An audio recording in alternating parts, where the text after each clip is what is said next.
come and see about it. Flexing ain't discreet about it. Extra, extra, read about it. Say you wanna beef about it. Find out nothing sweet about it. Flexing ain't discreet about it. Extra, extra, read about it. Say you wanna beef about it. We gon' come and see about it. Flexing ain't discreet about it. Extra, extra, read about it. Say you wanna beef about it. Find out nothing sweet about it. Look, mile like 3-6, pulled up, ski trip, cold winter. All my niggas eating good, I remember when we had no dinner. West side, east side, no side, both sides fucking with me. Check, coming, check, leaving flex season, fuck 12, come and get me. Get your ass to run around, high speed, chasing all the big bags. Bending corners, bending rules, bending necks, give your bitch a whiplash. Slide through, hot knife, warm butter storm, gutter drain lane. Young man, old habit, still at it, tryna let my chain hang. True story, new story, 2-story, condo, B&B. 4 bath, 1 me, no key, like I did a B&E. B&Me so good, so hood, so not worried about it. 250,000 new views, old news, know you probably heard about it. Extra, extra, read about it, headline, word around town, flexing. Ballin' on my course, so I ain't worried about nobody out of bounds, stressing. Feeling like Hercules, murder these pussies ain't a problem to me. Tried to tell the maid service don't come unless you bring it condoms to me. Flexing ain't discreet about it. Extra, extra, read about it. Say you wanna beef about it.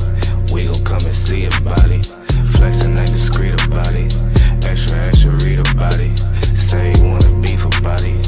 Find out nothing sweet about it. Moving, shaking, coming down, tipping. Stacking, racking, money, power flipping. Moving, shaking, coming down, tipping. Stacking, racking, money, power flipping. Moving, shaking, coming down, tipping. Stacking, racking, money, power flipping. Moving, shaking, coming down, tipping. Stacking, racking, money, power flipping.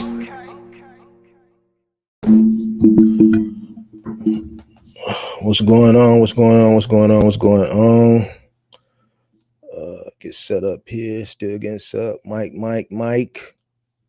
What's going on, everybody? Let me know where you're checking in from as you come in to the live stream. Let me know where you're checking in from. Let me know what city you're checking in from as you come into the live stream. We build up a little bit here. I think it's taking a while for the YouTube to send out the notifications. Let me know where you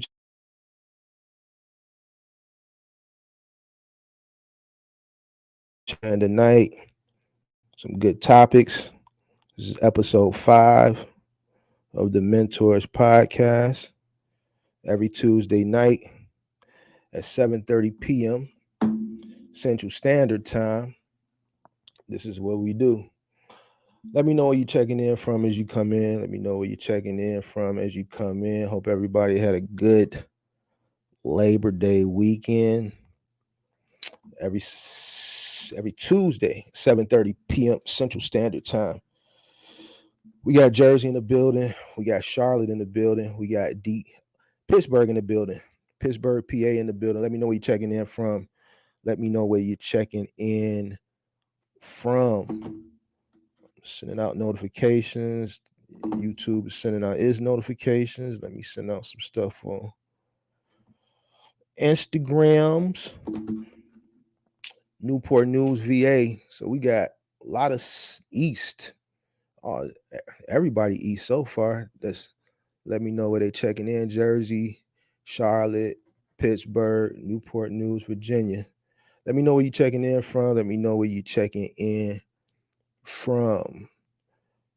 Every Tuesday night, 7:30 p.m. Central Standard Time. Had some good turnouts the past couple of weeks. Had some good turnouts the past couple of weeks. You know, today is the day after a holiday, so hopefully, I know to build up.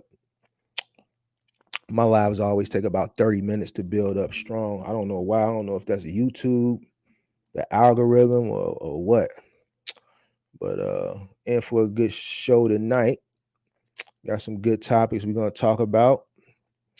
I know one topic everybody want to talk about is those changes that Amazon made the past week or two, and I'm going to get to that. I didn't put it in my topic list, but that's going to be my my hidden topic. I'm just going to touch on it briefly.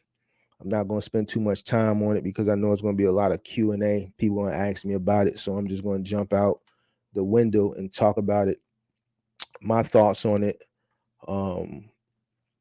about the changes that Amazon made within the past couple weeks, how it may or may not affect some people. Try to let the room get up to about 20 people, and then I start. Usually I let it get to about 20 people, and I start. Just let me know where you're checking in from. Let me know where you're checking in from. Crystal Lake, Ray Perry, how you doing? What's going on? So we got one Midwest so far, and everybody else is East or Southeast. Is Virginia considered Southeast, or is that considered East, or is that considered Southeast? Brian, what do you consider VA? Y'all Southeast, or y'all consider y'all Southeast?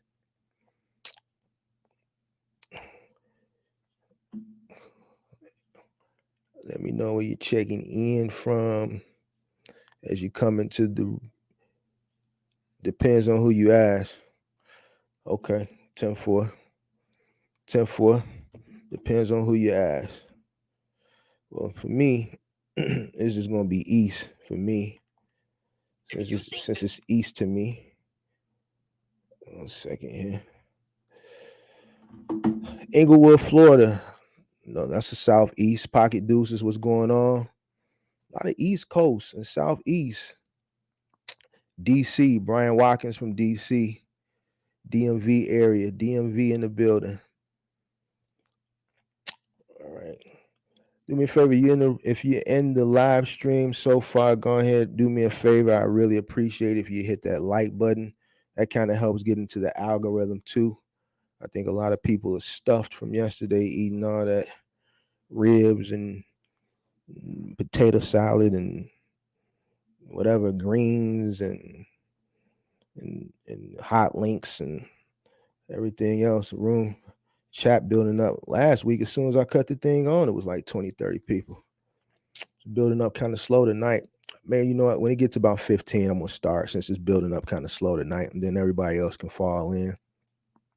Let me know where you're checking in from as you come into the not the chat, but into the live stream every Tuesday night, 7:30 p.m. We got the Mentors podcast where we talk about everything trucking. A lot of box trucking, but we're gonna talk about everything trucking. I'm not gonna limit this podcast every Tuesday night just to the foot on the pedal trucking. I'm gonna talk about everything around trucking because I feel like a lot of things that people take for granted based around like box trucking and trucking has a lot to do why people don't understand why there ain't no loads or why the volume is up or why the volume is down and things of that nature. So you got to kind of pay attention to everything. It might not involve you directly, but if it involves you indirectly, then it involves you. So I want to talk about the full scope of trucking, you know what I'm saying? Not just, box trucking and driving and Amazon relay and final mile and middle mile. Got to talk about automation, got to talk about a lot of things so that people can fully understand the scope of trucking and can be efficient at what they're doing and know when to get in and get out and stick and move. That's how you maximize your earnings and maximize your profitability in this game. You got to know the whole scope of it. I wish people did cookout still. Yeah, I know, right? It's hard to do a cookout here. I mean, people attempt it, but it's tough. A lot of people don't want to cook out here. They don't want to be exposed out in the open for too long. So I get you. All right, we got up to 10 people. A lot of people filling in slow tonight. So get 5 more people and I'm just going to go. I'm not going to wait. They can catch up and watch the replay. They can catch up and watch the replay. As you come in, though, let me know where you're checking in from. Every Tuesday night, I bring you the Mentors podcast where we talk about everything in and around trucking, from Amazon, middle mile, final mile, everything. You know what? I'm just going to go.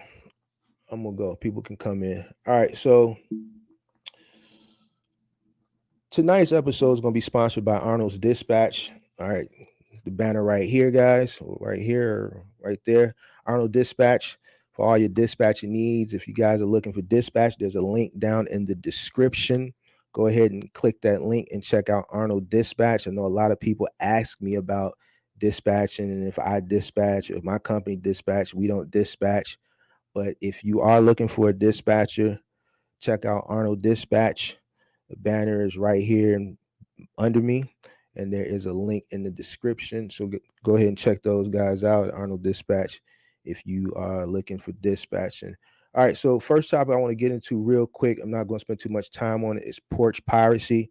For everybody that does Amazon, well, not even Amazon Relay, but like Amazon DSP or final mile delivery where you might be delivering packages. A lot of states are getting tough on porch piracy. Amazon, I think majority of the porch piracy that accounted for last year's totals were Amazon packages. And then second up was FedEx. So a lot of states are getting tougher on it. It is not a federal crime to steal something off someone's front porch. It's a federal crime if you steal someone's mail out of their mailbox, but final mile packages is not a federal crime. It's not even like a slap on the wrist in most states, but states are starting to crack down on it. Actually, let's look at the numbers because I just want to be politically correct here. I want to look at these numbers real quick, and then we're going to move on. 1 second here. Let me pull up this tab window. All right, so some states are making it a federal crime. All right, I know Georgia is looking at making a federal crime, and some other states are looking at making it a federal crime. Um, 2021, 54% of porch piracy incidents were from Amazon packages, and then next in line was FedEx with 15.5%, and then 11% of the incident involved parcels delivered by the post office. 8.9% were UPS. So states are getting tougher. Looks like New Jersey signed a law earlier this year, which allows prosecutors to seek fines against porch pirates of up to $15,000 or 3 to 5 years in prison. Kentucky signed a bill into law June, which make porch piracy a Class D felony, punishable by 1 to 5 years. And then last year, Georgia makes porch piracy a potential felony if any individual steals 3 or more packages from 3 or more addresses. So states are cracking down on it. I think it's a good thing because I know a lot of companies now they have, with the rabbits. I know Amazon uses the rabbits for DSP. A lot of these other logistics companies, they make you take pictures with your cell phone. But even still, when you take pictures, if a customer says they didn't get a package, they still got to go through a claim process. And I know firsthand that they'll still try to put it on you. You know what I'm saying? So it's best if you take pictures, but this is a good thing because now it's states are making it that they're getting tough on it. So hopefully that would deter people from being porch pirates and stealing people's Amazon packages and FedEx packages off their porch, which would make it easy on a lot of final mile couriers. So that's like one less thing they have to worry about, one less thing they have to stress about. When people say that they can get their package and the logistics company or whatever company has to investigate because they're still going to do an investigation. So even though the courier might have not stole it, it's still you still caught up in limbo until they figure it out. A lot of people do have Ring cameras nowadays, so they can kind of catch these people.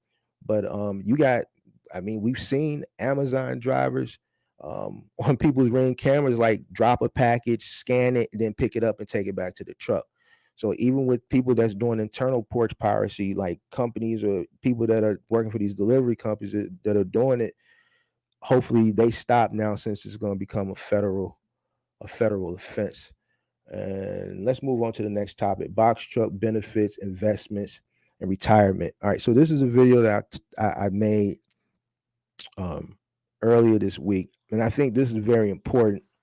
Obviously, it didn't get a lot of views like some of my other videos because it seems like the things that people really need to worry about they don't worry about. And when I kick game and things of that nature for like people with the future and all that stuff, people don't really pick up on it. If box trucking, and whether you're doing final mile, middle mile, dock to dock, whatever you're doing, if you're taking this serious, if you go out and you invest your money and you're spending money and you go buy a box truck or you're renting a box truck, and some people that I talk to, they're paying a pretty penny to rent a box truck, and you're really vested into this box trucking thing and trucking, you got to prepare for the future. When people tell me I'm a boss, I'm a boss, I'm a boss, I got an LLC and I'm a boss and all that shit is cool. I hear you, but really it goes in one ear and out the other. All right. And the reason why I say this, because I talk a lot of people and I ask them this question when they tell me that they're struggling, and I try to figure out why you're not making no money. And I want to break down everything, go over everything to see where I can help people cut costs. That people never tell me health insurance. If you your own boss, your health insurance should be coming out. First of all, you should have health insurance. All right. And you should be taking it out. Your business should be paying for your health insurance. Second of all, you have to put money away for retirement. This should be coming out of your overhead. All right. This should be coming out of your overhead. All right. There's plenty of different options and I'm not selling nobody nothing. Ain't nobody Fidelity or no company is telling me to tell you this. You don't see any Fidelity banners. I'm not going to put a 15-second or a 30-second clip up of somebody trying to sell y'all an IRA or some type of retirement for self-employed people. I'm telling you this because I feel like people need to know this. I talk to a lot of people. I mentor a lot of people. I coach a lot of people. All right. If this is what you're going to do and you're fully vested into this, you should have a small piece of your settlement every week or every bi-weekly, however you pay yourself. You need to invest money into your retirement. All right. And you need to invest money into your healthcare. And this money needs to come from your overhead as a business. The business should be paying for your health, and the business should be putting money into your retirement. Another thing, if you have a business, there's nothing wrong with your business investing in other businesses. The way I kind of like cut like some of that overhead, like that cost where like when logistics companies take the 50% or the 45% off the top before we get paid, because I do final mile. So that logistics company, they get their cut, right? I have to make that back. So the way that I found a way to make that money back is I buy stock in those companies. I buy a piece of those companies. And as they excel, I make money. So the money that they taking off the top, I make that back because I own a piece of that company. If you running final mile for one of these companies, or if you running Amazon, and this is what kills me, if you running Amazon and Amazon stock split early this year from $3,000 to, like, last I checked the other day, it was like $142. If you run an Amazon relay and you don't own Amazon stocks, you're tripping. And that's real talk. You should own a piece of Amazon. Some of that money, a small percentage of that money that you make on Amazon, you should be reinvesting it back into that company because they're going to continue to grow. I know I got a love-hate relationship. If you follow me, you know that. I'm with them, but then I'm not with them. You feel what I'm saying? But at the end of the day, I'm smart. And I know that stock is going to run back up. So if you're working for Amazon or you're working with Amazon or you're contracted with Amazon doing Amazon relay, a small portion of your money, you should be investing back into that company. Any company I do business with, I buy a small obviously, I'm not a multi-gazillionaire, so I can't go buy millions and millions and millions and millions of dollars. You know what I'm saying? But I buy some shares. I buy some shares of every company I deal with. It's XPO, JB Hunt, all these are publicly traded companies. XPO, JB Hunt, Schneider, whoever you're contracting with. Amazon, especially right now is the time. Stock is cheap with Amazon, but it's going to run back up. Eventually, over time, it's going to run back up to the thousands. But I'm telling y'all that because I talk to a lot of people in mentorship, and people, what's your overhead? Oh, my truck, I'm paying $1,000 a week and 39 cents a mile, and my insurance is X amount. And I'm not making fun of them. I'm just making the voices for entertainment purposes. $2,000 a month for my insurance, and then I got my fuel. I spent this much for that, and then man, incidentals and the hotels. And look, some of that need to get cut anyway. Some people paying too much for their truck rentals. All right. And I tell people this all the time. You're paying too much for your truck. I understand some people probably don't even have the money to invest. But you gotta cut. Like some people that like truck prices are coming down now. So now is the time. If you can't even go out and afford the trucks, now is the time to go renegotiate these contracts and lean on these rental truck companies. I'm telling you, there's no reason some people should be paying the numbers that I hear. The highest is $2,500 a week. That's the highest I've gotten so far that the person was renting a truck. And if you're watching, hey, how you doing? And if you want, you can come on the camera. I forget her name. I think it was Sharon, and she bought a truck because she was paying so much high of a rental. But that she was the highest at $2,500 a week, and then the highest mileage I think somebody told me it was paying was like 39 cents. It was paying like 1,200 a week. That's too much. It's entirely too much. You know what I'm saying? But now is the time to lean on these rental truck companies. You got to lean on them for real and renegotiate your rates. Be stern. You are if you got a you got an LLC, you got a corporation, negotiate. You got to be a businessman. All right. Don't just take anything and then be running at a loss just to say you got your own business. It defeats the purpose. It doesn't if it doesn't make dollars, it don't make sense. So if you're not making dollars at the end of the week, then it's not making sense.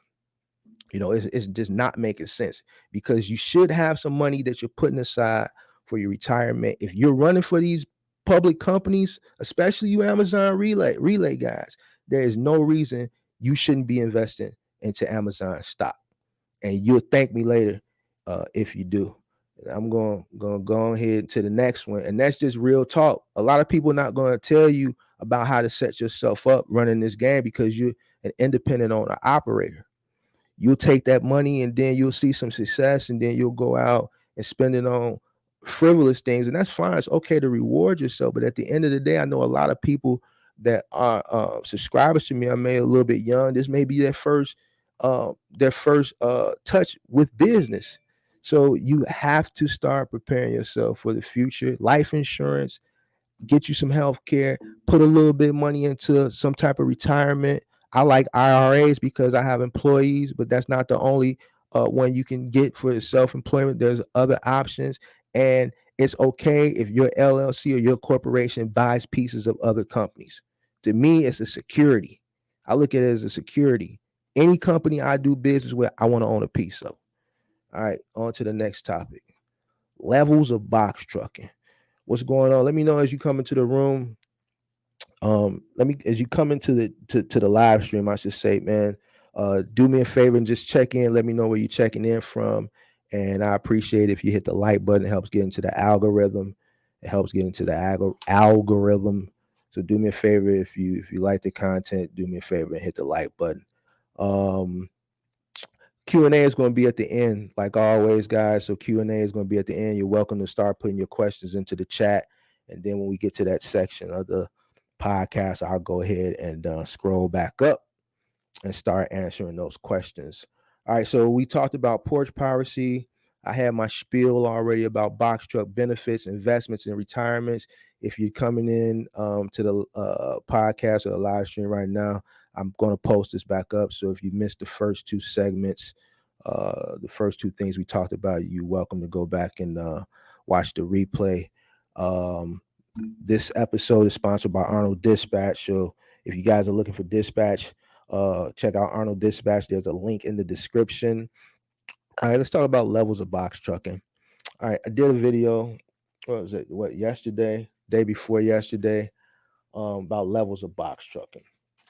All right, reason why I did that video, I'm gonna be honest with you guys. Reason why I did that video is because the DMs, the mentorship coaching sessions I do and things, it seems like everybody wants that. Well, let me say this first. A lot of people have listened to a lot of other people that are not in this game or just, I'm not, here's the thing. There's no fast way to the top. It's not. It ain't no fast way to the top. And it's levels. It's levels to everything in life. if you're not willing to do the work, you're not going to make top dollar. And that's on any level. You can be on a certain level, but not be at the highest of that level. You know what I'm saying? With any level, it's going to come some sort of work. All right. So if you're not willing to get your hands dirty, then you're not going to see the maximum. You're not going to reach your maximum potential. Now, I get it. Some people may only be able to do certain things. Like, for instance, not everybody can do final mile. All right. Not everybody can do final mile. But we know final mile versus middle mile, final mile is a lot more money. But it's a reason why it's a lot more money, because it's a lot more work. All right. Middle mile, there's different levels to middle mile. You know what I'm saying? Obviously, a person who's out on the road longer, all right, and is willing to hog that road up, and they willing to use their pallet jack. They ain't scared to use that pallet jack. They ain't scared to use that lift gate. All right. These companies charge. I don't know if people, I'm not sure if people know that when you got to use your lift gate, companies charge for that. I know when, the times where, like, not my pallet jack, but my forklift is down and we get deliveries to the warehouse. If the forklift goes down and the truck is delivering middle mile to the warehouse and they got to use the lift gate, 9 times out of 10, well, they charge. I'm cool with a lot of the drivers because it's always the same driver, so they'll look out, but really they're supposed to charge. You know what I'm saying? The reason why they charge is because the driver makes more money. All right. When you touch freight, you're going to make more money. I understand some people don't want to touch it. Some people don't want to move the pallet jack. They rather just move into the dock. Pull into the dock and let the dock workers load it. And that's fine. But when I talk to people and they say, man, well, somebody told me I can make this much money, man, just doing middleman, I'd be like, well, who told you that? Who told you that? You can make this type of money, but you have to do a little bit more work. So when I'm hearing these numbers, 190,000, 200, 225 and all that, no, man, them numbers not realistic. It's not realistic if you're not trying to do the work. You know what I'm saying? Some of these numbers that people telling me that people be giving them, like, man, you got to have a fleet of trucks for some of these numbers. You want to make $1 million nowadays, and final mile is going to take you about 5-6 trucks. In today's time, you can make $1 million. And that's 5-6 trucks running 6-7 days a week strong. With the right accounts, you can do an M. Final mile. You can do an M with about 5 or 6 trucks. Strong. You know what I'm saying? But if you're running, let's say, middle mile, dock to dock, and everything you're doing every day is 150, 200 miles, like, man, who told you can make an M?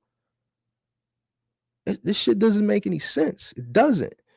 So it's levels to this shit. You dig what I'm saying? So if you want to make an M in middle mile, one, you're going to have to build your fleet up. And 2, you're going to have to do much more than dock to dock, no touch. You're going to have to touch some stuff. You're going to have to go a little bit further than 150 miles.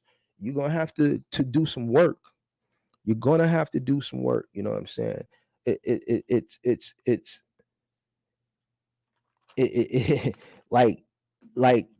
When I first did my first M was 2014. And it took 12 to 15 trucks running consistently 7 days a week in 2014. It would take less now because the cost of living is higher and these routes pay more now. You know what I'm saying? So that's why I'm saying consistently you can do an M in final mile with 5 to 6 trucks in the right market. Each truck can do 2 to 250 a year. But that's going to come with some long, intensive, hard days. Carrying furniture in and out homes, but it can be done. Middle mile, you can check. I think a box truck middle mile, because somebody asked me this. I think a box truck middle mile that's really hogging the road, that's not worried about what's going on back at the crib, that's out there. Once they leave home, they might not come back for 2 or 3 weeks. That's really getting to it. If they based out of California, let's say they first load go to Texas, and then from Texas they see something that's paying real good that's going up to Chicago. Now remember, they from California. And then they get to Chicago, they see something short, they run up to Detroit. Now they see something that's paying good that's running down to Florida. Then they see something from Florida where they can't find nothing out of Florida, so they got to come up, let's say, to South Carolina. But they already done checked the bag because they came from California to Texas to Chicago to Detroit to Florida. So they can deadhead a little bit because we know ain't nothing in Florida. So now they got a little bread to play with. They can deadhead up out of Florida, let's say South Carolina, pick up a load, run that up to New York back to Detroit to Chicago, and then find something in the Midwest, somewhere in Illinois. It don't even have to be Chicago. It could be downstate Illinois. It could be Indiana. It could be Wisconsin. It could be Minnesota. Everybody that knows the freight is all over up in here. You can come up here and you can make tons of money. You might just want to come up here and just work in the Midwest for 2-3 weeks and then go back home. That's the person who's going to check the bag. That's the person who's going to check the bag versus the person who wants, and I'm not saying, I'm just telling you it's levels. I'm just telling you it's levels versus the person who wants to do the 150, 200 miles. Now, it's people that do 150 to 200 miles, right? Because they have obligations. They have small school-age children, I should say. So they have obligations. They can't do that. So if and those people kind of understand what their limit is, but there's people that complain and say, well, man, somebody told me, and I was watching YouTube and these guys told me that I can buy the box truck and get into this game and I'm gonna make $250,000 just running Amazon Relay. Man, who told you that? I don't know who told you that. So it's levels. If you want to really make that bag, you got to really do some work. And then scaling. I'm going to jump into scaling real quick. I know that's not in my bullet point, but a lot of people scale Chicago in the building. What's going on? A lot of people want to scale too fast. And I was talking earlier today. I was on a coaching session with someone earlier today. My first coaching session this morning. And a lot of the stuff that I'll be talking about in the videos, he said he's seen it. Like a lot of people, everybody that I've seen scale too fast, 100% of them fail. 100% of them. You got to know scaling. You got to know when to scale. You got to know when to scale. You have to know when to scale. 100% of the people that I know that scaled too fast, they failed. And that includes people that, like I did the non-compete video. That one guy that thought he was going to jump out the game. He thought he could do what I do because he saw all these trucks and he saw the glitz and the glamour that came along with it. He wanted a piece of that. And you know what? But it took a lot of hard work. And I didn't get 12, 15 trucks. I didn't get them overnight. It took 4 years. Now, 4 years is a short amount of time. But man, my situation was different. I still lived at the crib. I didn't have any kids. So every single dime I made, it went back into the business. Every single dime. Every truck bought another truck. Once I bought the first truck, I didn't reach back into my pocket again. I did. You see what I'm saying? So you jump out the window with 4 trucks on a loan and you're not getting the same deal that I'm getting, even though they tried to screw me over. Like we didn't have a non-compete. He was working on a per piece. I'm getting a guarantee. Can't make it on per piece count. If they only giving you 50 pieces, you got to pay a driver. You got to drive 45 minutes to the warehouse to get the freight, and you still got to pay the driver plus the fuel. How you going to make the money? Which is why I get a guarantee, because I need to make some money regardless. I don't give a damn if it's 2 pieces or 100 pieces. I have to make at least $100. So that's why I negotiate a guarantee. I don't run per piece. My truck doesn't have to run. There's plenty more logistics companies out here. You know what I'm saying? My leverage is, man, I got trucks. How many trucks can you provide, man? We screwed up right now. We can't find independent contractors. We need 10 trucks. Okay, you need 10 trucks. And I'm not saying this is today. I can't do today what I was able to do then. Times change, and we're going to talk about that later on in this podcast. Things change. So when I talk to people, I try to prepare people for the changes in the future. That's why I talk about box trucking, and then I try to talk around things centered around trucking, because all of it plays its part. So when people are like, man, why is the volume low? It doesn't have anything to do with the truck. It has something to do centered in logistics, just not directly with trucking. You got to pay attention to the whole scope of the industry. You got to pay a lot of people, box truck, Amazon relay, this, that, what else? Final Mile and whatever, JB Hunt, man, all that stuff sounds good at the end of the day. But at the end of the day, those companies only care about themselves. You got to worry about yourself.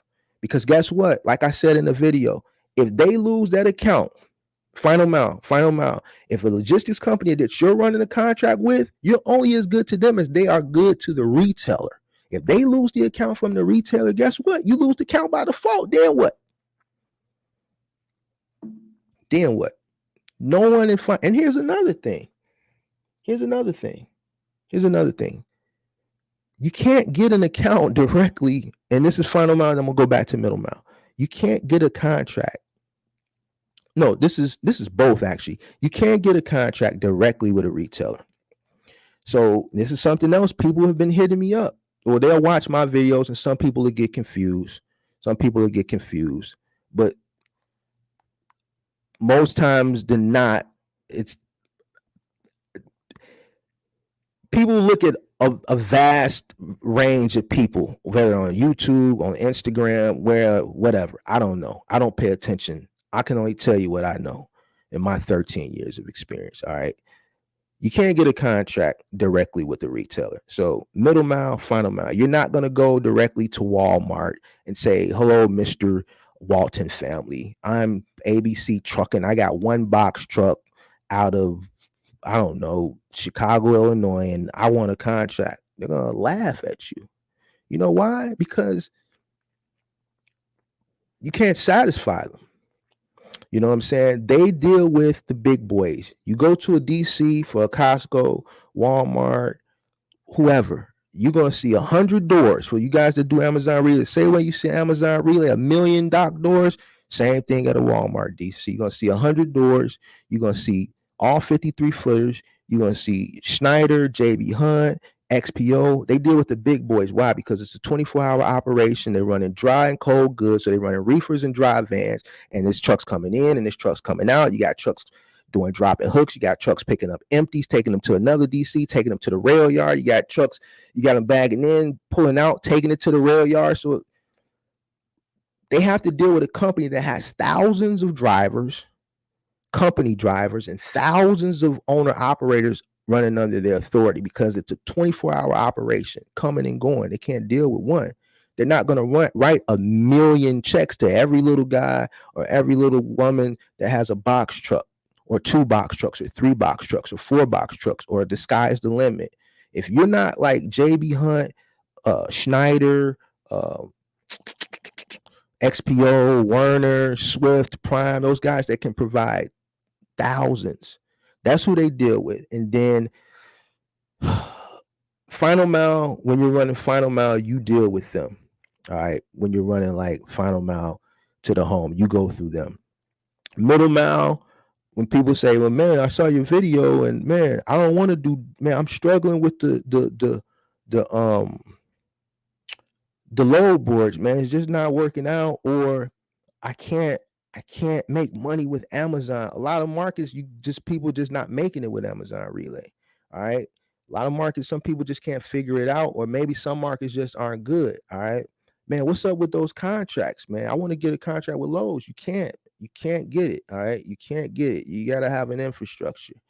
You can't get it. So you have to either do Final Mile if you want to run that through a logistics company, or you got to run the load boards. There's only a few options for Middle Mile. It's either spot market work or Amazon Relay.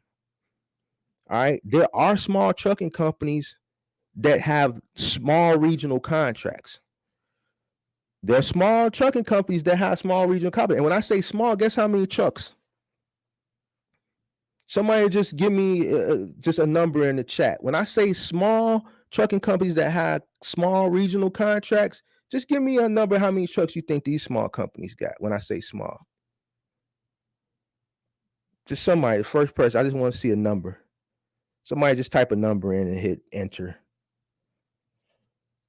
I got 33 people in the room and nobody gonna hit a number. Well, it is a delay. It's a delay. 20. Okay, so man, I got my glass up. Is it Stanley 20? All right, easy work. Easy got it. Easy got it. 100. That's considered a small trucking company. 100 trucks is considered a small trucking company that can get a contract. I know a few companies here in Chicago that have about 95, 100 trucks, and they got small regional contracts. Small region. They don't run outside the region. So they do from outside of like a suburb of Chicago, they run to Minneapolis, they'll run down to Indianapolis to Adidas. So here to Indianapolis, Minnesota, Iowa, they're staying in this region. They got 100 trucks. They can get small region contracts on a regional level. But one truck, man, and I'm not telling you guys this. I'm telling you guys because it hurts me when a person pays for a mentorship and they say, yeah, I was watching the video, and that they pay for a mentorship, they watch the videos, but they don't pay attention to the videos. All right. Then they tell me, man, I want to get a contract. Man, you saw, man, I'm struggling with this, man. What's up with Lowe's? How do I get a contract with Lowe's? I'm like, you can't, did you watch the video? You can't. Lowe's is Home Depot's not gonna give you a contract. What, you want to run Final Mile? No, I don't want to run Final Mile. I just want to pick up from their terminal and take. No, they're not gonna give you no contract. Where did you hear that? I didn't tell you that in the video. I didn't tell you that. So I'm saying this so people don't waste their money. Like, really pay attention. Like, you're not gonna get a contract. So middle mile is it's spot market work. If you have a box truck and it's just you on your box truck, the only thing you can do is spot market work or Amazon Relay. And before Amazon Relay, it was just all spot market work. That's what it is. You're in a box truck, so look at it like this. You're just taking overages. For the most part, it's just overages, partials. If something can fit in a 53-footer, they're going to run in a 53-footer. Now, if there's something that's just to fill up the 53-footer, is just a little bit left over, they'll put it in a 26-foot box truck so they can pay you less, then commission another 53-footer LTL and still have to pay because it costs more to operate that semi-truck. So if you're running middle mile, spot market is your lane. You have to figure it out. And if you're not making money, the first place I suggest you start is looking at your expenses, your overhead. If you're running a truck, man, honestly, I'm keeping it funky. And I know what's going on right now. I know these rental truck companies are ripping people off. I've tried to get them on the show. They refuse to come on the show. And I didn't just go to a branch to say, hey, one of you sales rental account managers want to come. No, I went through like if the news contacted Enterprise and Penske, I went to the PR marketing. I sent them the email. I sent them the show. I said, I do it every Tuesday night.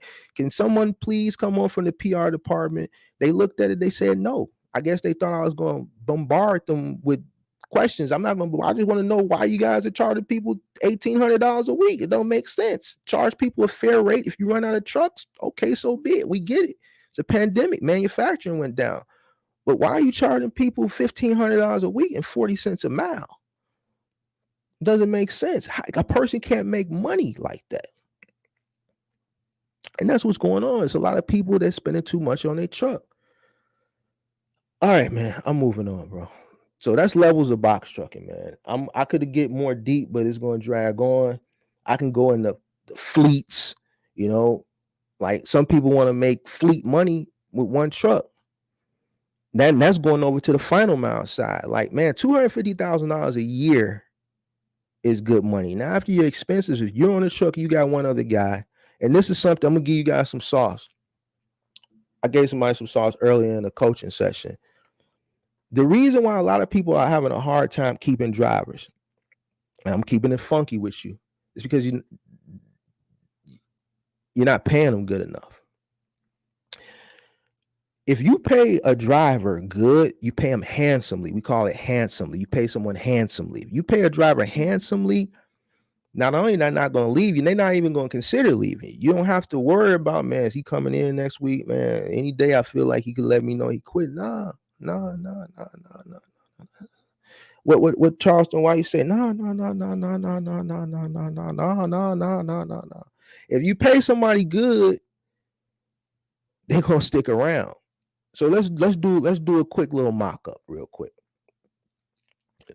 Final mile. You running the final mile route that averages about $1,000 a day.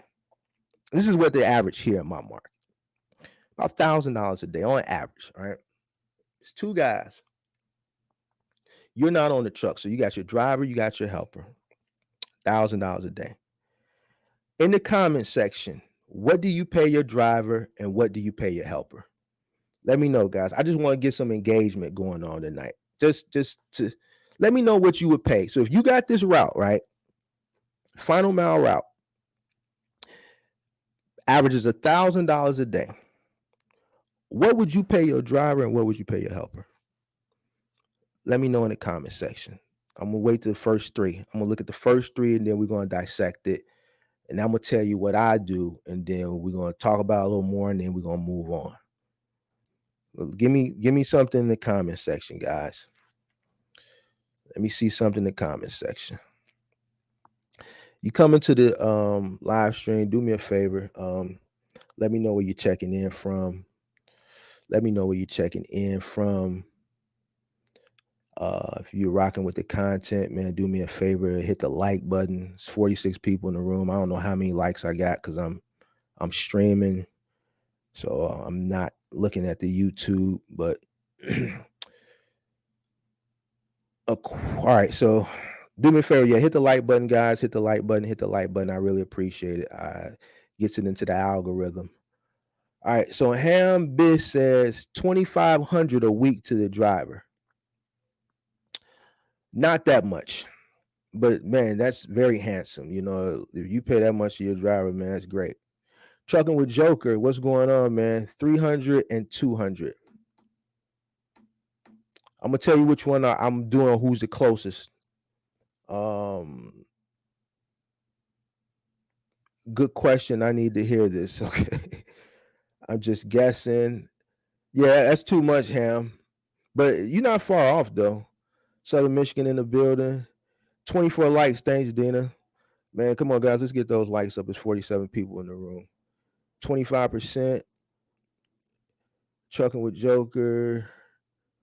What's the helper for? All right. So I don't know, Steven. You might have just came in the room. We talking. This example is for final mile. Final mile. So you're running Home Depot, you're running Lowe's, or you're running Best Buy, and you're running, let's say, Bob's Furniture, or you're dealing with stuff. This stuff, it takes at least two guys. Some of my trucks, I run three. All right. But when you're dealing with final mile, appliances, furniture, it's going to take at least two guys. One guy can't lift the refrigerator. Okay. One guy can't move a couch. So we're going back and forth, Stefan, from middle mile to final mile. So right now, it's examples for final mile. All right. So we got 200 to the driver, 100 to the helper, 300 and 200. Trucking with Joker was the closest. I do 300 and 175. 300 and 175. And here's why. You get $1,000, right? All right.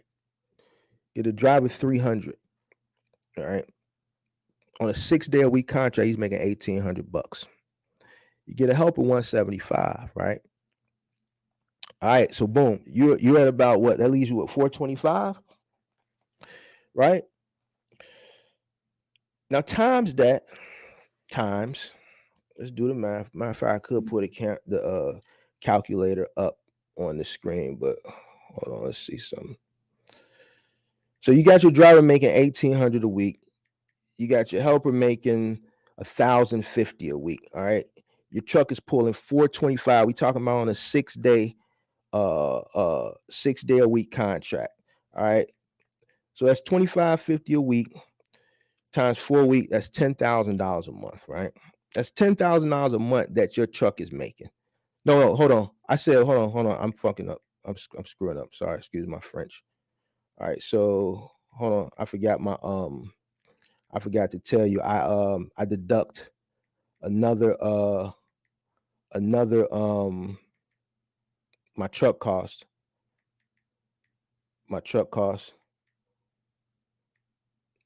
Which is $100. That's why I said $425. So you're looking at $425 a day. So you're making roughly about 10 grand a month, give or take, times 12 months. So give or take, you're making about 120, let's say $125,000 that truck makes. Profit. Minus your incidentals and things of that nature. Even if you're paying for a truck, that's still good money. All right, you're not on the truck. Now, times that times another truck.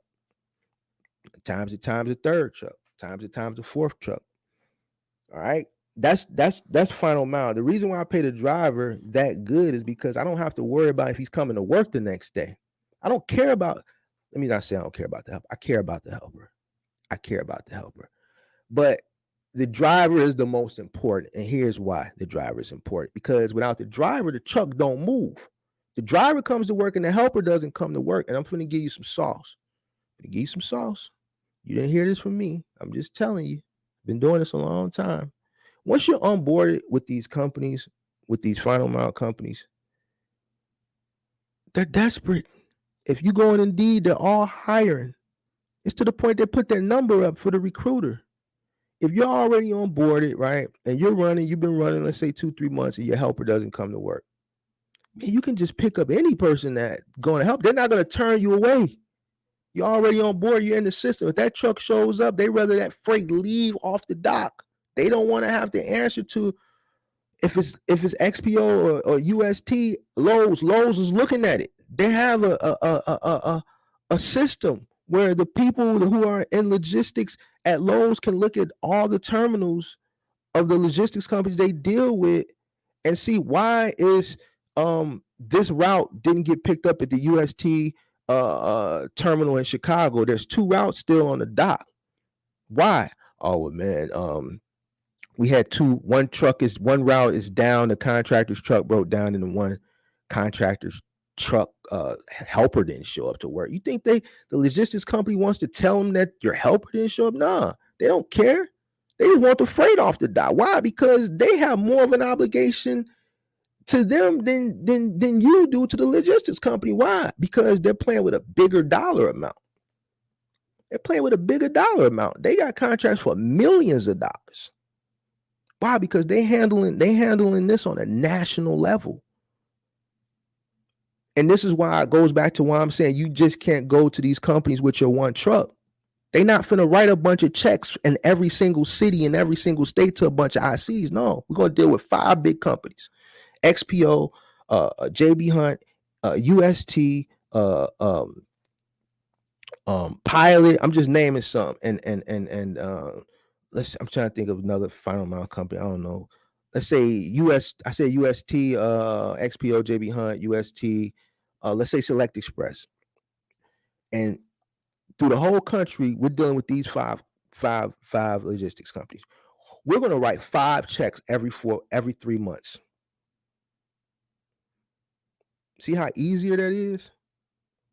And let them deal with all the independent contractors. Let them figure that shit out. We going to just write 5 checks.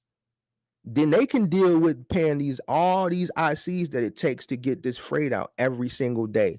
6, 5, 6, and some count 7 days a week. IKEA's a 7-day-a-week contract. You know? So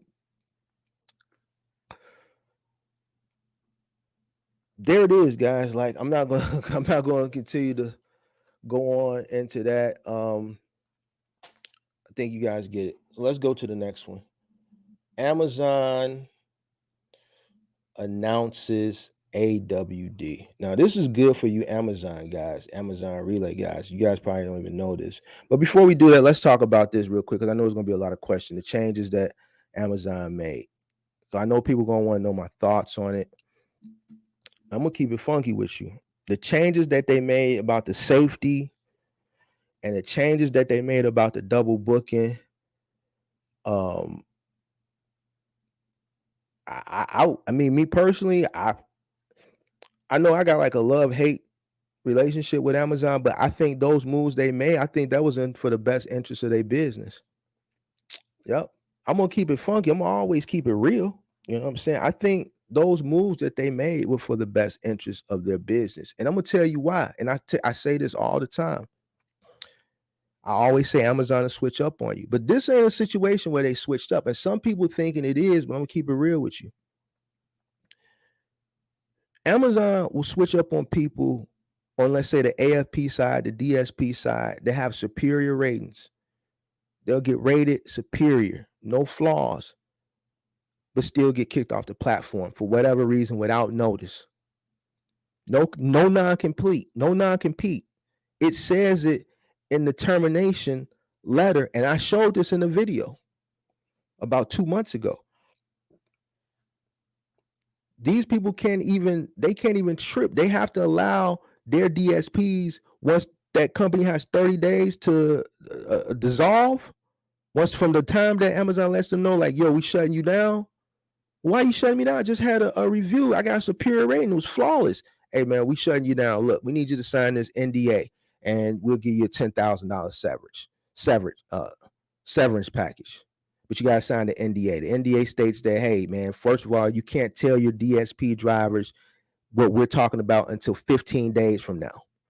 And the 15 day, you let them know you got to shut down operation.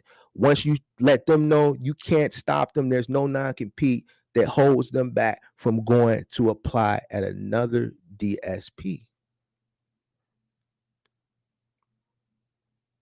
So if they're doing this to people for no reason to have superior ratings, you know, what do you think they'll do when people trying to beat the system?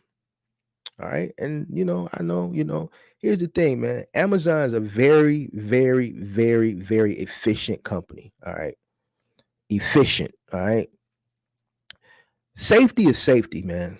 All right. We don't know what's going on behind the scenes. The government may be leaning on them.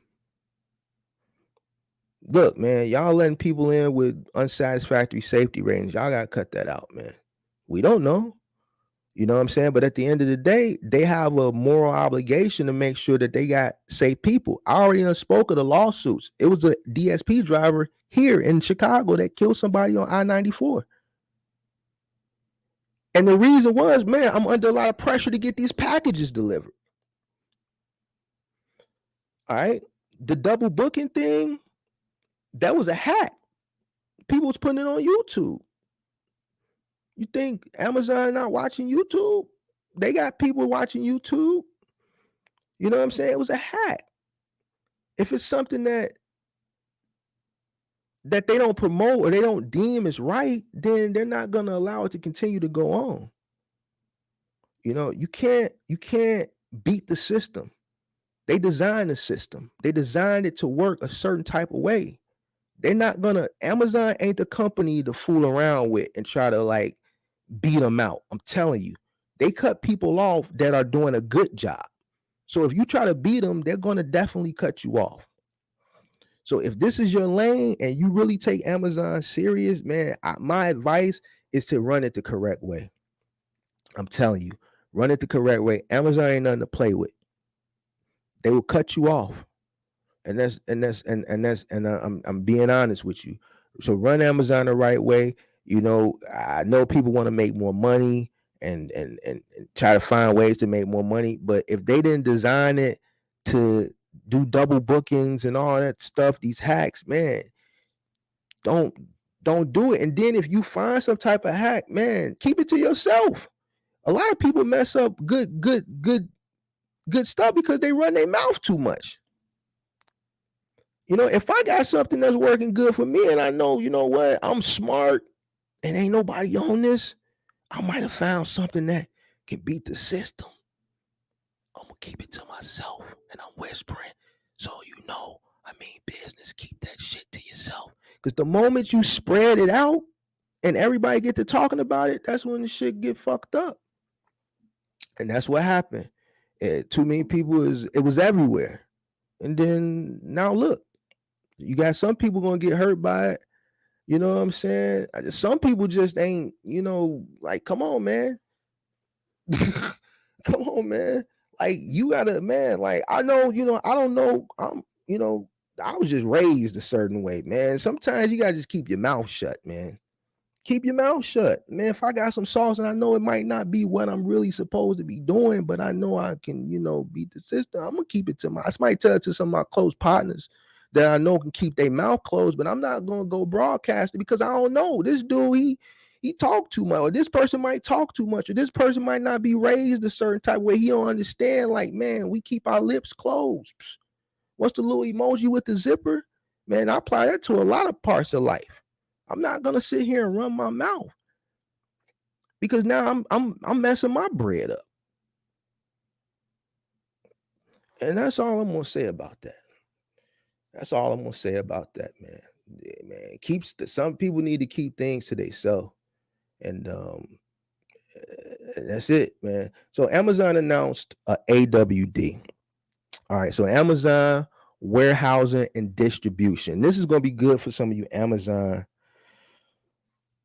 I think it's gonna be good for some of you Amazon. I don't know how they're gonna implement the transportation structure of it, but Amazon warehouse and distribution is basically like they're going to take some facilities, or they're probably going to build some new facilities. They just unrolled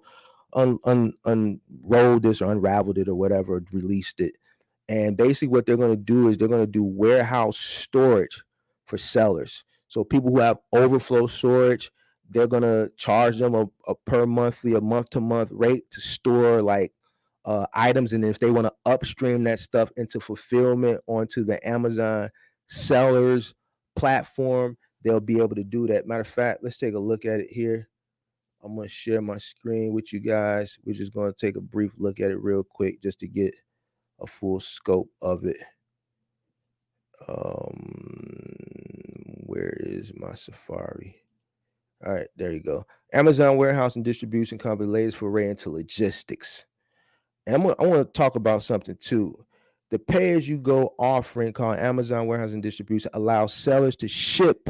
Keyword is ship. So follow me how this is going to work for some of you guys with the trucks they may implement this. Ship inventory to what the company describes as new purpose-built facilities for bulk inventory storage and automated distribution.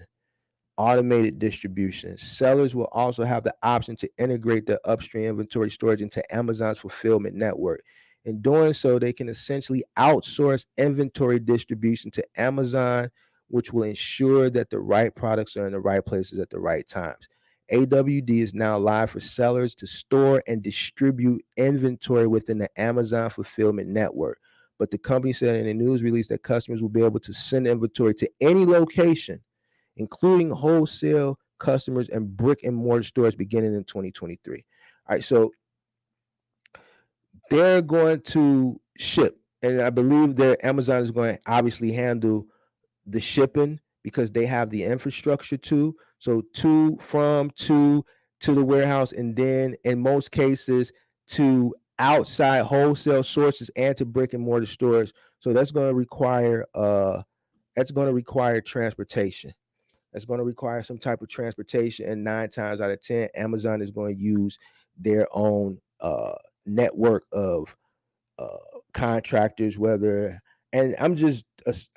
is just an educated guess. They haven't said it, but I mean, we know they have the infrastructure. We know they have the network of trucks, whether it's AFP, Relay.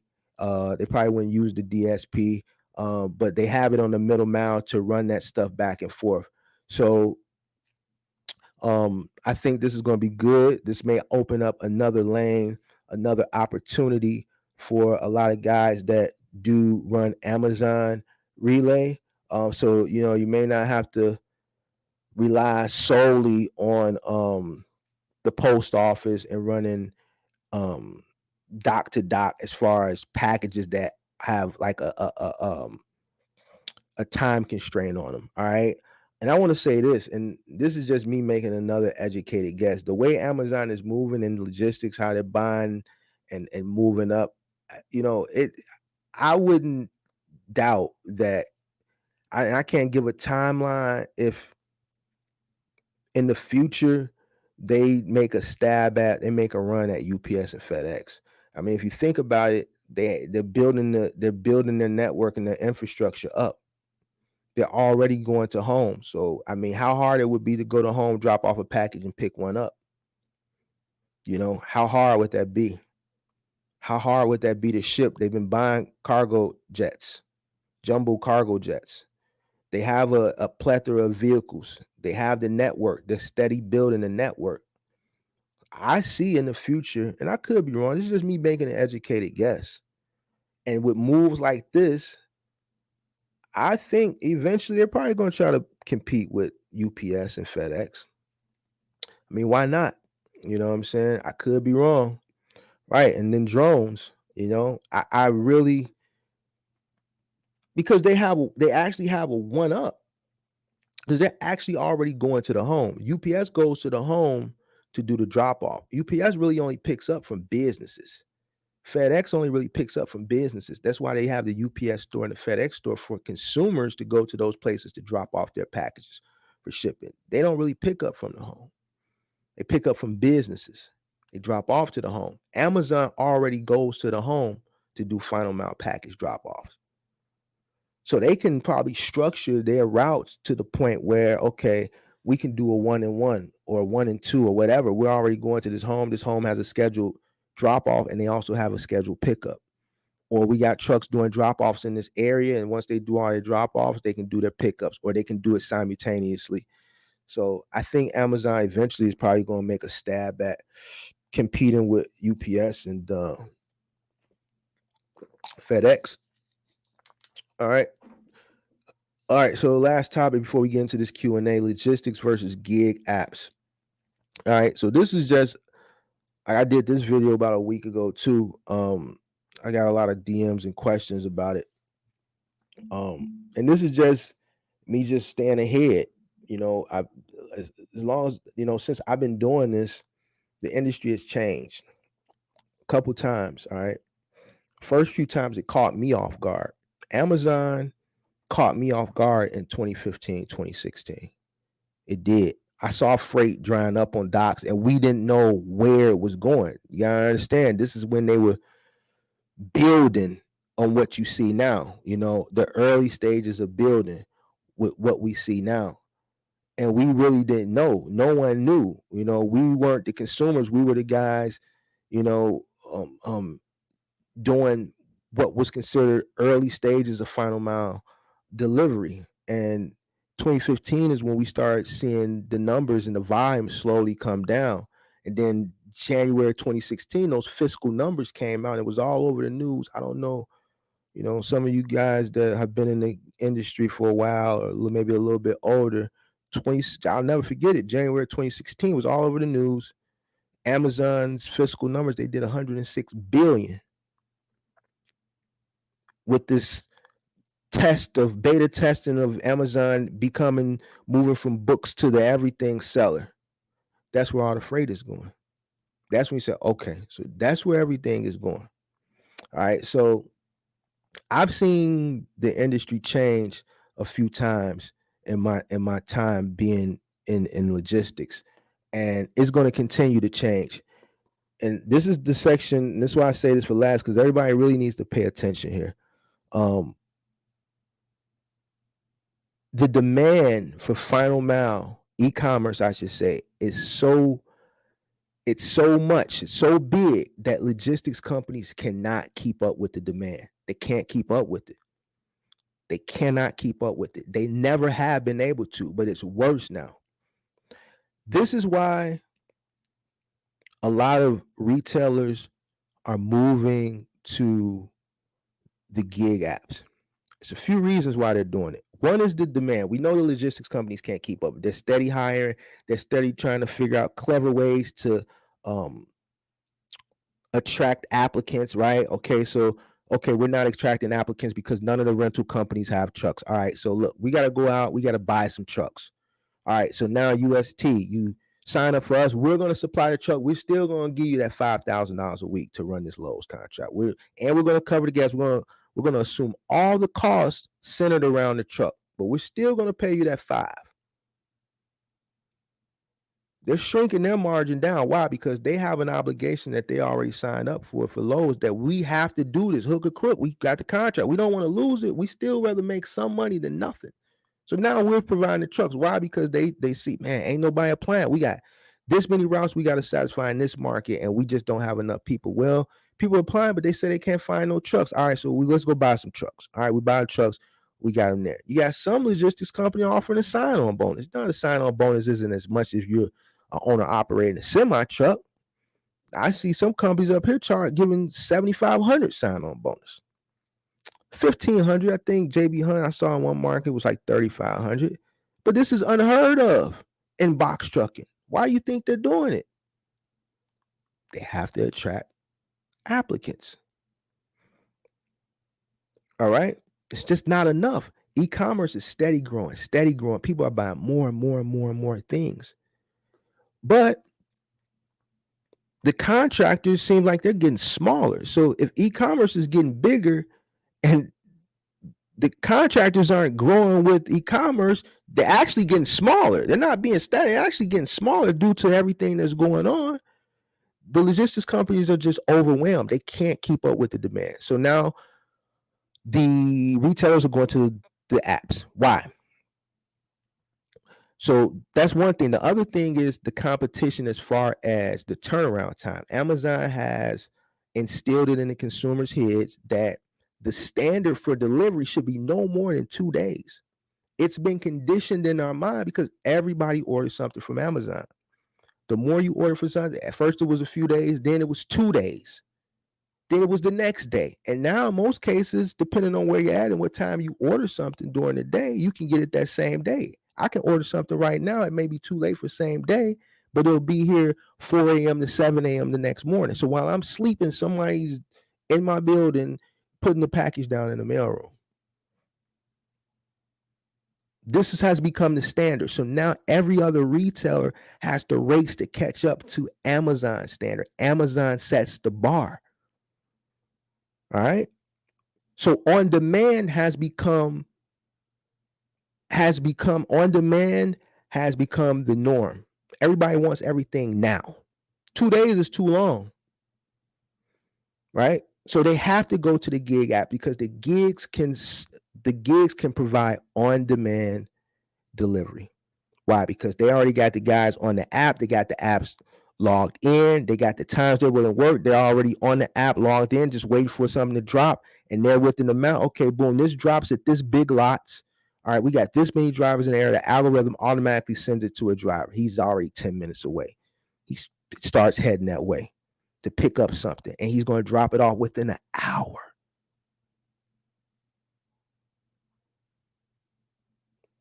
So when I say, you know what, sign up for these gig apps, I mean sign up for these gig apps.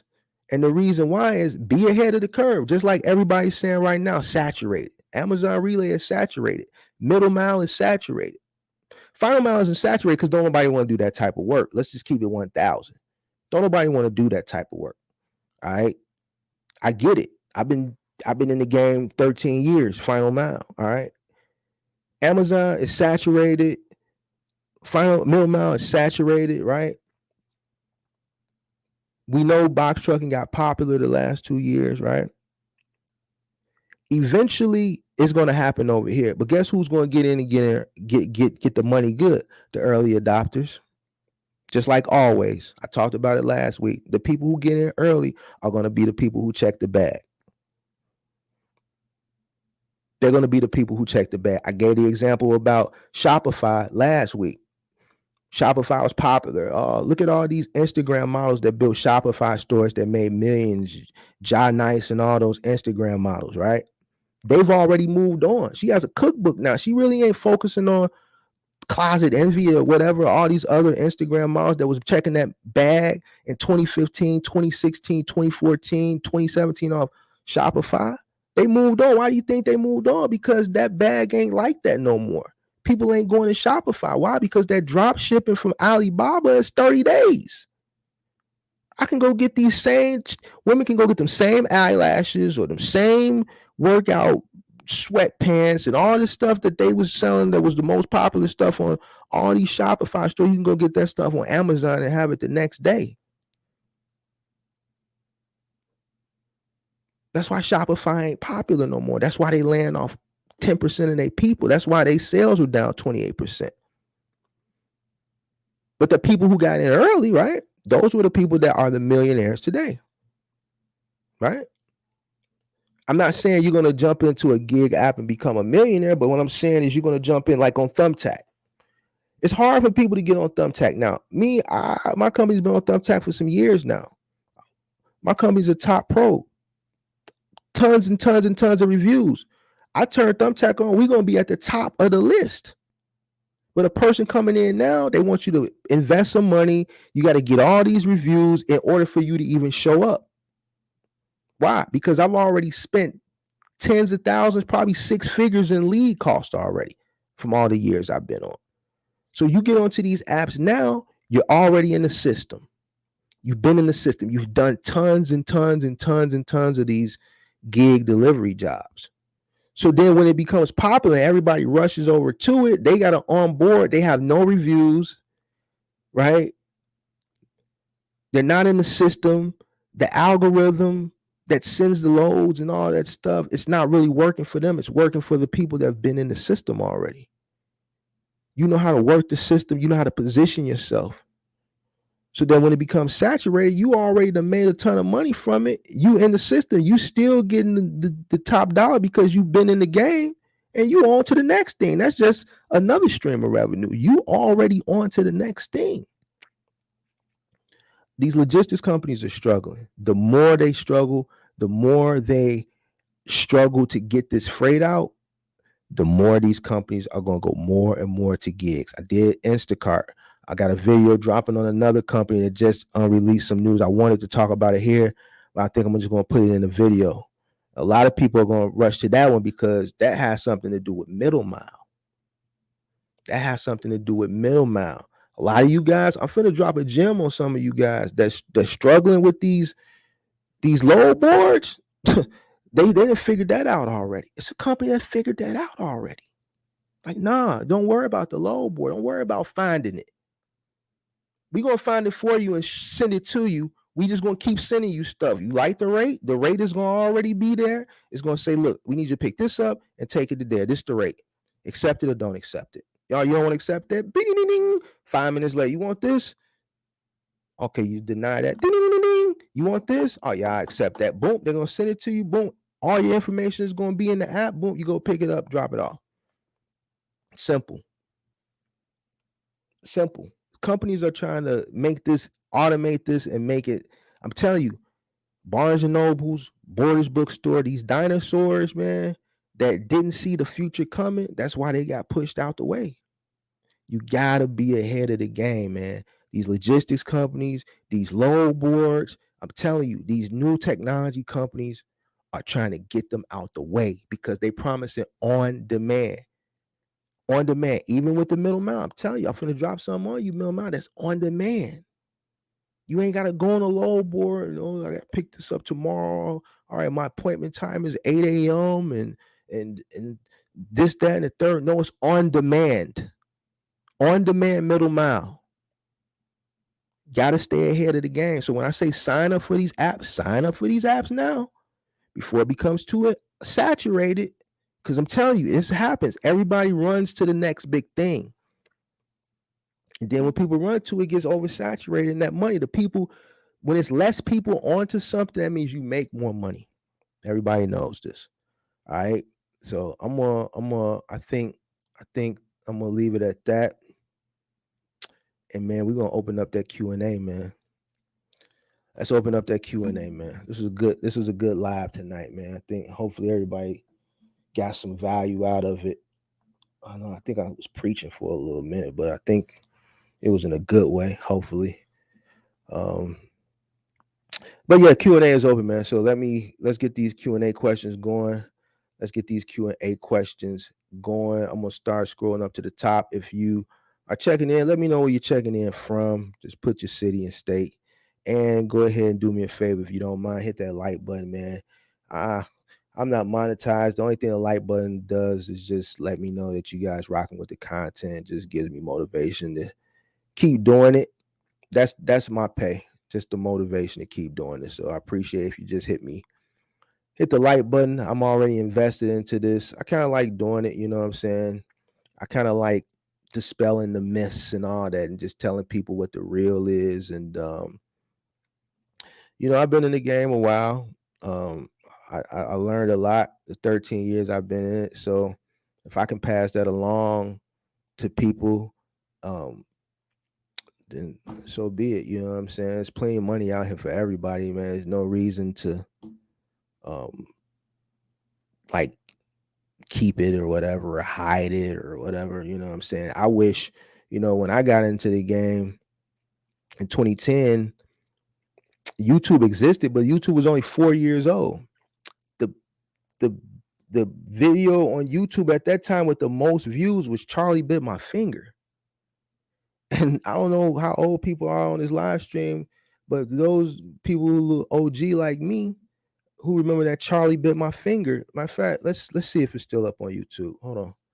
Let's see. This is and I'm gonna make a point here, and then we're gonna get into the Q&A. Let me see if this video is up. This was the most viewed video on YouTube in 2010, and then I'm gonna make the point that I'm trying to make. Hold on. Let me see. Let me see if I can find it. Charlie Bit My Finger. All right, yeah, here, let me share my screen real quick. Let me share my screen. All right, so they took the original video down. It was like 1 billion views. I don't know why they took it down, but people screen recorded and they re-uploaded it.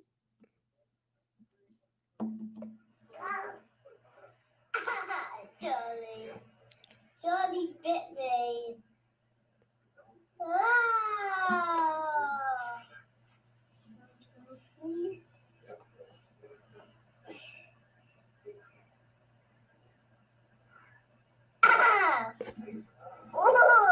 Ouch! Ouch! Ouch, Charlie! Ow! Charlie, that really hurt. So that video was the most popular video that everybody was talking about in 2010. I think that was the first video, if I'm not mistaken. I think that was the first video to hit 1 billion views. The Good Bros, you said you remember that, right? So that just lets you know how far YouTube has become. And I say that to say this: people that are entering into any industry now, Google has come so far along, YouTube has come so far along. I wish I could go to YouTube in 2010 um, to get some type of knowledge and things like that. YouTube wasn't the it existed, but that was the best, the number one video on YouTube at the time. People use YouTube as like a photo and video storage for like family moments and family videos, because when they first started it, that's what they promoted it as. I believe as like online storage for your videos, right? And then it blossomed to what we know it as now. So I'm saying that there was no resource for me to learn things like people can learn now. I had to learn by trial and error, and through trial and error, I damaged a lot of people's stuff. I made a lot of mistakes, you know what I'm saying? Because I didn't have, my mother was a school teacher. She wasn't privy in business. I would ask her questions she couldn't give me the answers to. She wasn't a business person. She's a school teacher. You know what I'm saying? So, and coming from the community I come from, it wasn't too many people that were business minded people. People would come from the hood. So being a business person, being frustrated, not having no resources to ask people. I didn't have like-minded business friends. I didn't have like-minded business family members. And I didn't have YouTube to go to. Like a lot of people got YouTube to go to and they got Google to go to. So I'm just saying, just use it wisely, use it to the best of your ability, because it's definitely a resource. So when I give my knowledge and my experiences, man, just hit me with a like. Hit me with a like. That's all I'm saying. And I appreciate the like. That just lets me know that, you guys appreciate what I'm doing. Because like I said, I'm not monetized. Some of the videos you see have ads. That's because YouTube is putting ads on them, because those videos got 4, 5, 6,000 views. For the most part, my videos I'm not monetized. So just hit me with a like. I appreciate it. And let's get into that Q&A though. Let's get into that Q&A, man. I'm gonna roll to the Tanap, you dig, and start with the first question. You feel me? Let's see here. I don't think I seen that many questions. Which people did. Let me see. I got theft notification on time in the neighborhood app, man. It's wild. You must be talking about that Citizens app. Peace, good brother. Easy checking from York, PA. York, PA. Hey, Easy. I worked for a company back in the 2000s out of York, PA called Do It Outdoors. That was my first stint with trucking. It was a mobile advertising company. I worked for that company out of York, Pennsylvania called Do It Outdoors. Cool. Thanks for your videos and info you put out. Appreciate you. I'm just gonna pop this stuff up on the screen. I hate to do it because let me see. Chicago here, Darrell Jackson, what's going on? This man should have thousands of people listen to it. One day, Pocket Deuces, one day. We getting there. Man, it's just look, the same way how I treat YouTube is how I treat business. It's just a slow, steady progression. It's a marathon. It's not a race. We're gonna get there. We're gonna get there. Mark, bro, I love the information you get. I've been here since your first video. Salute. Darrell, salute to you, man. I appreciate you rocking with me. Appreciate you for sticking around. Man, 4 months I've been doing YouTube videos, and the channel is growing significantly. The reason I wanted to do this podcast every week is because I feel like this community didn't have something or somebody committed to having something like this every week. I feel like we should have a place where we can meet once a week and we can talk about current topics centering in and around box trucking and just talk about it. That way, if we're all abreast to it, it helps everybody out. Everybody can get some type of service from this. You know what I'm saying? So that's why I put the videos out. That's why I started this podcast, and I'm committed to it. I've been here every Tuesday. You know what I'm saying? I'm going to commit to it. Every Tuesday I've started it, so I'm in. You know what I'm saying? I'm going to continue to try to make it better and better and better and better and better and better. Because I haven't seen nothing else out there like it. So I said, hey, why not? Minneapolis here. Tremendous information, Mark Jordan. I appreciate you for rocking. Kadar, make it plain.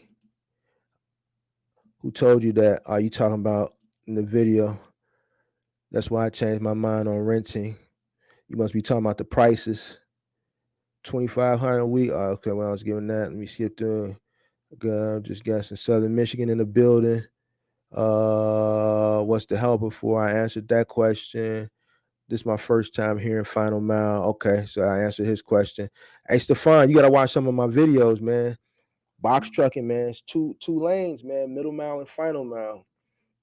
See, that's right there. That's why I do this, man. So and I don't know who you are, Stefan, or how old you are, but there's a lot of new people into this industry, and this just shows you right here. And there's nothing wrong with not knowing, you know what I'm saying? But that's why I do these videos, to let you know that Amazon Relay and DAT load board is not the only game in town with a box truck. You got Final Mile, you got gig apps, you got all type of stuff you can make money from with a box truck. I'm gonna put you guys on something else too. I'm just not gonna put you on it right now. Really enjoyed the story time video about the first lawsuit. Ray, appreciate you for watching it, man. Appreciate you. I got plenty more story time videos to tell, man. 13 years provided me a lot of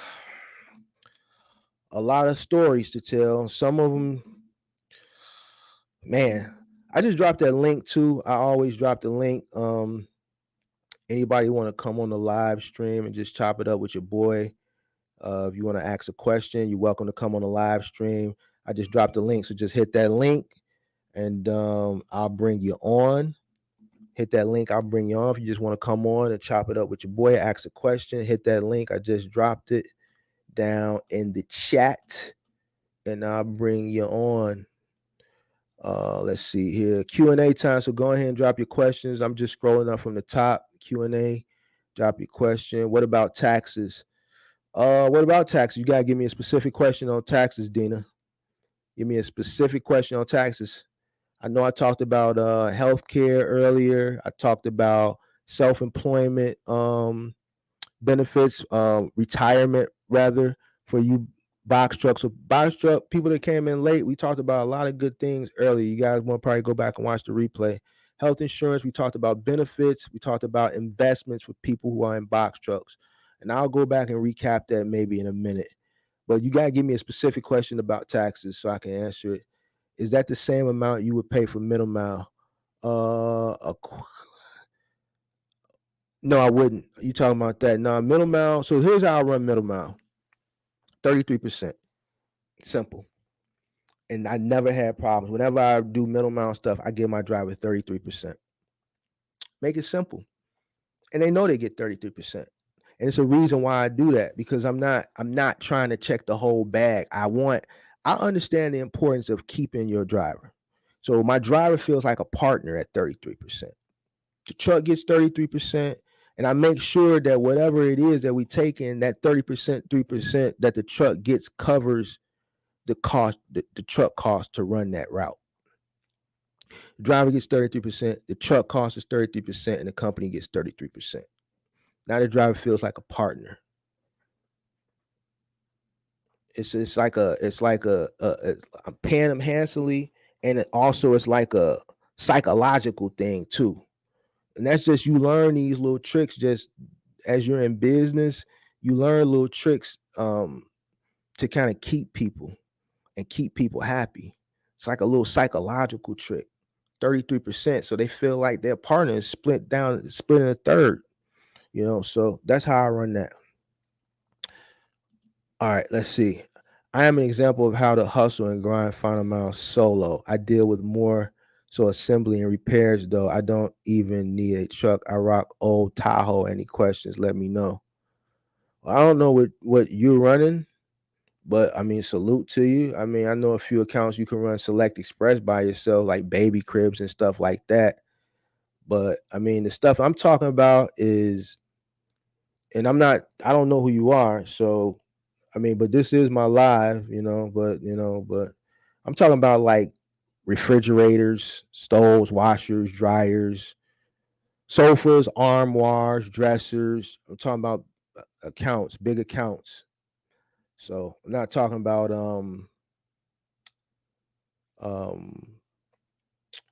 like the app gig based stuff. Like if you running Dolly, let's say Dolly, and maybe what's some of the other ones? Maybe GoShare, and they got different ones in different markets.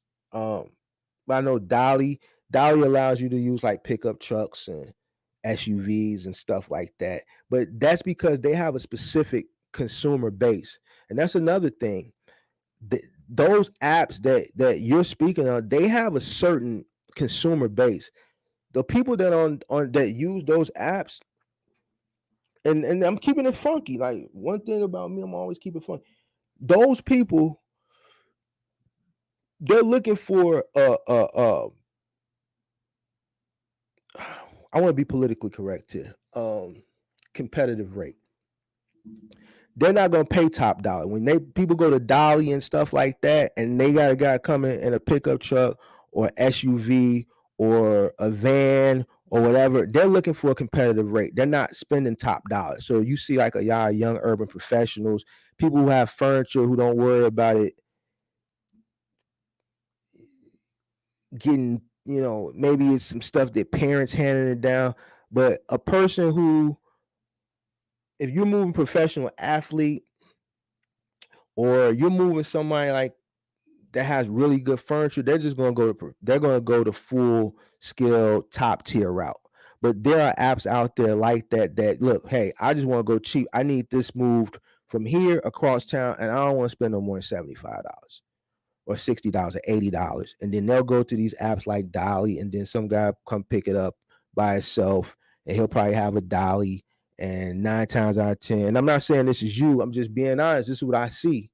I'm in a big market. Dolly actually started here, and I don't know which app you're talking about. This guy is coming down the stairs with his dolly bumping every stair, trying to get the stove down. He puts it on the back of his pickup truck. He got the ramp. He closes it. He doesn't wrap it. He takes it across town. And he's got to do it on the other end by himself.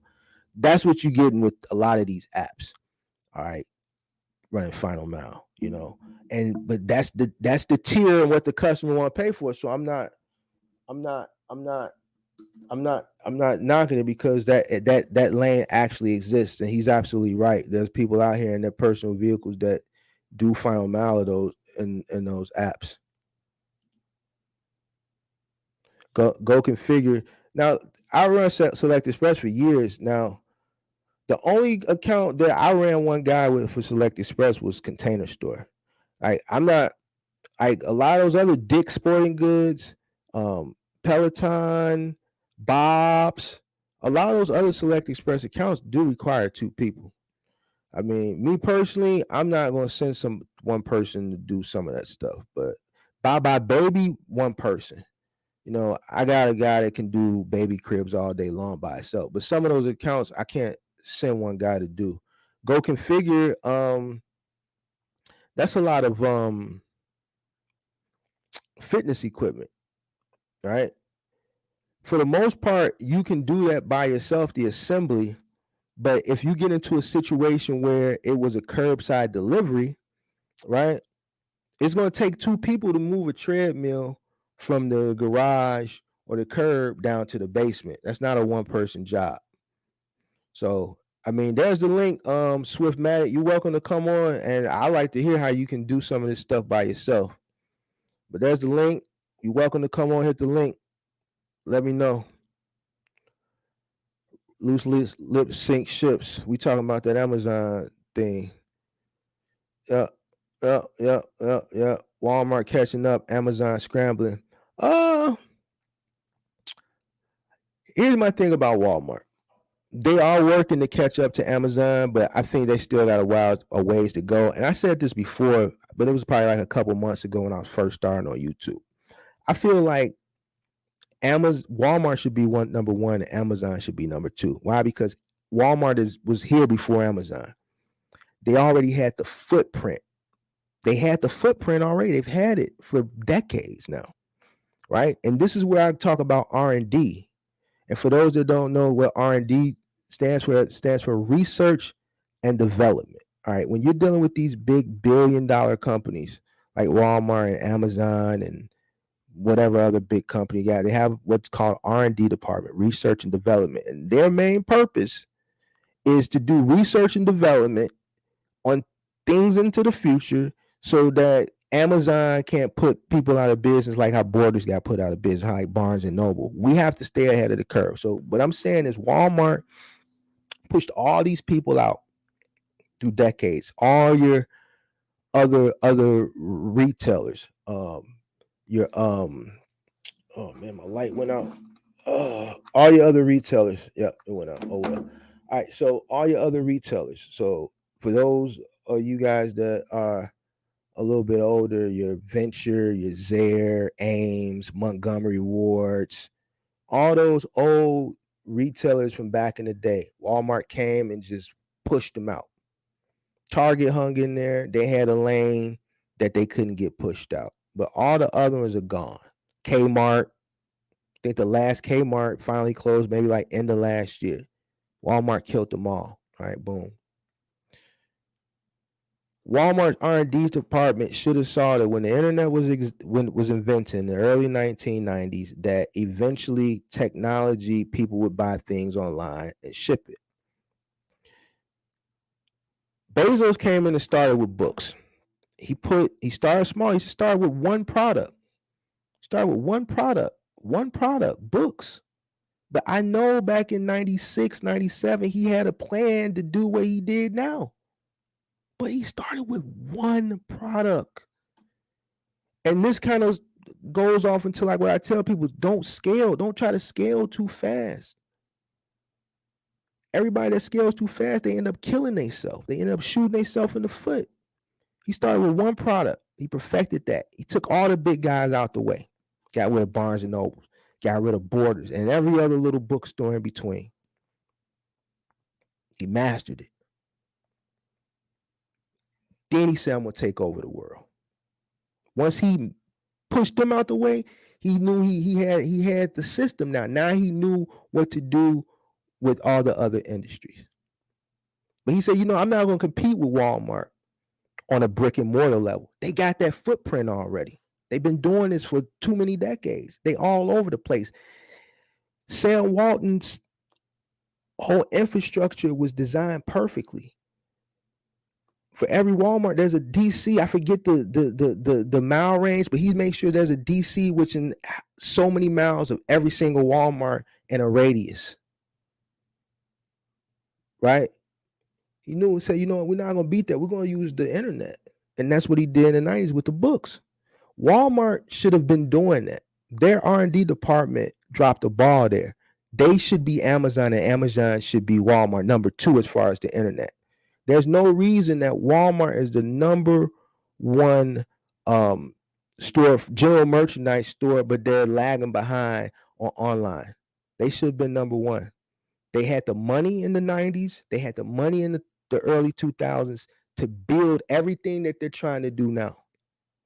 They should have been did it. They should have been first to do it. They shouldn't be playing catch up. Amazon should be trying to compete with Walmart. Walmart had the money. They had the infrastructure. They had the real estate. When you go to a Walmart, you notice the Walmarts, and I don't know if it's like this in every market, but most markets, even when I travel, Walmart is usually on a big lot. When they build a new Walmart, they purchase a bunch of land. They put the Walmart all the way in the back. Then they use the outlots in front to build like strip malls in the front of the Walmart. Walmart sits in the back. Why? We can sit Walmart. We can sit us in with Walmart. People are coming to us. We're going to build an outlet. We own the land. So we'll build a strip mall in front of the Walmart, and then we're going to rent it to Wingstop and Starbucks and what's that, ATI Therapy, and all these little places that rent those little storefront and the outlots. They're paying that rent to Amazon because Amazon owns the land. They own the retail vacant spots, right? So they're making money off the real estate, and then they're making the money off the consumer, right? They own the land. They could have been turned some of these Sam's Clubs that they're turning into now, the underperforming ones, in the distribution centers to keep up with Amazon. They could have been did that. And that's just my opinion. So I hear what you're saying. They're catching up. They're working hard, and they saying, okay, I guess they jumping into the autonomous thing. That's their lane. They're really pushing for that autonomous thing. And this is and everybody knows I got a love-hate relationship with Amazon, but I still think they got a long way to go. I think they still got a while to go to catch up with Amazon. I think they kind of dropped the ball. I think they should have been Amazon first. They got all the merchandise. All they needed to do was build an online store. They already have their own trucks. They already could have built a network like Amazon did, and they could have been selling stuff online. They waited too late. But it's they're doing a good job of trying to play catch up. They want to post everything on YouTube, think it make them look good. Let's see here. Drones. Yeah, drones are coming. I'm just curious to see how the FAA is gonna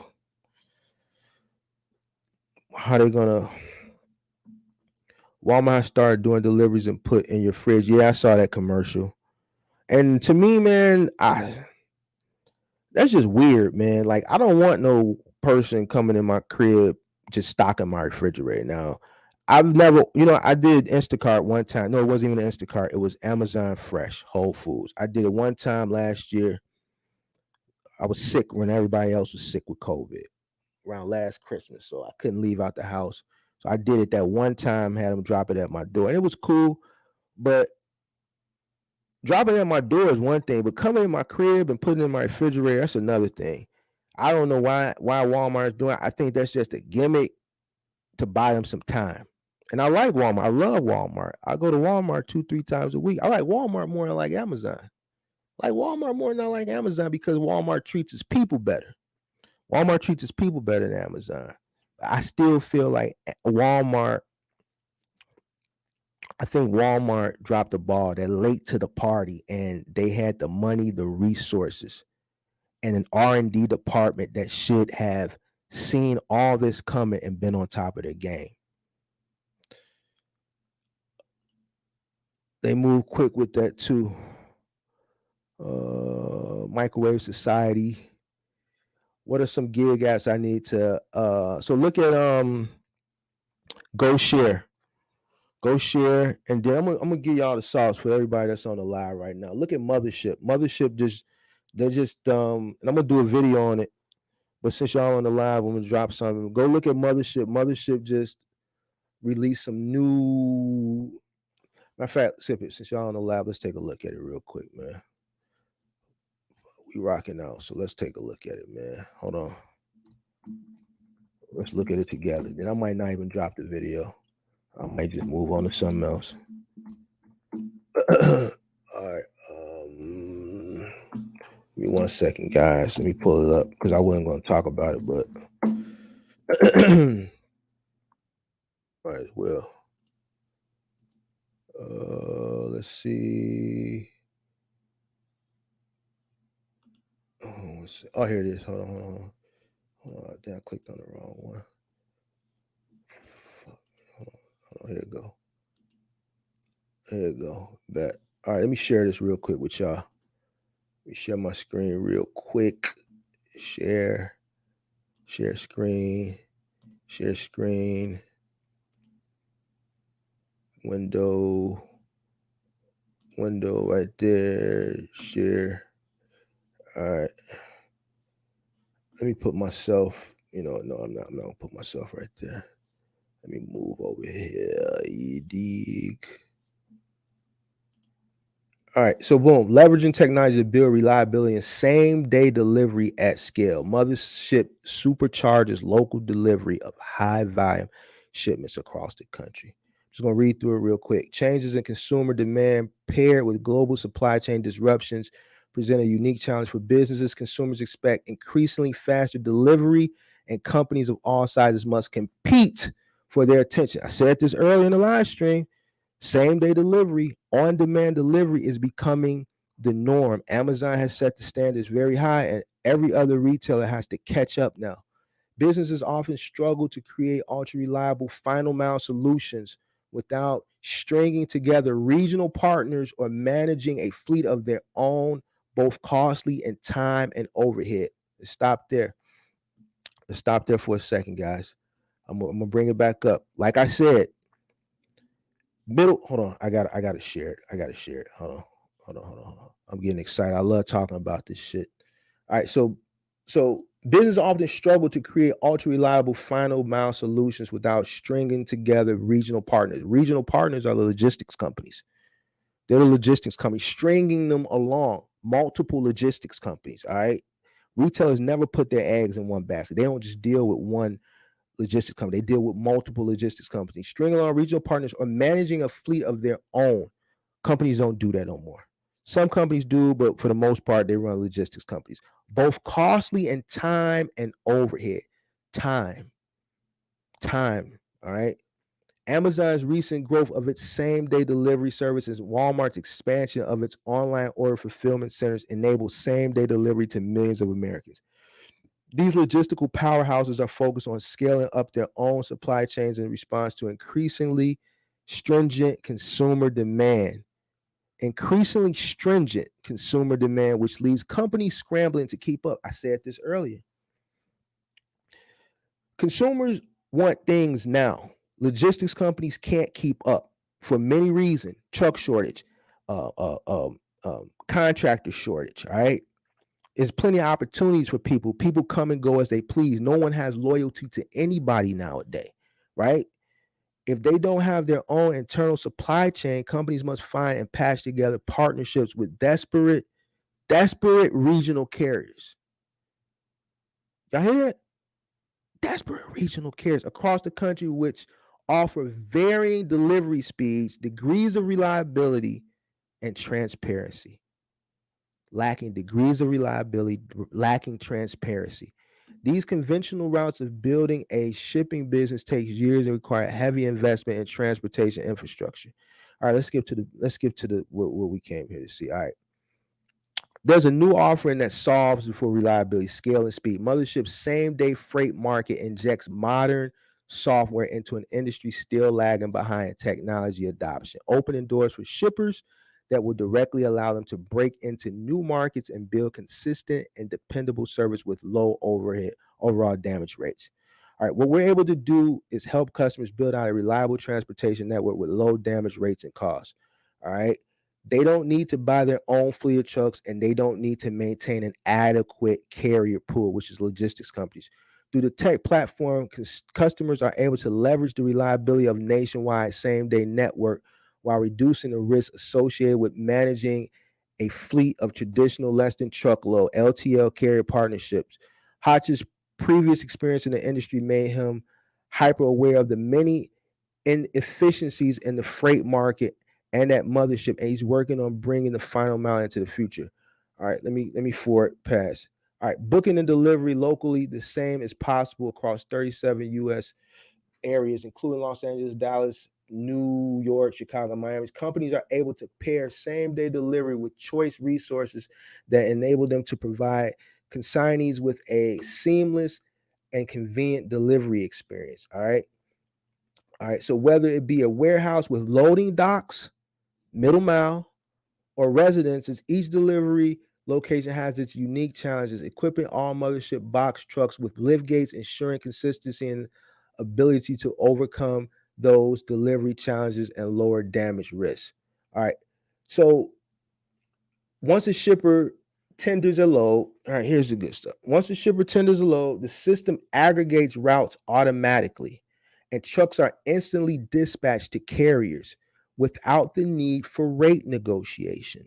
This means freight gets loaded quickly and in turn increases on-time percentages by eliminating back and forth brokers. This is eliminating brokers, and in some terms, this is eliminating dispatch as well. So brokers and dispatch.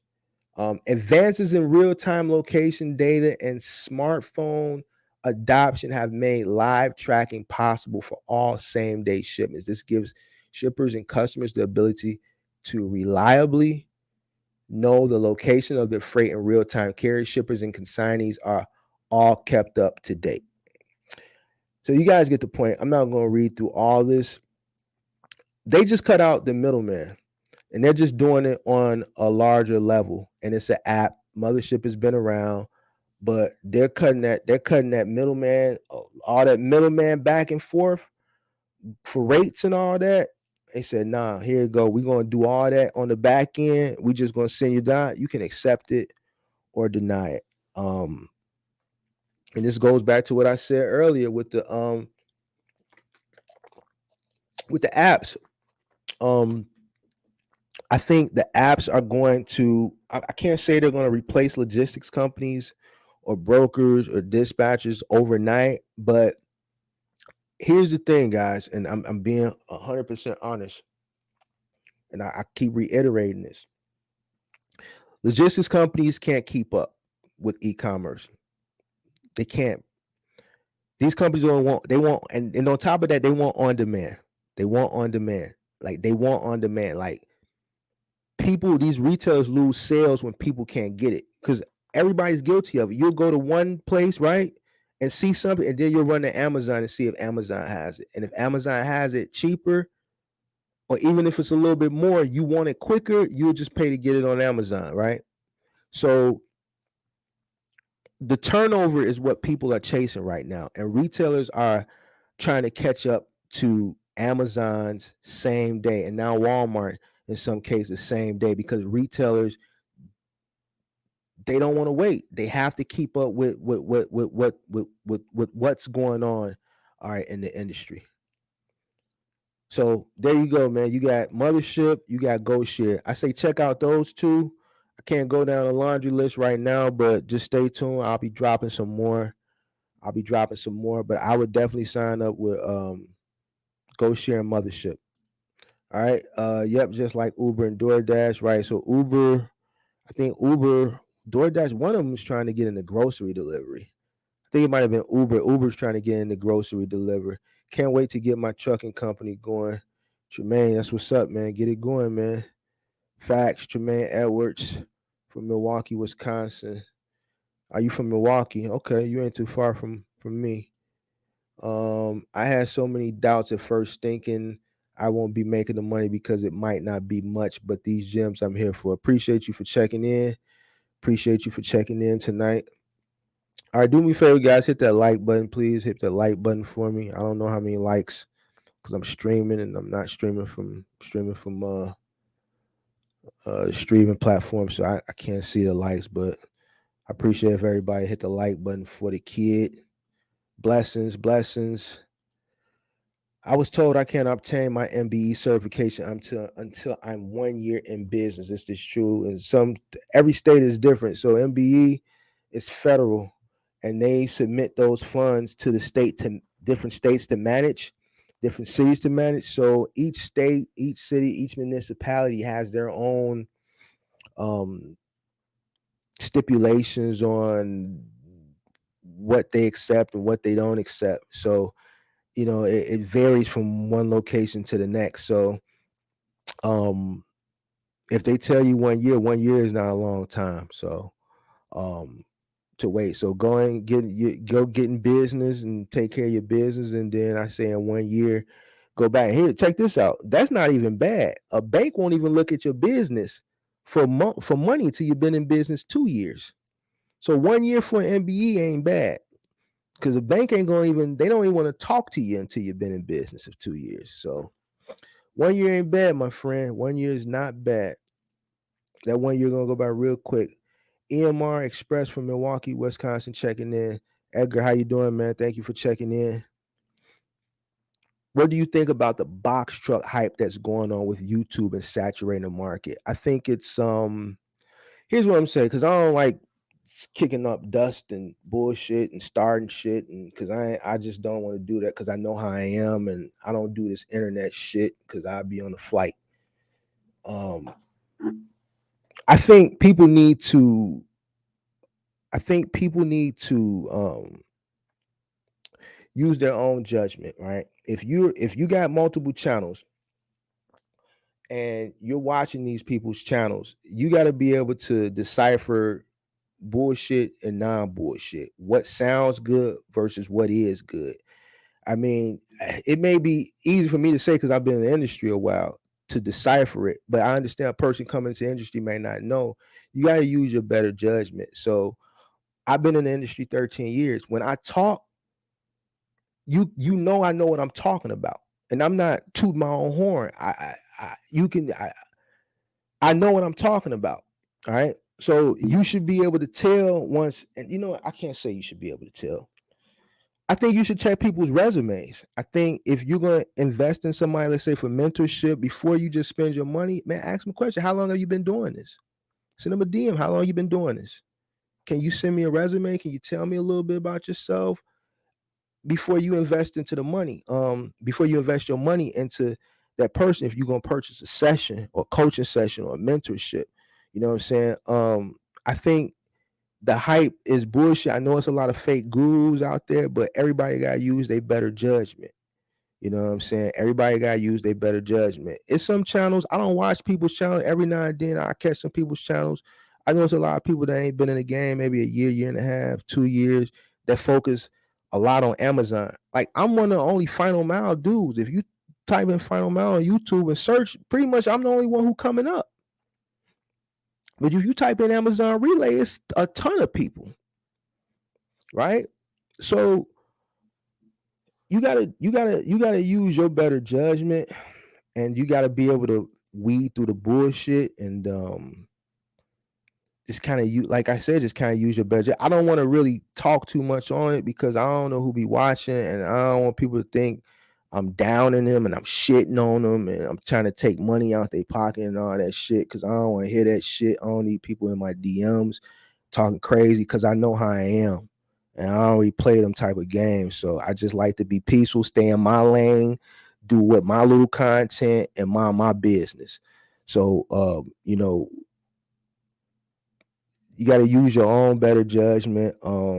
Take, even with people that may have not been in the game or people that focus on one thing, if people are out doing it day to day, they might not have a vast amount of knowledge from doing it for a long time, but if they're out doing it every day, they can still maybe tell you something or give you some type of knowledge from doing it trial and error through a trial and error phase. I figure a trial and error phase, man, honestly, in my case, to say it took me about a good 7 years to really master this shit. And there's no cap. I didn't master this in a year. I didn't master it in 2 years. I didn't master it in 3 years. I had to go up, down. I had to make money, lose accounts, realize that, hey, I'm not dependent. I'm dependent on this account. I had accounts when I got with IKEA. I thought it was gonna last forever. It was my first big account. The money was I'm like, God damn, this is more money than I'm making with my moving company. I'm thinking this shit was gonna last forever. Guess what? Dynamics lost the account, so I lost the account. I wasn't thinking like that. I didn't know better. I was still learning. You know what I'm saying? It took 7 years for me to say, you know what? I mastered this shit. About 7, 8 years. You know what I'm saying? I had to learn a lot. I had to get sued. I had to have my truck, one of my 26-foot trucks, somebody had to tear my roof off. A lot of these people can't tell you this stuff because they ain't been in it, because they haven't been through it, because they haven't been in the game long enough. But I'm not saying that's bad. They can tell you stuff from trial and error, from them being in it currently.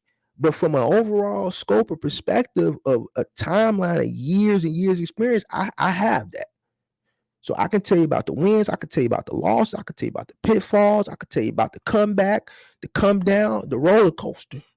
It's business. Every business. Anybody that tells you, man, you going like that, like the stock market, everybody wants to go up to the right all the time. But we know in the stock market, it don't go up to the right all the time. You're going to take some hits. Anybody that tell you they're not taking no hits, man, that's the people I want to stay away from. Because, man, this is a rough game. You guys running middle mile. A person ain't I still have yet to see a video about somebody saying they running a truck and the truck broke down in the middle of nowhere. I want to hear them type of stories, because I want to know, if I was getting into the game, man, you know what? That's good. What happens if my truck breaks down? My driver's out there 1, 2 in the morning in the middle of the night. Damn, that's not something I thought. What should I do? See, when I get to talking that real shit, people leave. But I ain't gonna stop talking that real shit, because this is the honest to God truth. I'm gonna tell you the real. I'm gonna tell you the real. All this shit happens, man. All this shit happens. So I think, Davion, to answer your question, everybody has to use their own better judgment when they decide on who they're going to really follow for mentorship and videos they're going to watch. You got some videos in this industry where they just vlog. They're not really teaching you anything. They just vlogging. They just on their truck driving and talking and stuff. And that's fine too. You know what I'm saying? There's nothing wrong with that. So I say it's different strokes for different folks. You dig what I'm saying? It's different strokes for different folks. I'm not a vlogger. I don't get on here. I don't show you lifestyle. I'm not trying to sell nobody lifestyle. Some people will sell you lifestyle. They'll show you a little of their lifestyle and then try to talk trucking. But they really trying to sell you they Gucci or they Louis or whatever they trying to sell you, the car in the background. I'm not selling you none of that. I want you to hear what's coming out of my mouth. I'm really taking. See, my mother was an educator for 34 years. So the gift of teaching, even though I'm an entrepreneur in other lanes, my mother is an educator. All right. So it's in me to give knowledge, and the only thing I can give you knowledge is something I've been doing for 13 years. Right. So, like I said again, the best I could say is everybody that's getting into this game, it is fake gurus out there, but you got to use your own better judgment. I can't tell people who to deal with, who not to deal with. You just gotta use your own better judgment and, man, go with what your heart feels like, your gut feels like, man, I guess. And that's that, man. So many people be negative nowadays. I guess. I remember this. I have so much to learn. Ray T, what's going on? You can build a car from scratch now on YouTube, man. You can pretty much go to YouTube for anything now. YouTube and Google. Same, bro. I wish we had this. I would have been in the game. Yeah, man. If we had, if well, YouTube was around, but if it was a lot of knowledge on YouTube and Google now, I mean, back then when I started, like it is now, man, I wouldn't have made all the mistakes that I made early in the day. What do you think about expedite van cargo business? Van cargo business. Here's the thing about vans. You limit it. You limit it. So um I know it's a lane for the middle mile, and I watched. I've caught a few people, here and there, say they're making this amount of money and this amount of money. Sometimes some of that stuff just sounds too good to be true. I'm just keeping the 1,000 with you. Now I know it's you can catch some good loads probably in a van. Me, when I look at a van, I think of small contractual jobs, um, courier delivery, Office Depot, Staples in some markets. I know Watco has it. Those type of accounts are what I look for a cargo van. Locally, final mile. Middle mile, I know there's a lane for it, but me personally, and this is me personally, to each his own, I'm not buying a cargo van to run middle mile, right? I bought a cargo van to satisfy an account before, and it was the word one of, and this is what I'm saying, it was a bad decision. It was a very bad decision because guess what? Once that account dissolved, that van set. And I bought a brand new cargo van. Why? Because every cargo van that I went to look at that was used, it had 180, 90,000 miles on it. They still want 20, 22,000. Cargo vans and pickup trucks hold their value strong. So I'm like, well, fuck, I can go buy a brand new Chevy, got a brand new Express for 28, 2,500 extended EXT. I might as well just go spend the extra $6,000 and buy that. And that's what I did. And I ran this account. And then when the account dissolved, because nothing lasts forever, the van set. I couldn't find another account to satisfy a van. So I look at it like this. I'd rather buy a bigger vehicle and satisfy smaller loads than buy a smaller vehicle and can't satisfy nothing but small loads. Bigger vehicle, I can satisfy anything. Big loads, small loads, medium loads, right? Small vehicle, I can only satisfy small loads. You get rejected. Oh man, we need this. Damn, I only got a cargo van. That's how I look at it. That's how I look at it because I bought a van, and vans are certain specific, like niche specific things you can do with a van. It's just not, it doesn't open you up to a full scope of opportunity. So that's my advice. Take it. I know people out here say, "Oh, get a van. I'm making 20,000 a week in a van." Whatever. I haven't seen it. You know what I'm saying? And like my mother always say, man, if it sounds too good to be true, man, then it probably is. And my mother said that. So my mother ain't never steered me wrong. My authority goes active in 2 weeks. I'm thinking over going OTR. Is final mile better? Um, Here's another question, man. To each his own. You know what I'm saying? To answer that question, um, if you're gonna go over the road and it's just you, all right. So first with final mile, you're gonna need more than one person. All right, you're gonna need more than one person. All right. So if you don't have a second person, then that automatically puts you in middle mile. The good thing that you said is you're going OTR. A lot of people don't want to go OTR, but if you're going in with the mind frame of already going in OTR, then I think you're gonna see much success. As long as you understand that um that middle mile game going OTR is what it is. You're going over the road. You're chasing the bag. You got to go to where the money is at. And you don't mind being out a week, 2, 3 weeks at a time, then I think you're going to see much success. So to whatever you feel like is best for you. But like I said, if final mile is going to require two people, if you don't have two people, then you can't even really consider that, right? So now you middle mile, and like I said, you the key word you put, you going OTR. So I think you're going into it with the right frame of mind, and I think you get out there on the road and you just let the road go where the money takes you, or the money go where the road takes you, or whatever the saying is. I think you're gonna check a bag, man. Let's see here. Rohan. Salute. Best on YouTube, fam. Appreciate that, Rohan. Do me a favor, hit the like button, guys. Hit the like button if you're rocking with the content, you rocking with the podcast. Appreciate you, Rohan, for checking in. All right, I got the live the link up. Anybody want to come on, man? Holler at your boy, ask a question. I'll drop it again on the in the chat. Let me stop this screen share. All right, just dropped it in the chat. So if you want to come on, just hit the link. Come on. What do you think about double brokering on that DAT board? I think I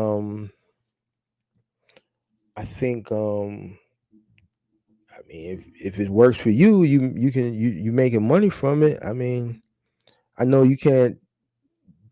Well, you said double brokering, so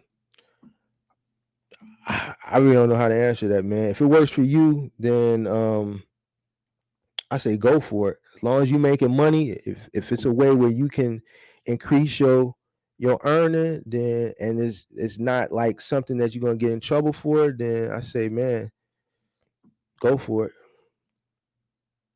Glad you're doing this. My entering into the box game really torn between leasing versus financing, understanding the pros and cons, but still not sure out of Knoxville. Knoxville, Tennessee in the building. Angelina, what's going on? Appreciate you rocking with me tonight. Really torn between leasing versus financing. All right, so usually what I advise people is this. If you're getting into the game, not everybody gets into this game and sticks in this game. And at this point, I can say, and there's plenty of people that say, yeah, there's a lot of people that have gotten into this game in the past 2 years that are no longer around. You got YouTubers. I think a lot of those YouTubers that got in were just getting into it because it was hot at the time. So they just go from whatever is hot so they can get views, whatever. But I know people in my market that bought trucks during the pandemic. You know, they took the PPP, the PUA, they took that money and they went and bought them some trucks. And all of them consulted with me. Even people who didn't know me that knew of me through other people. And this is before YouTube. You know, a lot of people know in the city knew about me, you know, about trucks. So even if they didn't know me directly, they went through people, man, can you ask Mark, man, I'm trying to get, I need to talk to him, blah, blah, blah, blah. The main thing I told people, man, who you gonna get to drive for you? Because everybody had one thing in common, uh, stream of income. Nobody wanted to drive the truck. And I said, well, the issue now is, and this is during the worker shortage when nobody wanted to work. Like, who you gonna get to drive for you? Well, man, I'm gonna find somebody. There's people out here. Ain't nobody working. The same 20,000 you got, everybody else in the hood got that same 20,000. Why you don't think they gonna go get their own truck? I swear to God. If I'm lying, I'm dying. And every person I know that bought a truck, one of them still got their truck. The rest of them sold them. They failed. Okay. I say that to say this. The game is trial and error. Getting into the game. If you're not 100% sold on it, I say maybe you should rent first. Right? Rent first. Get out there, take some loads. Learn the game. See if this really is for you. And if it is, then maybe consider buying a truck. All right. You can buy a truck and then you can sell a truck. You can buy the truck, and if it don't work for you, you can sell it. You know, I wouldn't have recommended that a few months ago because the trucks were sky high, and I told people to wait. And the people that waited, you know, y'all just say $40,000-$50,000. So, you know what I'm saying? But I say me personally, I started with renting and then I started buying. It was a different time then. Trucks were a lot cheaper. But I say learn the game. Make sure this is right for you. You know, Going out over the road, I don't know if you're going to do middle mile, but if you're going out on the road, it gets lonely out there. It gets lonely. It's tough. It's not easy. Some people think, oh, I'm just driving. But a lot of people, man, they get out there and they can't take it. They can't take it. They can't take just looking at that green pasture day in and day out. They get homesick. They spouse calling, they boyfriend, they girlfriend calling, they got kids. You know what I'm saying? So see if it's for you. And then if it's for you, then maybe invest more into it. I wouldn't spend a lot of money jumping all the way in with investments if you're not 100% sold. Now, if you're 100% sold and you know this is the life for you, then and you got the money, trucks are cheap now. With rental trucks scarce still, if you got the money, find you a really inexpensive truck, take your mechanic with you, and buy your truck. So that's how I would look at it if I were you. If you just you want to test it out, you want it to work, but you still not sold, I think maybe tread a little bit lightly. If you know for sure this is what you want to do, then go ahead, man. Go find you one of those trucks and a good affordable truck. Take your mechanic with you and go ahead and jump in the game. What is a gig app? I'm real green. Just starting my authority in June. Gig app. So you got gig apps like not YouTube, but Uber, let's say, and DoorDash, right? Those are gig apps, or Uber and Lyft for rideshare. So there's gig apps in this field too. For like logistics, you got GoShare, you got Mothership, you got other ones that don't pertain to like what we're talking about, like Dolly and some of these other ones. But I kind of focus on the middle mile, final mile ones. And the one I've been talking about lately is GoShare. I'm gonna start talking more about Mothership probably in the next coming week. But they're basically on-demand apps. You download them from the App Store or the Google Play Store. You got your truck, right? And basically, once you get on board it, instead of going through the traditional um, way of getting apps, let's say through middle mile with brokers and load boards, this app is going to automatically have the loads, and they're just going to, once you turn the app on, they're just going to send you loads. You set the time you're available, they'll just start sending you loads. You can accept or reject them. The rates are already negotiated. Same thing with final mile. On demand is very important now. People order things online, they want them the same day, next day at the latest, right? So instead of going through logistics companies, because logistics companies are lagging behind, they just can't keep up with e-commerce demand. You got a gig app. So I'm a guy, I got my box truck, I got my app, I'm available Monday through Friday, 9 to 5. So I'm in my box truck, I'm doing little other things. Boom. GoShare hits me, a Mothership hits me. Man, is a pickup downtown Chicago, or let's say whatever at this loading dock. It's taking me 75 miles out to Joliet, and it's paying me $280, $300. $300, 75 miles, the hour drive, right? Outside the city. An hour outside the city of Chicago is just a suburb. We got suburbs that are an hour and a half away. So that's nothing. I would take that. It's $300. You know what I'm saying? So I don't have to go looking for the load. I don't have to negotiate with a broker. I don't have to do all that other in between stuff. It's on demand. I'm already available because I set the time on the app that I'm available this time. I'm already in the truck because I'm already available because I knew I set the time. So only thing I do, I hit it, I accept or I deny it, I accept it, and I go get it. It's on demand. So it's not, I got to pick it up at 8 o'clock. No, I accept it. I'm starting heading there now. And the app knows it. The algorithm knows it. It sees you heading there. Boom. It sees you going to pick it up, drop it off. You're still on your clock. Boom. They say, okay, the algorithm sees, he's in Joliet. We got something else in Joliet that just came on demand that's coming from Joliet back to the city. Oh, you know what? It's paying another $300. I gotta go back that way anyway. Oh, you know what I'm saying? Let's say it's paying $200. I gotta go back that way anyway. Boom. I'm gonna accept that $200. Drop that back off. Cut out the middleman. So that's what the gig apps in final mile and middle mile are doing right now, and they're going to continue to get more retailers are going to continue to sign up, because the key thing that I keep reiterating is on demand, on demand, on demand, on demand. Everybody wants everything now. Final mile logistics companies can't keep up with that demand. They can't keep it up. They don't even have enough ICs on the platform. That's why they're constantly hiring, right? Middle mile, same thing. Same thing. People want things on demand. And the more people want things on demand, the more frustrated these retailers get with these logistics companies and these brokers, the more they're going to go over to gig apps. They're going to take their chances more and more and more on gig apps, because the gig app trucks are ready to roll on demand. All right. If you was to just now get into the box truck game with the game you have now, what direction would you go right now?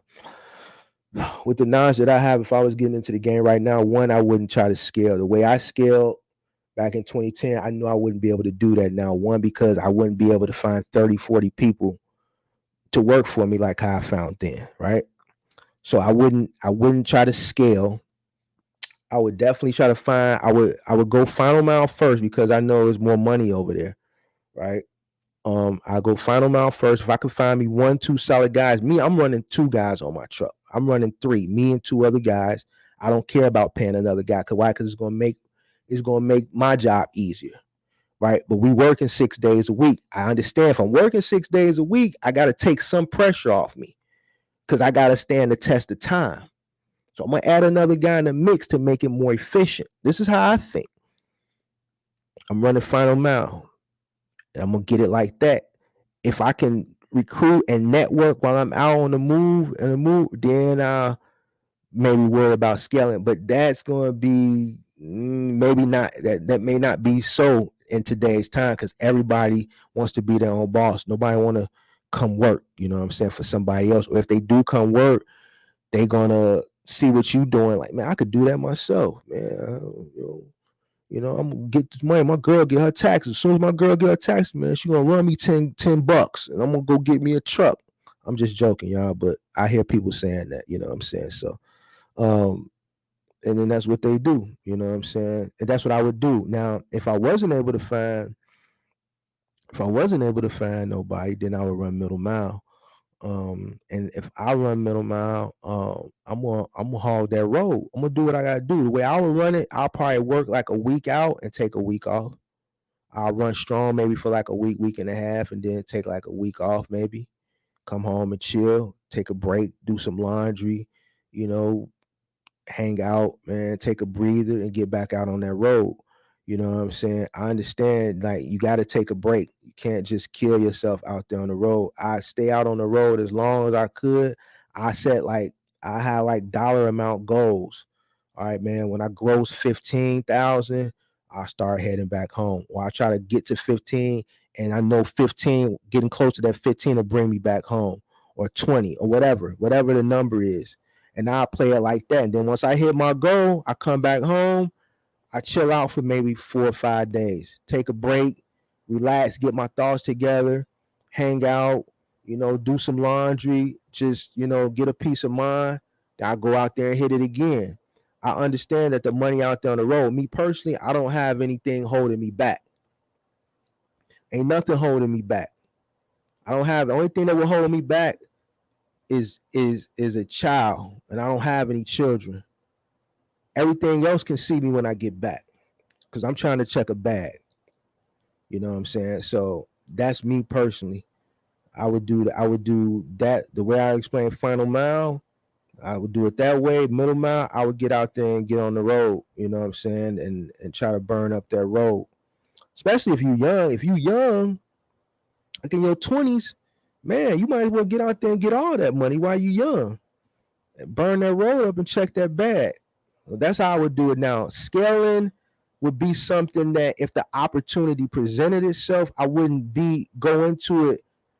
It's okay to go into it with that mind, but I'm telling you, it's hard to scale now, man. It's very hard to scale. And I tell people this, and everybody I've told this to, not in my mentorships coach, like people I've told that have been in business locally. I said, man, if you plan on scaling, it's going to be very hard. It's going to be very hard. And they're like, man, I should listen to you. You were right. You were right. So I would go into it with those two mindsets on each lane. So hope that answers your question. Thoughts on authority and all the responsibilities that come with high auto insurance. Um, Auto insurance depends on a few things: where you live, how old you are, things of that nature. I gave y'all the sauce multiple times on the insurance. Don't use Progressive. Get you a broker. Try to find another insurance company. So that's one tip. The responsibilities that come along with high insurance. I mean, if you get into the game and you have to pay high insurance because of your location, your age, certain things you can't combat, right? Certain things you can't combat. So if you know you got a high overhead in insurance, then you got to try to lower your truck costs. So if you know you got high insurance, then you can't be spending a lot of money on a truck rental. So, if somebody telling you $1,200, $1,000, $900 a week, me personally, I would say no. That's me personally. I can't pay that much because I know what it costs to run. I know what it costs to run. You know what I'm saying? And that's just too much. So hopefully that answers your question. If you're in a situation where you got high auto insurance, not because let's say you didn't do due diligence and you just got in the game and you Googled commercial auto insurance and Progressive was the first thing that came up, which it usually is, and that's who you went with.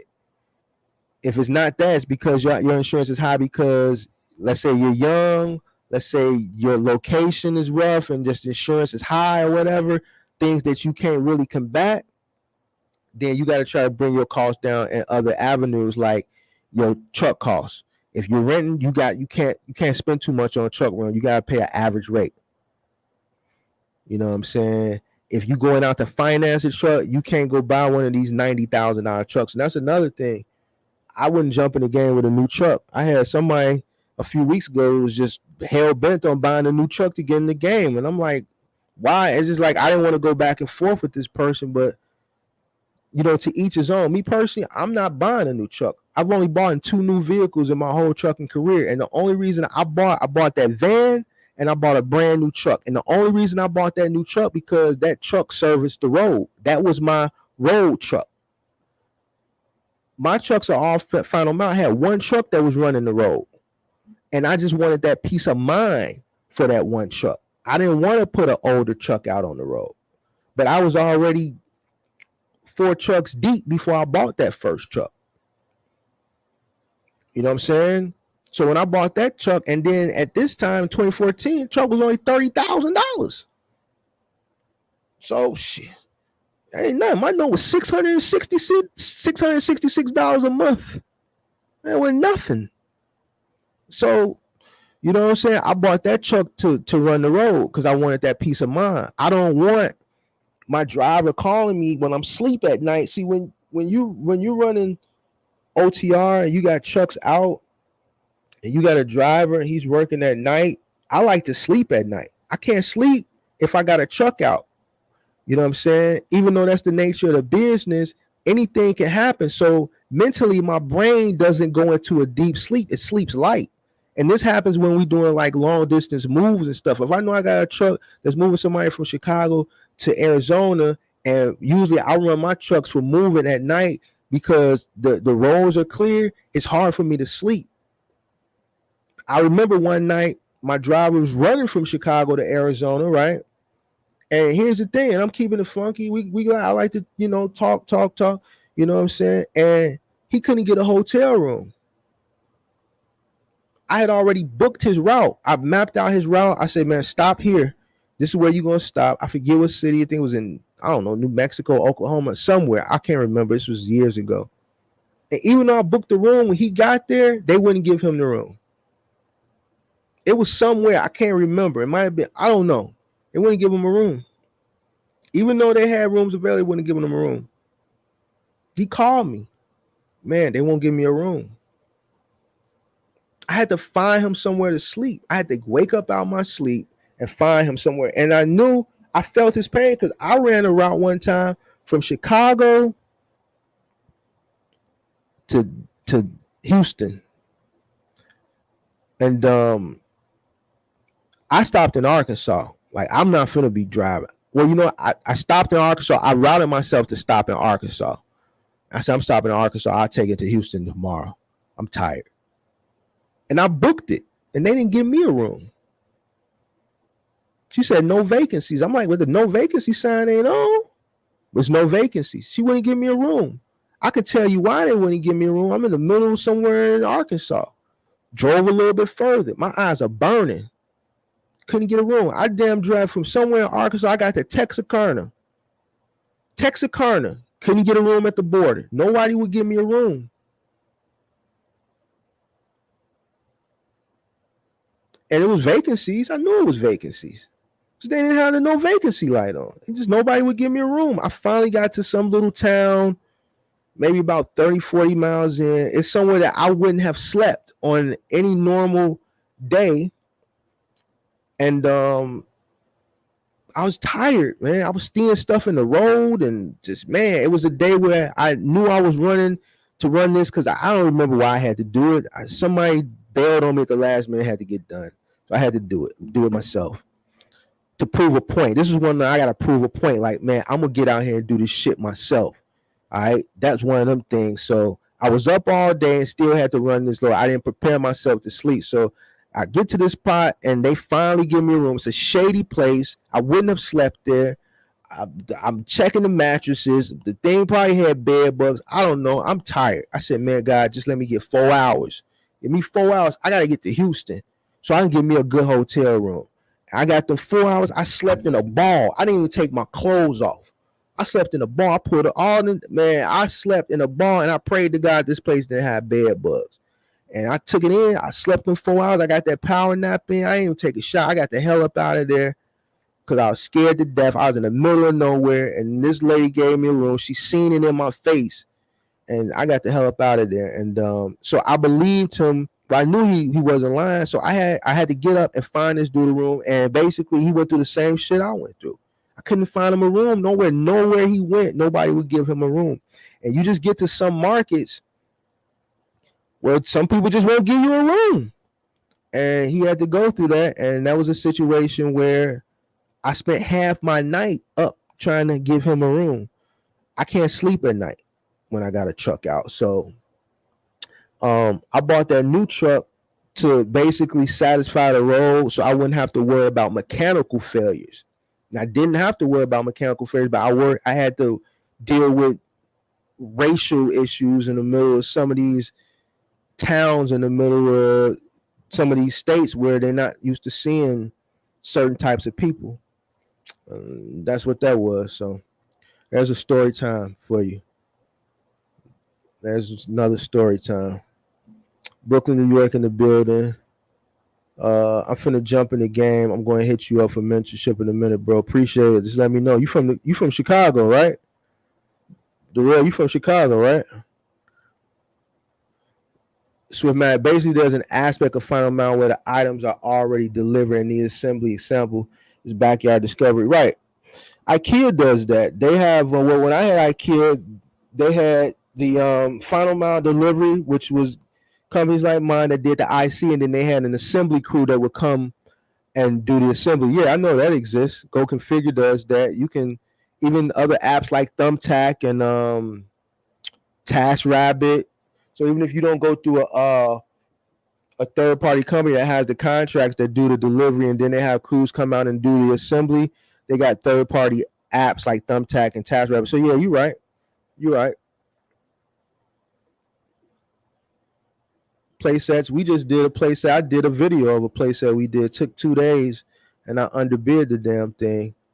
I did a video a few months ago. I'm trying to get a rental with budget, but they ain't got no trucks, and there's waiting lists. And other rental companies want $4,500 a month, 26 cents a mile, and my MC is over 24 days. Well, Chris, I tell you what, you probably want to hold off. If you got the truck rates are coming down now, if you got some bread, I would start looking for a truck. You know what I'm saying? Like, I profiled a few trucks on Penske Used Truck Sales a week ago. Trucks are coming down. I mean, if y'all want, we can go look at let's just look at some of the prices of the truck. Let's see what they're looking at. See if they came down some more. Real quick, guys. Let's look at it. Penske used trucks. I'm gonna share my screen real quick. Let me share my screen real quick. Extra camera now. Share screen. Window. Share screen. All right, y'all see this? Let me move this out the way real quick so y'all can see this. All right, let's take a look at this real quick. All right, we're gonna look at 26 footers just so we can see, because I know a few people that asked about getting into the game and rental trucks. I'm using my market. We're gonna run about 250 miles search. Now, me personally, I'm gonna filter out. We're gonna go lowest to highest because I'm taking my mechanic with me. Now, right here, you got a 04 International for $19,000. It's in Wisconsin. I go up there. I take my mechanic with me. My mechanic that's been with me for years. If he say, Mark, this is a good truck, this is a runner, I'm gonna buy it. I don't care it's a 04. I don't care that it has rust right here. I don't care that. Let's look. I don't care about none of that. I don't care about that. I don't care about this. You should see one of my truck number 3. From when they peeled budget off, when we bought it from the budget auction, it still say you still see the budget from the sticker from being on. I don't give a damn about none of that. It's a work truck. The older it work, it looked like it's working. It looked like we've been working. I don't want it to look pretty. I want it to look like it's working. Because when it look like it's working, it looks like what? You making some money, right? Look at this. I don't care about none of that. See that? Now, this right here, let me tell y'all a trick, a secret. When you see this, it lets you know it comes from a market with snow. A truck that's been running in Florida or something like that is not going to look like this. If you look at cars that aren't garage kept, or pickup trucks or vans that's not garage kept, trucks that's not garage kept, it came from up this way. The Midwest, Chicago, Minnesota, Wisconsin, Indiana. This is how you tell when the bottom is rusted like this. It's a Midwest truck, a truck with some snow, or maybe East Coast, just a market where they get snow. The rough element, salt eats this up. We use salt up here. I know down south, and I ain't making fun of y'all, but I'm finna make a joke. Y'all in Atlanta, y'all get a little snow like that, y'all shutting the whole city down, and y'all use sand or something. We use salt up here. So the salt will eat it up. Salt eats up the paint off your cars. It eats the undercarriage. You guys that are on the stream from the Midwest, Ohio, Indiana, Illinois, Minnesota, Wisconsin, Iowa, y'all New York, on the East Coast, y'all know what we talking about. Not every market use salt, but I don't care about none of this. See this seat, man? Let me show you some of my seats. I got seats that look like this. I don't care about none of that. This is what I care about. When he opens this up and he turn on, he get the climbing in that damn thing and looking and stuff, and he like, yay or nay. This is all I care about. What's going on up under that thing? What's going on up under that thing? And I may care if the lift gate working or not. I may care at the lift. I don't care about the radio. I don't care about the radio. I don't care that the radio works or it doesn't work. I care about the AC. The reason I care about the AC, you got to make sure, and the heat, obviously. But like the cosmetic stuff, I don't give a damn about none of this. That C, I don't give a damn about that. I don't give a damn about that. If he sent me that's a win, I just bought a $20,000 truck that's going to make a whole bunch of money. That's how I look at it. $27,000. This is a 338, so that's a CDL truck. $29,000.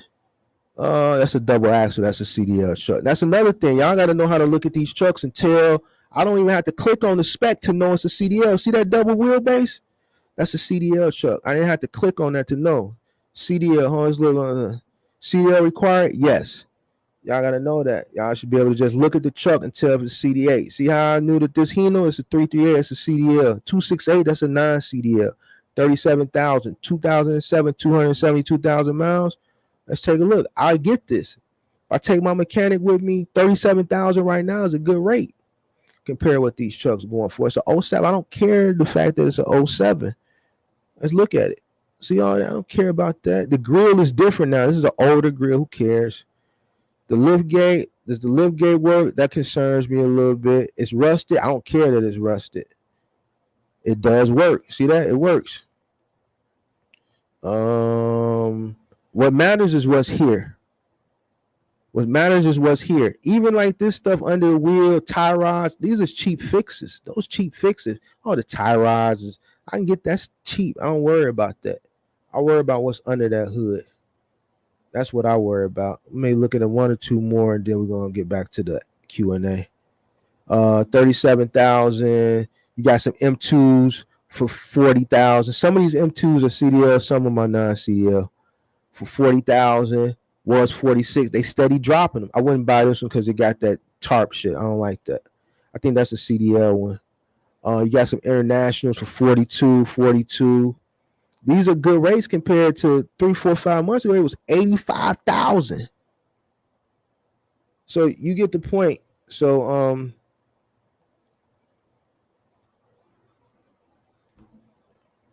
if you got the money, I just showed you a truck for 19,000 in Wisconsin. I would take my mechanic. If my mechanic say, hey man, you can get you another 200,000 miles out of this truck, I'm gonna go get it. So I'm not renting no truck at $4,500 a month, and 26 cents a mile. And depending on what you're running, that's over $1,000 a week. If you running over the road, you paying 26 cents a mile. How can you really burn up the road and really get to the bag if you paying 26 cents a mile and $1,000 a week? It's gonna be hard. So I would really look at considering buying a truck right now, if I were you. And that's just my advice. App's example is Thumbtack. I'm platinum stats. Yeah, I'm platinum stats with Thumbtack too. Top pro. I don't really mess with TaskRabbit, but I got my moving company on Thumbtack. But Thumbtack done went to, I ain't gonna cap, Thumbtack done went to shit this past year. Like, I don't know, they got some weird shit going on. They must be trying to go public and sell the company. Can't come on tonight, Mark. Would definitely like to chop it up with you. Well, maybe next week, every Tuesday at 7:30, we do this. So hopefully you come back next Tuesday. Yes, make it better. 10-4. Sears is barely holding on. Right. This was a big market for Sears. They're barely holding on. Even that Kenmore. I recently, like 3 years ago, my washer and dryer went out. I bought a Kenmore because I was raised on Kenmore. My mom likes Kenmore, so I bought a Kenmore. And it was a piece of shit. I should have bought an LG. So I'm having more problems with this damn thing and it's only 3 years old, and they've been out here to service this damn thing twice this year already. So even the appliances, they sold the appliances to, I think, Whirlpool, and was it Whirlpool or Maytag? Frigidaire. Whirlpool was making Kenmore. Whirlpool makes good products, and then Frigidaire is making it now, and I don't need to say nothing else. So yeah, Sears is barely holding on, but that goes back to what we talked about earlier with R&D.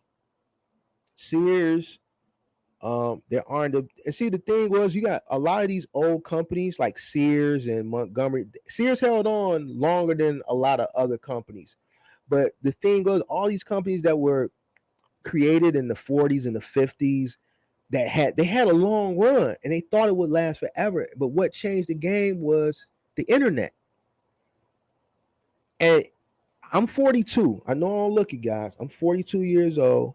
And a lot of these big companies in the 90s, they laughed at the internet. You can go on YouTube and look up old news footage of how these companies were like, oh, it's not going to last. They didn't see the vision. They didn't see it. So therefore, their R&D department didn't invest into the research of, okay, we need to start prepping for 20 years from now so that we can be around another 20 years, the 50 years we've been here, 60 years we've been here. But a lot of these companies didn't think the internet was going to last. I remember watching the news and the interviews with the board members and the CEOs of these companies. They shunned it. This is public. You can go on YouTube. If you do a good search, you'll probably find some of those videos, those clippings or news segments. And because of that, they're in the position that they're in now. Your Sears, your Kmart's, all these big department stores. The malls are on their way out. Like I said last week, the malls ain't finna be here. The indoor malls, man, the indoor malls is dead. Nobody goes to the indoor malls no more. People buy stuff online, and high fashion is taking the place. People want to go to Rodeo Drive. They want to go to Michigan Avenue in Chicago. They want to go to Fifth Avenue in New York, or they want to go to Louis Vuitton or Gucci.com or those places. People don't really go to the malls like that. They'll go to the outside strip malls. You know what I'm saying? But those indoor malls, like how people would go to in the 90s and the early 2000s, they'll walk the mall and then they'll go to the food court and they'll eat and then go walk the rest of the mall. And then some malls will have the little play area for the kids and you spend a day there. Man, don't nobody do that no more. Don't nobody do that no more. So Sears and all these other companies, I blame it on their board of directors. All those old guys like Kanye, how Kanye going on this rant.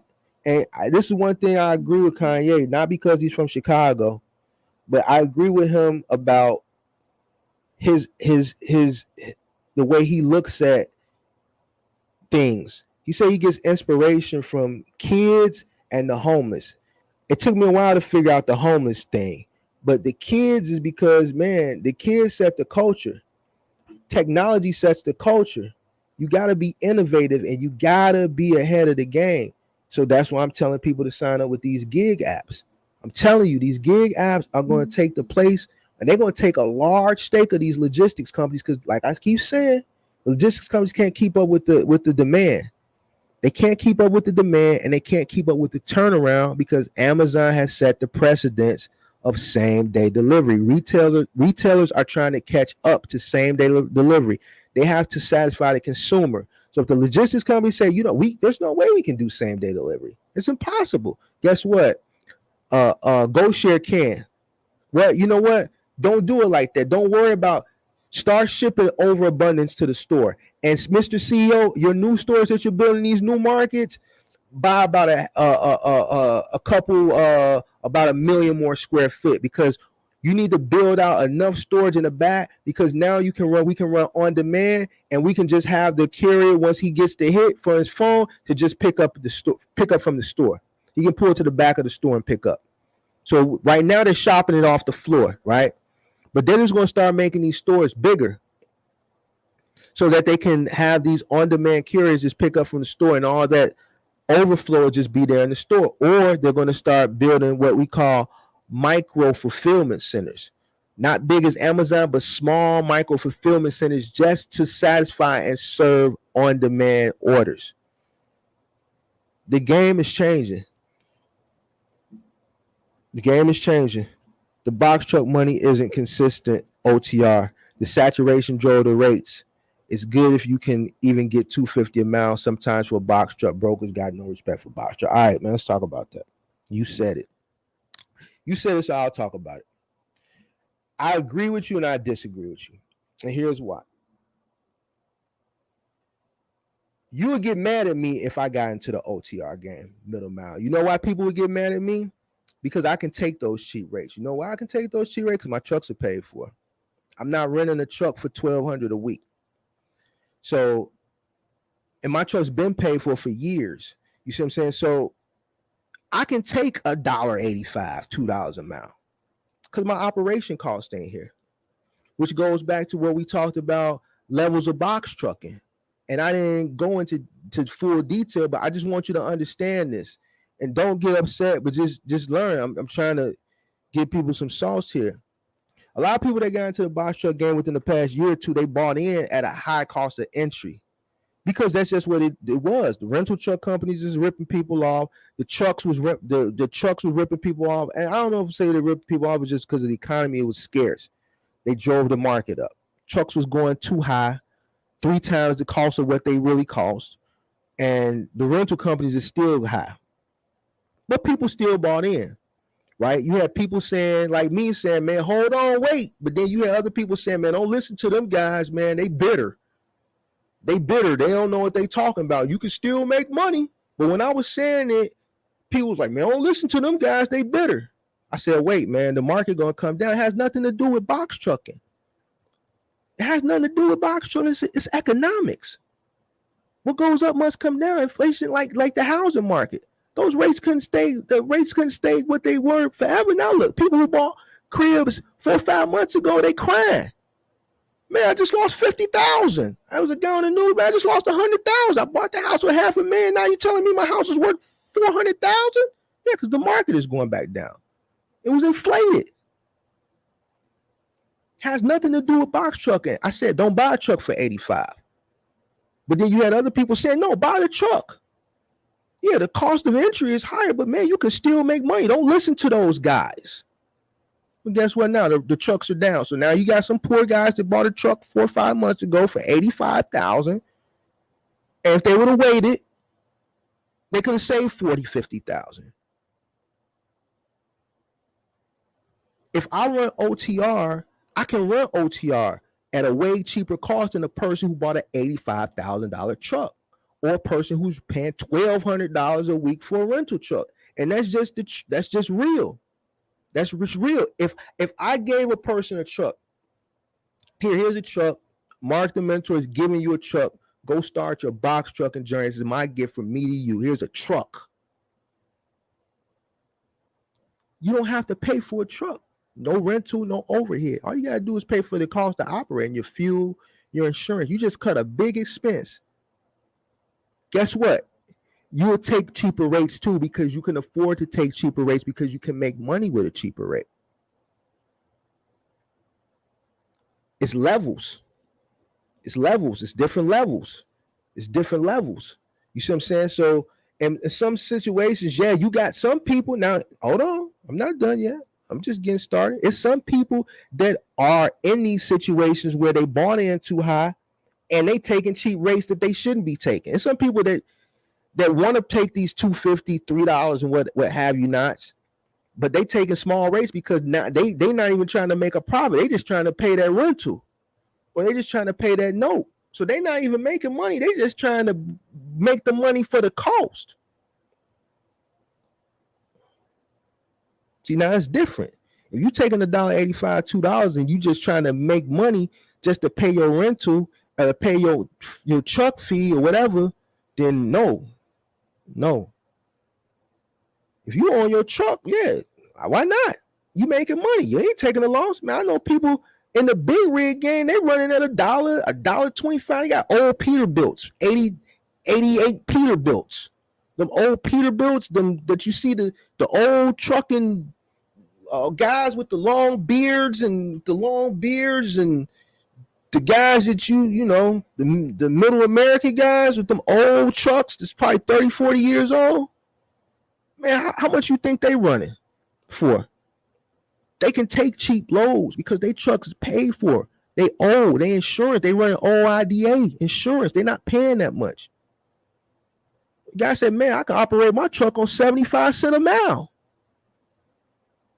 It's different levels.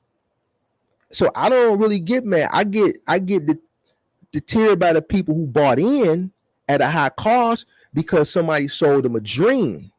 And now they're struggling to try to make a profit, which they'll never make because their overhead is too high. They bought in high and the rates were high at the same time. So they looking at this. They doing their math. Listen, they're doing their math on high truck rates and the cost that the freight was at the time, inflated rates. But didn't nobody tell them those weren't normal rates. Those rates were going to come crashing down. But that truck they bought, that note's still there. Still at that high rate. They paying a truck for $85,000. The rates is low. See, the fake gurus didn't tell them that. So it's different levels. Me, I can take those cheap rates. I'm not in that lane, but if I wanted to, I can take that. Or a person whose truck is paid for can take that. So to answer your question, it is saturated. The rates haven't been driven down, so to speak. This is about the norm, to be honest with you. This is about the norm. I'm being honest with you. And if a person bought in at a high cost of entry, they're just struggling right now because the smoke and mirrors went away. So you got to really do your due diligence. You got to really know how to win. And in business, like sometimes it's not a good time to enter. It's good times to enter, and it may not be such a good time to enter. Right now, the truck rates are down. I said this though. So Davion, I agree with you in some points, but then some points you gotta revert back to when I talk about the levels. It's different levels because I guarantee you, if I gave you a truck, Davion, a brand new 2023 truck, you could operate that truck at a lot less cost because you don't have a note. Peace King, can you talk about how to be profitable renting a box truck? Is it possible? Do you recommend renting First Star? I do recommend it first starting out, but again, at these rates that these truck companies are charging for the rentals, depending on what you can get a truck for, it depends, man. It really depends.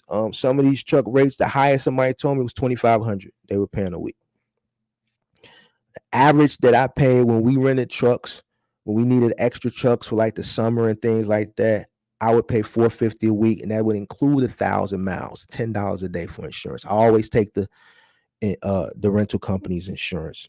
And the reason why is, yeah, you can use your own insurance, but here's the sauce on that. Something happens, it's on my insurance. I don't want it on my insurance. I don't want my insurance to take no hits because I don't want it to take no hits. I'm going to pay you your $10, all right, a day. And when I first got started, it was $5, all right, $10 a day, right? And if something happens, I'm going to tell you something happened. Come get your truck and give me another truck, right? And I'm gonna give you $1,000 deductible, and it's not gonna go on my Mercury, my Acuity, or what my National Fire and Liability Insurance. It's not gonna affect me because I'm paying you for your insurance, so it won't affect me. It's an investment to save me money in the long run. All right, so if you can get a truck with inflation, my stopping point right now. And I know there's people out there that's probably listening that's going to be paying higher than this. 600, man, 650 at the most. I'm not paying no more than that. I'm not. I would wait. I would just sit it out, tough it out. $1,000 is too much. You know, I paid $1,000. I paid $1,000 for moving when we need an extra moving truck, 26-footer for an extra moving truck. You know why? Because the move is making $4,000. So I can do that. I can use that truck twice a week and make $8,000, $9,000. Because I'm charging about an hour and the truck is just sitting while the crew is loading. So if I rent a moving truck and they charge me $1,000 a week, and I know I got 2 5-bedroom houses that week to do the move, okay, this is going to make me $4,000. This is going to make me $4,000. To run 2 days just to sit here for 6 hours while they load and go sit here for 4 hours while they unload and charge this lady $4,500. And then I know I got another one 2 days later, a 4 or 5-bedroom is going to make me another $4,500. Yeah, I'll pay $1,000. I just made $9,000 in 2 days. But if I'm running middle mile for my trucking business, then no. Because I'm burning up miles, I'm paying for the mileage. I gotta run 5-6 days. I'm paying $1,000 a week. The gas is eating me up because I'm running them on the road. I'm burning gas. Can't do it. $600. You got to be in the business to make money, not spend it, and not continue to make them rich, or because they're altering their business and their price structure because of what the pandemic has done to them with the lack of trucks and the scarcity of trucks and the slowdown in manufacturing. I can't keep you in business while you're putting me out of business. I'm keeping you in business by giving you all this extra money that's pushing me out. It's supposed to work hand in hand. So I 650 is my cutoff. I can't do it. 650 is my cutoff. I'll do 22 cents a mile. That's it. I can't do it. And that's on the high end. I'm used to when we need a rental truck, $450 a week. That includes 1,000 miles. 1,000 miles at $450 a week included. $10 a day for the insurance. But I know you're not gonna get them rates. Walmart is attracting the mom and pops now, while Amazon is making it hard for sellers to keep up.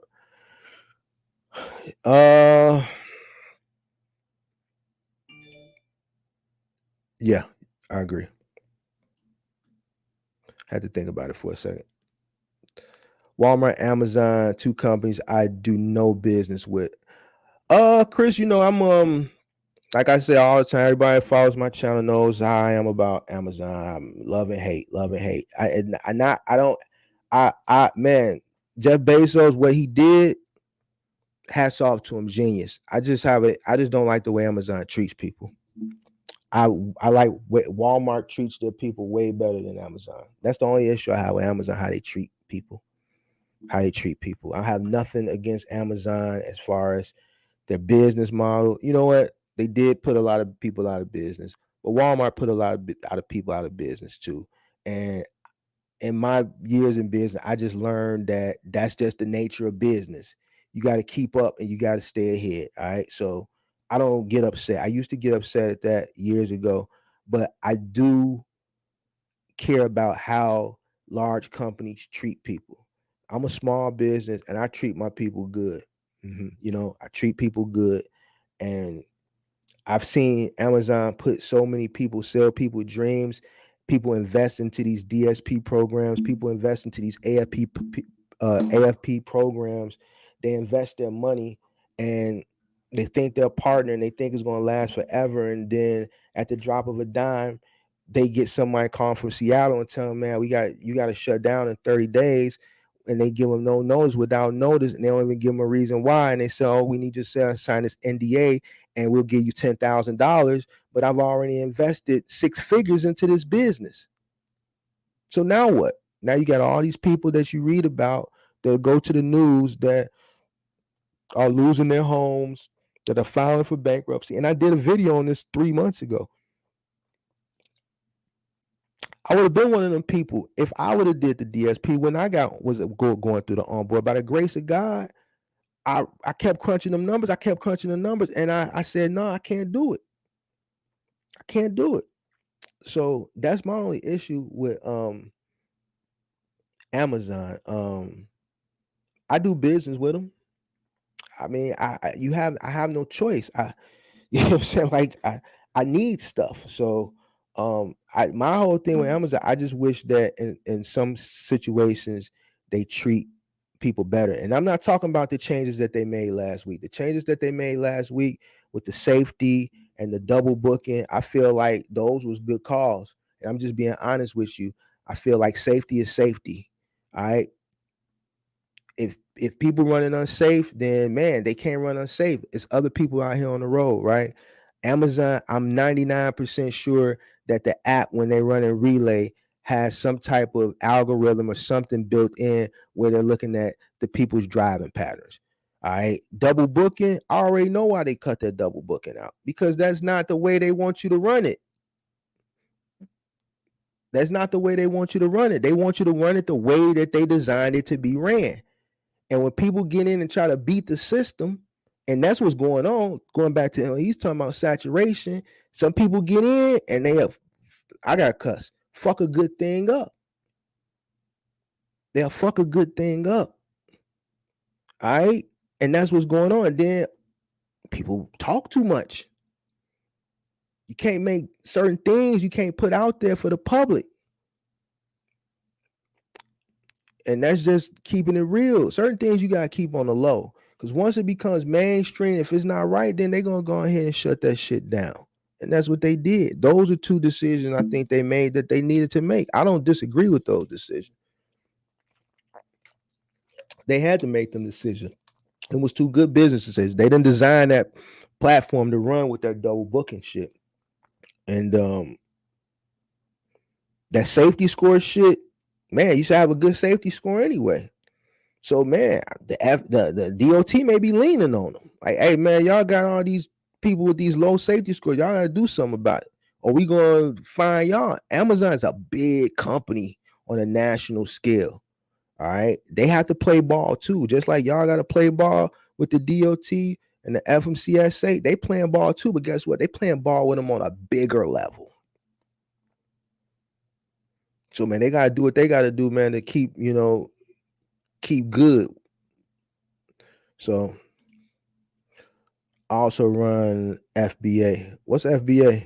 I may know what it is, but I can't think of the abbreviation right now. I've delivered to a few post offices and seen pallets with Walmart products. How can I start delivering for Walmart? Walmart still hasn't introduced a contractor middle mile program yet. I've been checking. They haven't even their final mile program. They said it's going to be all Walmart employees. They're buying the trucks from Gaddick and another. Gaddick is going to be the supplier for electric and autonomous vehicles, and then I think Rivian.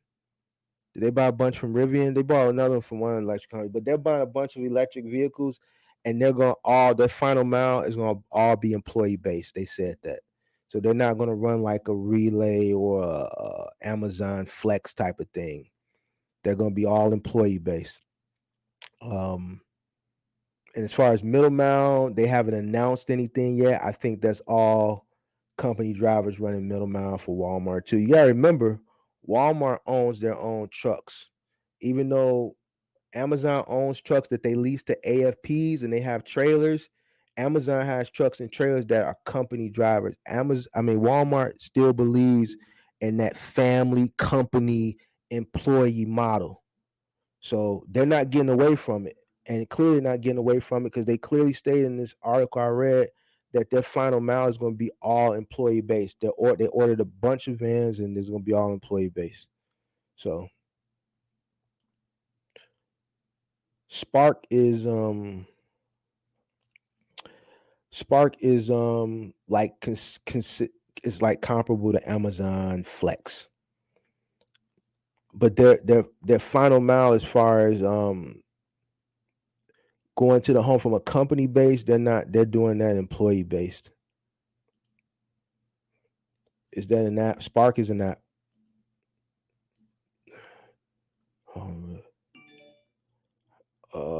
They in the live slide on.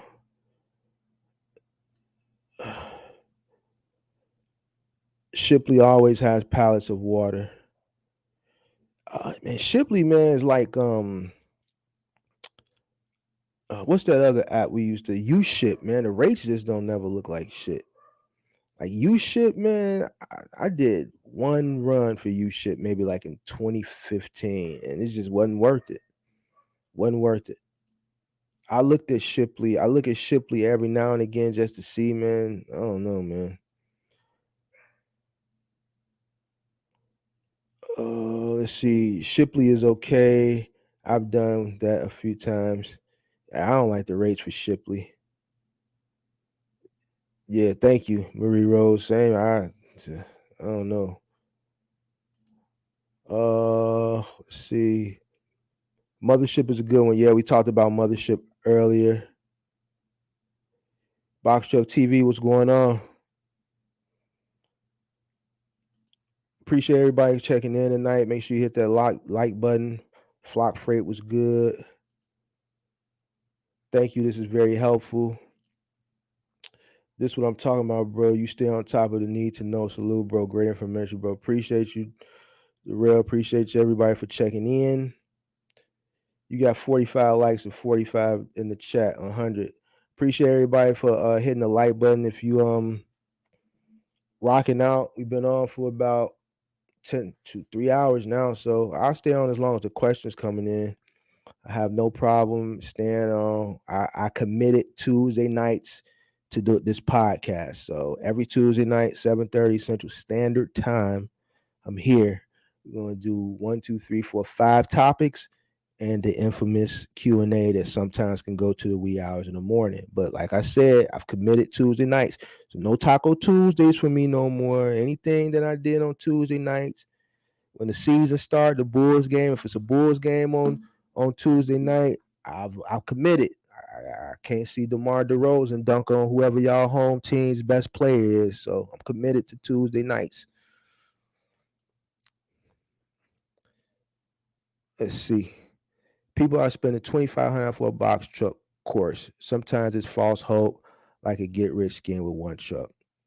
All right, man. All right, y'all want me to talk. Y'all want me to y'all want me to look, man. I don't knock nobody for what they charge. I heard about some people charging 2,500, 3,500. I don't knock nobody. I'm gonna keep my rates affordable. Reason why I can keep my rates affordable is because I look at it like this. I look at it the same way I built my business. Volume. All right. I'm giving you a little knowledge.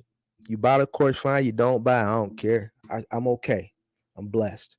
I'm not gonna charge a lot of money. I don't care if I get 100,000 subscribers. The reason why I'm not going to charge a lot of money, is because I understand how hard it is to get in the game. I understand the initial cost. Um, some people say, knowledge isn't free and things like that. I agree with that. But and if it's well, it's another saying, like, if it's not expensive, it's not good. Listen, I don't believe in that. I believe that the same way I give opportunities when people come knocking on my door and say, "Hey, Mark, I need a job." It's the same thing here. I can if I create a course, which I haven't. I've created one course, and I said I was going to create more every week, but it's hard to work, during the day, do what I got to do, and then make videos. When I make videos, guys, those videos that you see, those videos are made at 2, 3 in the morning, overnight. I might start working on 10, 11. I might not get done at 2, 3. I got to send it through a bunch of shit, upload it. I'm going to bed at 4 and I'm back up at 6. I don't make videos during the day. Obviously, I got shit to do, right?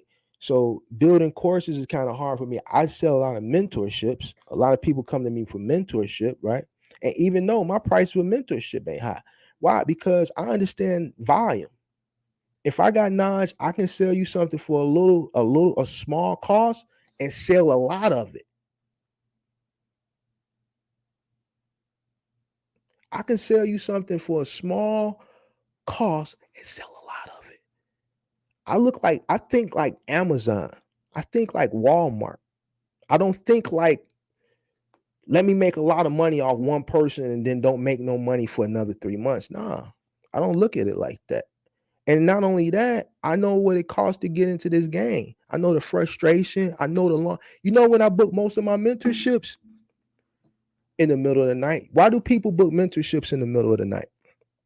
Because a person who's trying to get to that next level, that's up, that's eager, that's yearning for that success and being a successful entrepreneur, they think they can't sleep at night. They think, man, I got to do this. I got to get this truck, man. I got to get this insurance, man. God, please help me.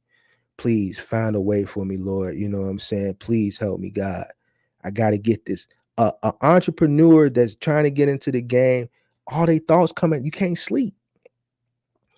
My mentorships get booked 2:30 in the morning, 3 in the morning, 4 in the morning. I get up, I see 4, 5, 6 mentorships booked for that same day or the next day, because that same day might be booked up. They don't come in the middle of the day, they come in the middle of the night. I'm not going to charge, me personally, I'm not going to do it, because this is my way of helping out and giving back. I give a lot of free game in my videos and on live streams. Most of my mentorships is really just people needing me to help them, guide them through the way, or they feel like how I felt when I first got started. They in business, they don't have nobody to talk to that's business minded, this energy. They just want to run ideas. So me personally, I'm not going to charge a person that type of money, because like I said, this is my way of giving back. And I give a lot of free gems and videos and on live streams. And I'm not saying that my price point, it won't get, I have a cap for it. It's gonna get a little bit more expensive, as obviously whatever. I mean, I can probably go to the top now. I got the knowledge. I know I got the knowledge. You know what I'm saying? But I have a cap, and it's not gonna be a lot of money like that. You know what I'm saying? Because like I said again, I understand it's hard getting in this game. It costs money getting in this game. It's frustrating. And if I can help somebody out, charge them a little bit of money, and help them out at the same time, then that's what I want to do. I don't knock people for what they charge. To each his own. But that's not how how I want to handle my business. I look at volume. Oh, what's up, son? Some people have shiny object syndrome and go with the person with the biggest bling. And that's another thing. I don't show cars. I got Gucci, I got Burberry, I got Dior, I got all that. I could sit here and do a video in a different designer outfit every single video. I can.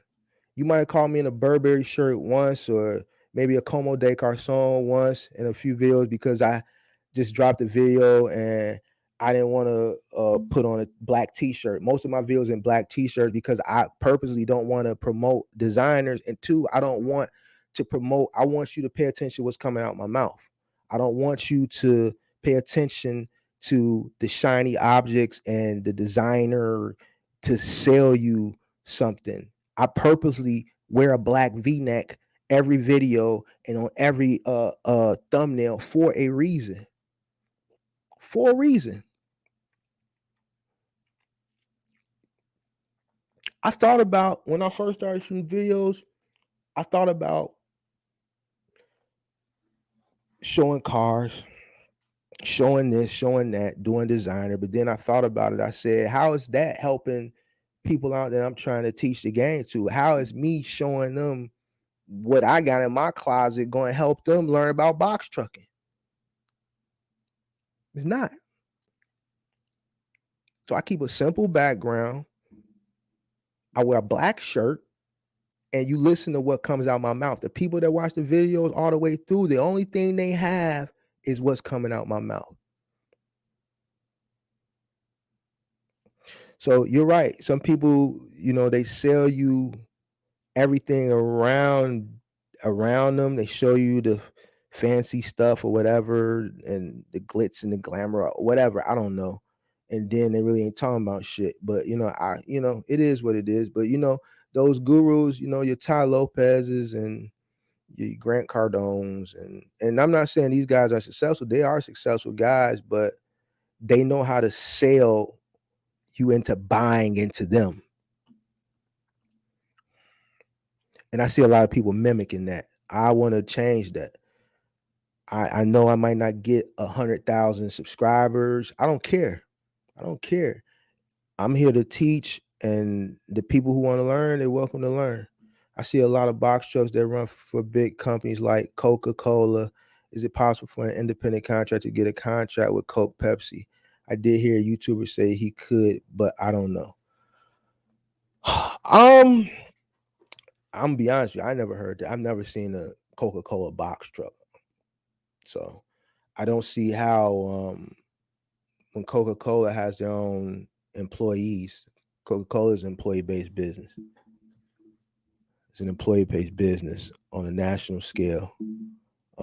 They own and operate. The last time I checked, they own and operate their own trucks. So I that right there, I don't want to say yes, and I don't say because things change every day. But as far as I know Coca-Cola is a owned and operated business within themselves. So that's something I would have to look into. Real recognize real. Keep pushing. Florida and final mile now entering middle mile. Welcome to the boxing match called the Life People. 10-4. This ain't an easy game. It's not an easy game. And if anybody tells you it's easy money, man, I don't know. It's gonna be ups and downs. You're gonna have some easy days, you're gonna have some hard days, you're gonna have some rough days, you're gonna have some okay days. It's just the nature of the game. Deep. Real talk. I got a breakdown story for you. Tell me. I got a few breakdown stories. I don't listen to nobody who hasn't had at least 7 years experience. 10-4. That's I said a thing too, and I'm not knocking nobody that ain't been in the game, but me personally, I don't feel, and this is just me. I don't, to each his own. I don't feel like I can sell people knowledge or even tell people knowledge if I haven't experienced it. It, like I said, I 7-8 years it took me to really master it. I had to go through things. I had to go through ups and downs. It was situations that I hadn't met being in the game in 3 years. I hadn't met being in the game in 4 years. I hadn't met being in the game in 5 years. When I took that when Amazon finally called me for a DSP, I applied in 2014, and the requirement in 2014 was 5 vehicles. It took them 3 years to call me. They called me in 2017. They emailed me. I told this story. I'm not going to go through it, but I had that same feeling that everybody gets. No, I'm with Amazon. I just got this Amazon contract, and I'm not knocking nobody with Amazon. You know, everybody knows how I feel about Amazon, so I ain't faking it. I'm a real dude. I wanted to say something else, but I'm a real dude. I ain't faking it. I got a love-hate relationship. I was happy too, man. Amazon called me. My girlfriend at the time, yeah, man, Amazon just offered me 2.1 million. Man, you dig what I'm saying? I'm like, yeah, this is it. I'm on this next level now. I'm going out, I'm partying and stuff before I ain't got to check you. I'm celebrating. Come Monday, I start breaking the numbers down. Wait a minute, hold on. You saying I can only make, no, I need at least 300. That's all we only giving you 300 per van per day. But man, you telling me I can't, no. We tell you what you pay your workers.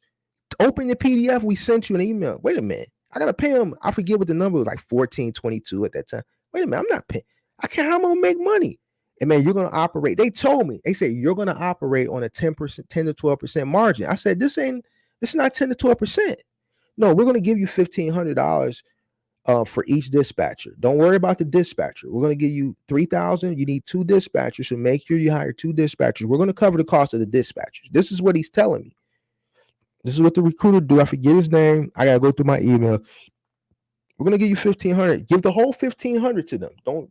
This is their money. We understand the importance of the dispatcher. So we're not even going to depend on the DSPs to pay we're going to pay the dispatchers out of Amazon. So we're going to give you $1,500 for one dispatcher, $1,500, give them the whole $1,500.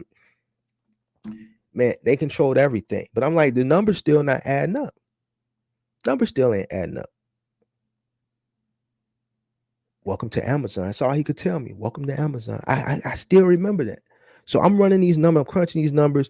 I'm with my accountant. We crunching these numbers. We just can't figure it out. I got another homie who does books for a hospital here in Chicago. I'm crunching with him. I'm crunching with my paid accountant who's on my payroll. All right. The numbers ain't adding up. But man, it's Amazon. But man, the numbers ain't adding up. Mark, the numbers ain't adding up.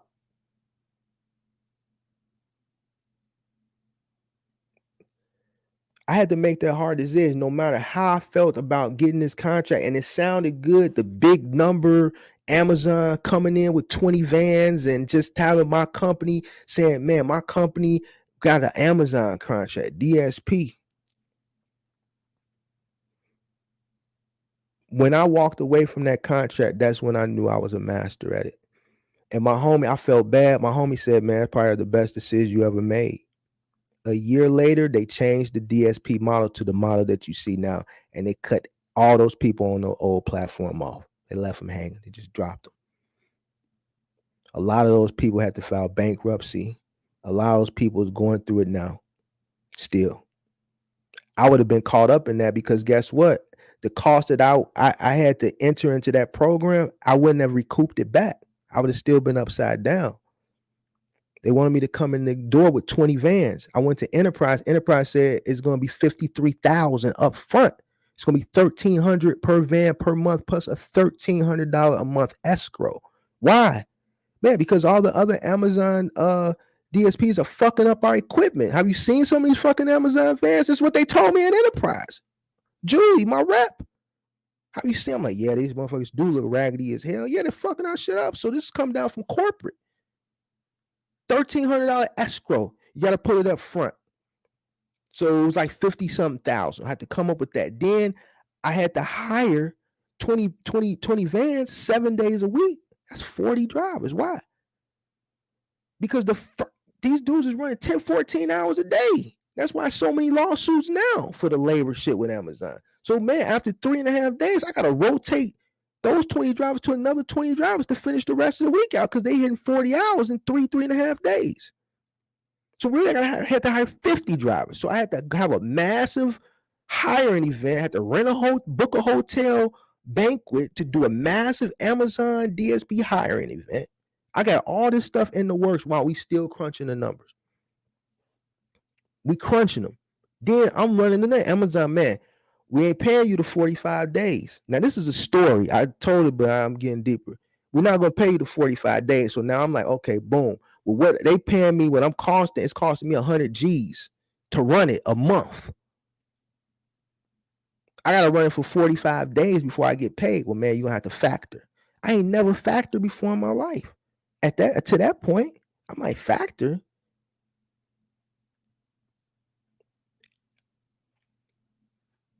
Still crunching the numbers now. The numbers still ain't adding up, but I'm still trying to make it work. I'm still doing what I got to do to get this thing because they only gave me 30 days from the day I left out of that meeting. He told me we need you up and running in 30 days. This is 2017 now. 2017. So just like how these logistics companies are drowning with e-commerce, they can't keep up. This is how Amazon was drowning with their own shit at that time. They couldn't keep up. So they needed to onboard new DSPs and they needed to do it quick. It was a 30-day turnaround. I had to do all this in 30 days. Still crunching the numbers. I'm still got the hiring event. I got the Holiday Inn or whatever the fuck we booked and some other shit. I'm doing everything. We getting it. I'm sourcing the funds, doing everything. Numbers still ain't crunching. Mark, man, I don't think this is gonna work. So when I walked away from that and I pulled out, that's when I knew I could do anything. I walked away from a contract that because of the name Amazon, I really wanted it, but it didn't make sense. I walked away from it. And then what happened a year later, I said, I'm ready. So that's a story to let you guys know when I felt like I had mastered this game, walking away from Amazon, that contract, which was probably the best decision by God I ever made in my life, as far as business is concerned, walking away from it. So, but yeah, I agree with you. Years of experience, I think, when I listen to people, I listen to everybody. I don't turn ahead. I listen to everybody because you never know who may have something or pick something up along the way. But if I'm going in on a and I'm investing a bag and I'm jumping in, then I need to talk to somebody who really, I don't want to just know the earning potential, the possible earning potential. I need to know the longevity earning potential. I want to know the ups, the downs. I want to know the scary stories, the stories you don't tell nobody. Well, I don't have none of those stories because you ain't been in the business long enough. I want to know about when I tell people how the dude ripped the roof off, how the lawsuit, and all the other stories I got. I need to know all the bad stuff too. I need to know all that. But you don't get that until you got years of experience. Keep doing you, bro. Appreciate it. Can you use a box truck to do Uber freight? No. Last I checked, no. I could be wrong though, but last I checked, no, it was just 53. I could be wrong though. I haven't checked. I don't really check Uber freight like that in this market. It's not really like popular in this market. Texas it is, and maybe some other markets. I really don't check, but last time I checked, no. How would you get out a 24-foot box truck that's breaking down every 2 months and you are 12 racks in the hole with it? You 12 racks in the hole as far as repairs? If you 12 racks in the hole, I mean, shit, everybody want a truck now. I shine that thing up. And I'm not telling you to do this. It's probably not the ethical thing to do, but people do it all the time, man.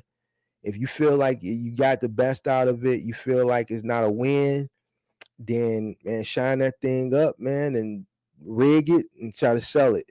Or, I'm gonna be honest with you. About a month, maybe a month and a half ago, I did a live stream. This one box trucks was semi-still kind of high before they started come crashing down. I saw a guy at the budget truck auction buy a budget truck that had a hole in the engine. It didn't run. The engine was shot. He bought it for $31,000. Trucks were still 85, 75,000 at that point. $31,000, no engine. Even with sending a truck to pick that up, towing it halfway across country, and dropping a new engine in, he still saved money. So I say that to say this. If you got a 24-foot box truck, I don't know if it's paid for. I haven't seen your reply. I'll get down to your reply because I'm kind of going in order.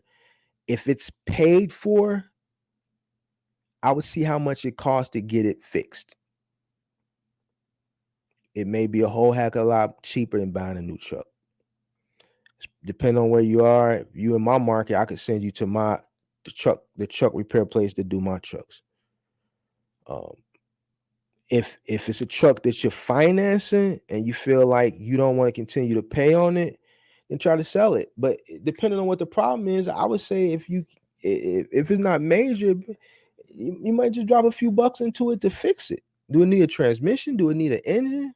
What's going on with it? Let me know what's going on. I'm gonna get to your reply as I scroll down. Ain't nobody on YouTube like this, man. Appreciate it. Make sure y'all leave a comment after the video for his algorithm. Appreciate it, man. Appreciate it. I'm sorry, just got a B26 for box truck. Curious if I can sign up with Uber Freight. I don't see it on the site, but seeing a YouTube video saying you.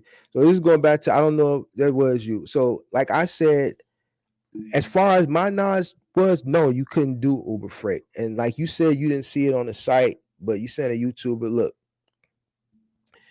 what I've learned being on YouTube these few short months is some people just tell you anything. Some people ain't even in trucks. I saw Bandman Kevo put up a video, and Bandman Kevo, I love you. If you ever see this live, man, don't hack my page and take me down because I know you're capable of doing it.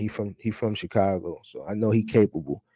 But Bandman ain't never drove a truck in his life, and he said in his video that you can make $1 million with one truck, and that's cap. Hold on. That's cap. I got a sound effect for that, man. I ain't using none of my sound effects. Hold on, man. Hold on. That's cap. That's cap. Stop the cap. Stop the cap. That's cap. Stop the cap.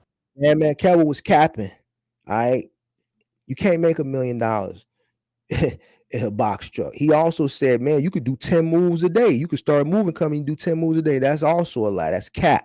I got a moving Stop company. the cap. Stop the cap. On a lucky day, you might be able to get away with 3, and that's 3 studios mixed with 1 bedrooms. 3 1-bedrooms, maybe a studio. But other than that, man, you can't do 10 moves in a day. You just can't. It's not physically possible. It's not enough time in a day, and nobody's going to withstand that many moves. Physically, it's not enough time in a day to even do that many moves. So here's a guy who has a following, who saw box trucks trending and just threw out a video. And last time I saw it was 500,000 views, right? And he said a bunch of cap, which ain't true. And some people probably followed it and listened to it. But I don't believe everything that you see on YouTube. If you went and did your due diligence on the site and you didn't see it on the site, then that's what I would take. You said you went to the site, you didn't see it. So if you went to Uber Freight site and you didn't see it, then a YouTuber saying it, I would go with the actual company. If you don't see it on the site, then it's probably, like I said, I've never known them to do 26. It's always been freight, 53,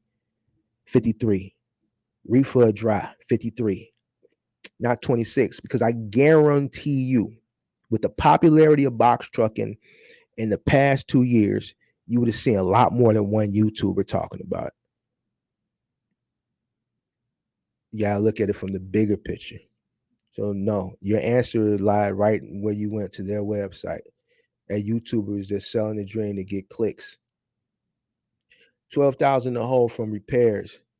So I'm saying, like, what's wrong with it? From financing the truck. Oh, from finance. Wait, hold on. Who said there was 12,000? That was Michael Wingo.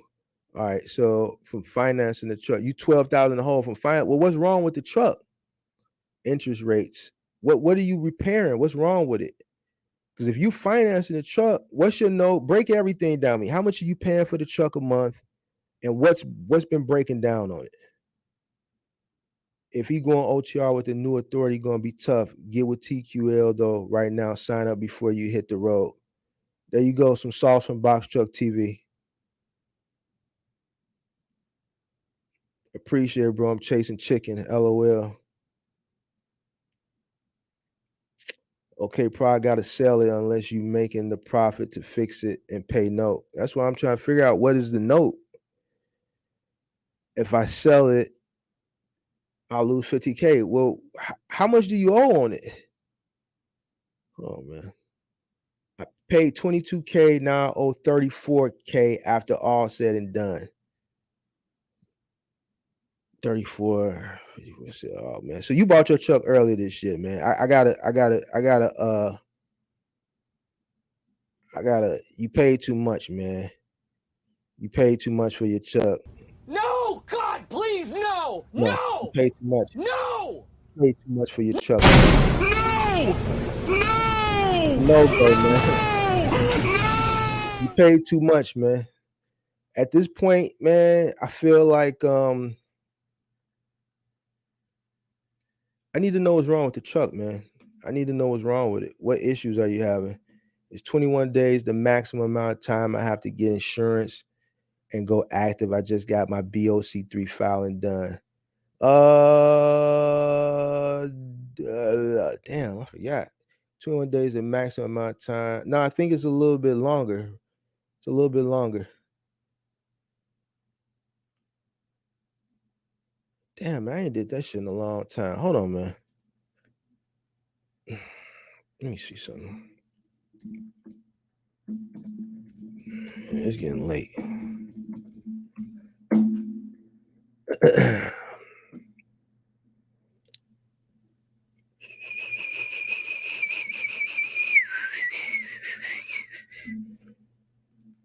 What's wrong with that truck, though?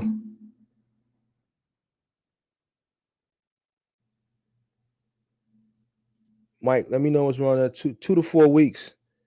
So you just need to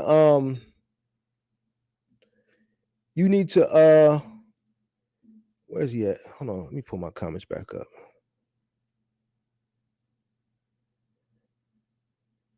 Man, hold on, bro. Where my comments? Where is he at? There you go. All right. No, that ain't him. Hold on. Where you at? Who left that comment about the BOC3? All right, here you go. All right, so 2 to 4 weeks. I know when I did it back in the day, I'm trying to remember. When I did it back in the day, I paid 100, and what happened when I did my filing, I started getting calls. I didn't know about the BOC3. A company called and said, "Oh, you got to file," because when I kept looking on the Safer, my shit kept saying not active. I kept getting solicitations. This company solicited me, said, "Oh no, we gotta do this." And they explained it to me why I wasn't active, and they charged me like $138, $140, and they filed it. And then like a few days later, mine was active. So you got to keep checking it. You got to go to the Safer website and check it. It's usually 2 to 4 weeks. Mine didn't take that long, but just keep going to Safer and checking it. Shit, I hadn't did that shit since 2010. U-Ship is another gig app for trucking.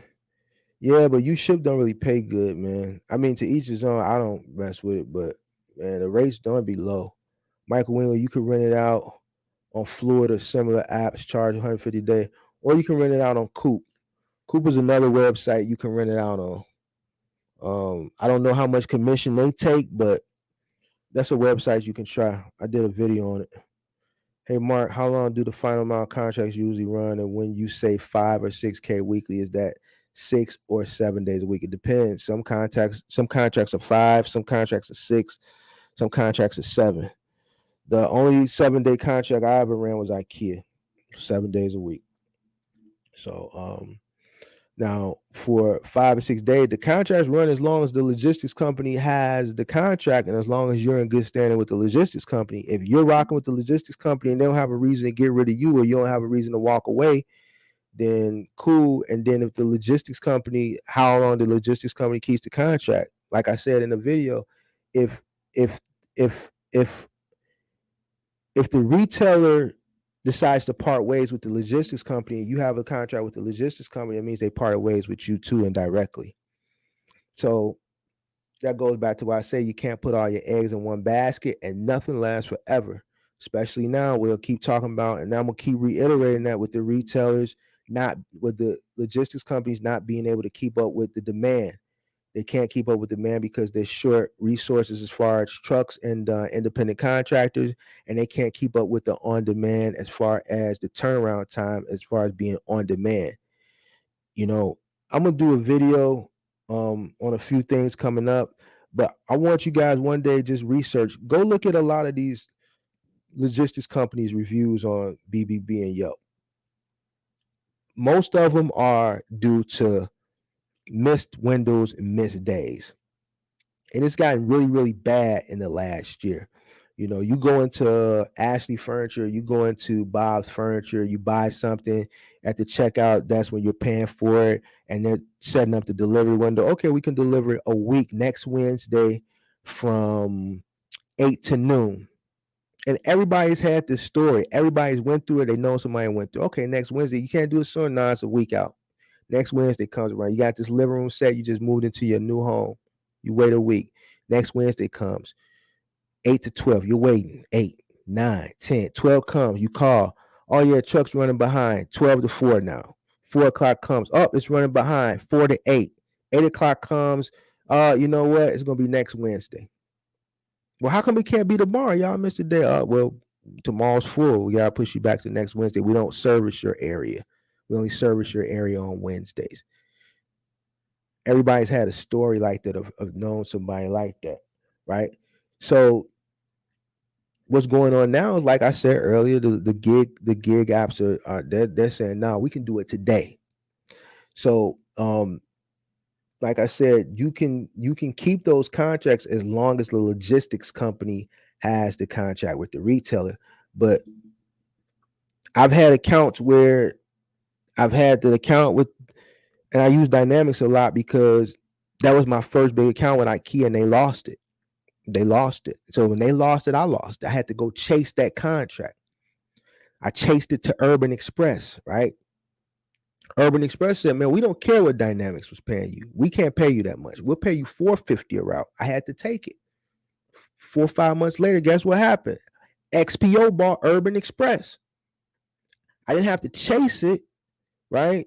Because when they bought it, they just assumed the responsibility. They just took it over. One day it was Urban Express, then the next day it was XPO, and they just gave the contractors new T-shirts that said XPO. But after they got in and they got set up over time, about a month, 2 months later, they said, "Hey, all right, we fully took over. We see how the contract works now. We want a $3 million umbrella on top of that million." What? Yeah, we need a $3 million umbrella. Well, I've been running for the million with Dynamics and Urban Express. Well, that was them. We're XPO. We don't want no liability. That ain't a million, ain't enough. So on top of your GL, we need a $3 million umbrella. I gotta call my broker. Man, this contract want 3 more million on top. All right, Mark, let me shop it with the insurance company. Let me see what it comes back. Give me a few days. A few days come. Man, Mark, you sure you want to keep this contract? What you talking about, Don? Don is my broker. Man, it's gonna be a lot more money, Mark. Is it worth it? How much more money? Man, he told me the number. I'm like, hell no. Hell no. I'm not paying that much more. Man, yeah, 3 million more on top of that $1 million. Yeah, XPO wanted a $3 million umbrella on top of the $1 million GL we had. I walked away from XPO. That's how I ended up parting ways with IKEA. So I chased it down. I had it with Dynamics.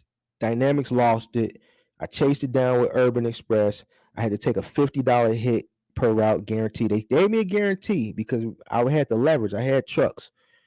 They said $450 we can afford. They got bought out by XPO, and then XPO, after a few months, they said, "Nah, we need a $3 million umbrella," and I just walked away. So, 5 to 6K is easy in my market. I'm in a big market. I don't know what market you're in. But like I answered the question, the contracts are as long as that the logistics company keep the contract with the retailer and you keep the contract with the logistics company. So it all depends. It all depends. But I tell you one thing, nothing lasts forever. And these retailers, they'll hop ship. They'll hop to an app. And that's what it looks like they're doing. But you will have to figure out maintenance plan with that. I guess y'all talking about his truck.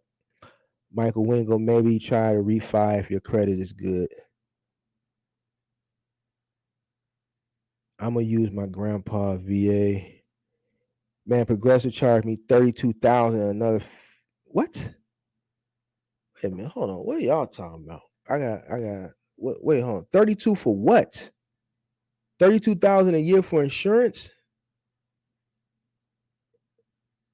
What did Progressive charge you $32,000 for, man? No! No!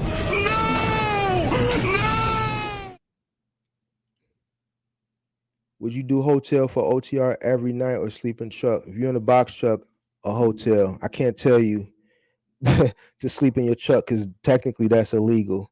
I know a lot of people in box trucks sleep in their truck, but I can't. No, I've never forced my drivers to sleep in the truck. I always put them in a hotel room. I'm not sleeping in no truck. I've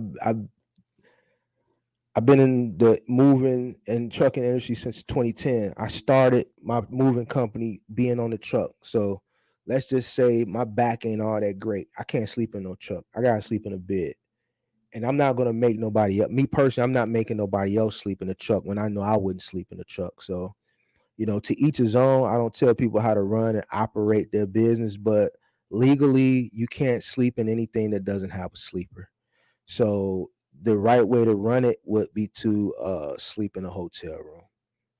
And I'm not telling you that because that's just the right thing. Me personally, I'm sleeping in the bed. I slept in a truck. The last time I had to sleep in a truck, coming from Phoenix back to Chicago, I had to fly out to Phoenix to pick up a truck and drive it back to Chicago. And I couldn't get a room. So I slept in a truck and was it Colorado at a truck stop for like 4 hours. It wasn't even a truck stop. Truck stops didn't have no parking. So I slept in a gas station, a Shell with Dunkin' Donuts. I didn't want to, couldn't get a room. Next night coming back, I couldn't get a room again. And I ended up couldn't find nowhere to sleep. I went to 3 truck stops, parking. They were all full all the way to the shoulder. I ended up sleeping at a rest stop on the shoulder. And it was probably one of the scariest things because the cars was flying 100 miles an hour and the truck was shaking. The next day I said, man, I ain't sleeping in those trucks no more. I'm taking it home. I don't care what laws I break. I'm going home. I drove and I drove and I drove and I drove. All right. So, and I got my ass home. But I wouldn't sleep in a truck. The only way I would sleep in a truck is if like you run into a situation where you just can't get a room for whatever reasons, overbookings, no vacancies, racism. I don't know. Whatever the reason you can't get a room, if you try and you can't get a room, it's the only way I'm sleeping. If you have your stuff mapped out and you can get a room, then I would sleep in a room. Hey, what's going on, fam? King, what's going on, man? How you feeling? Do you have insurance broker you recommend? Yes, I have one. You're in Chicago, right, Darrell? If you're in Chicago, you can take my broker. He's only licensed in Illinois, so let me know if you're in Chicago, and I'll give it to you. He told me don't give it out on live because I think I gave it out before, and he got flooded with people, and he's only licensed in Illinois. So if you're in Illinois, let me know, and then DM me, and I'll DM it to you. Chris, go finance, bro. At those rates for rental, you'll only make enough to pay for the truck and insurance at the end of the day. And that's what we talked about earlier. A lot of people just breaking even just for their cost. They're not making no money. Yes, you from Chicago. All right. Hit me on the DM. Go to my Instagram and hit me on the DM and I'll DM it to you. I'll DM his name and number.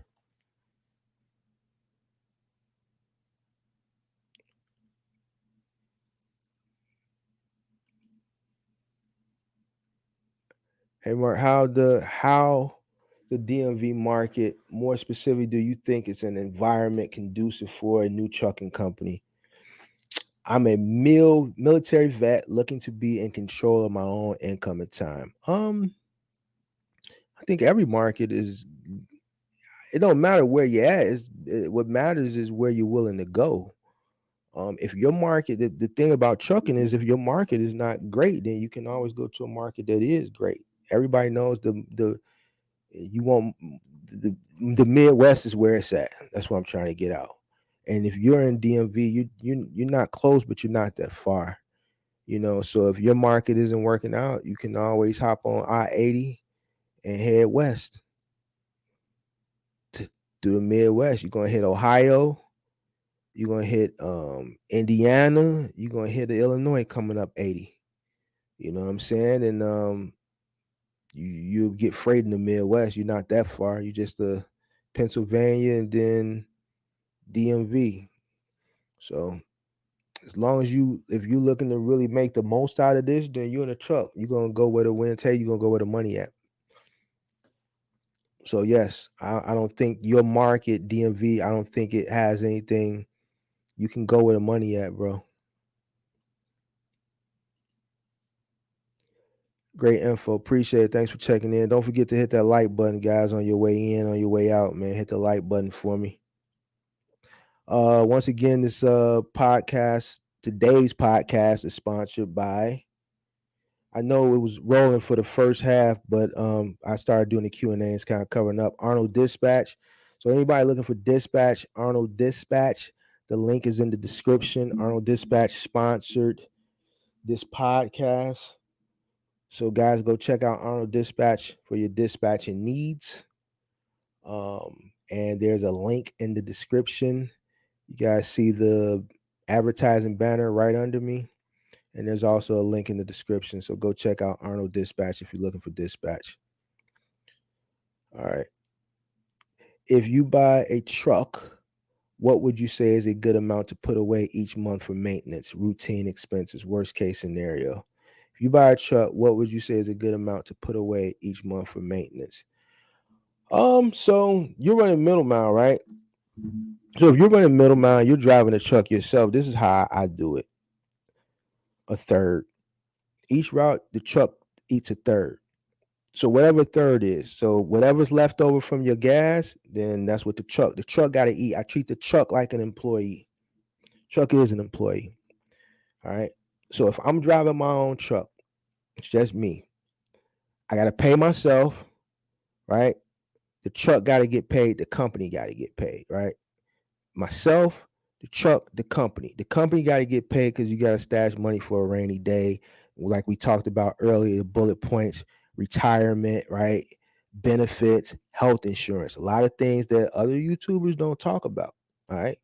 Got to put money yourself employed. So you have to put money away for this stuff. This is how you do it. A third, pay yourself, pay the truck, pay the company. The company has a bank. All your expenses come out when things happen, your incidentals, your health care, your retirement, business investments. The truck got to get paid. Cost to run that route, and then the rest bank it into the truck maintenance pot. Pay yourself. Now, if you can operate on that system, you're gonna make some money and you'll be able to stash some money. That can only work if your overhead isn't absorbent or exorbitant. You got to make sure your overhead is right. So you can't really be paying these high rental rates and all that stuff and high truck notes and stuff. If you have an expensive overhead and you're not able to put money away, the first thing you got to work on is cutting your overhead. You got to figure out a way to cut it. You have to. You have to figure out a way to cut it. And I know I was expressing this a few weeks ago. I focused 2 weeks on margins. For those who've been following me like 2-3 weeks ago, for like 2 weeks, I focused on margins, overhead, margins, and bottom line. So you got to lower your overhead costs so you can increase your margin. This business is a small margin to begin with, but if you know how to decrease your overhead, you can increase your margin. Can you deliver with brokers and shippers while using a rental company? The $10 a day insurance, or do they require you have Progressive or one of the bigger companies? Can you deliver with brokers and shippers while using a rental company? So I guess you're asking the $10 a day insurance, or do they require? So all right, so basically, to get your thing, you're gonna still have to have your own insurance. All right, that $10 a day isn't gonna get you in with the brokers. You still gotta have your own insurance. All right. When I use the $10 a day, and I don't think it's $10 a day no more for somebody new coming in the game. I don't even think I got that juice no more. My account manager is no longer at Enterprise, but I use that method to protect me in case of things happening. I don't want the hit to hit my insurance. I'd rather pay the $10 a day. So no, you still have to get your own insurance to be active. You got to have your own insurance.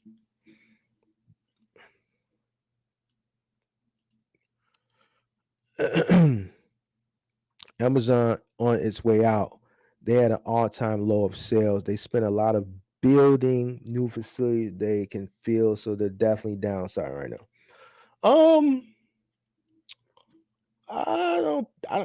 Amazon. No, they're not. They're not on. Here's what's going on. Amazon overhired. They've always overhired. They realized they overhired in April, and they lost about 99,000 employees, and they didn't replace them for the most part. All right. They said, look, we overhired anyway. Yes, their sales are down 4%, but 4% isn't bad. Here's why it's not bad. That 4% is in comparison to LY. LY means last year.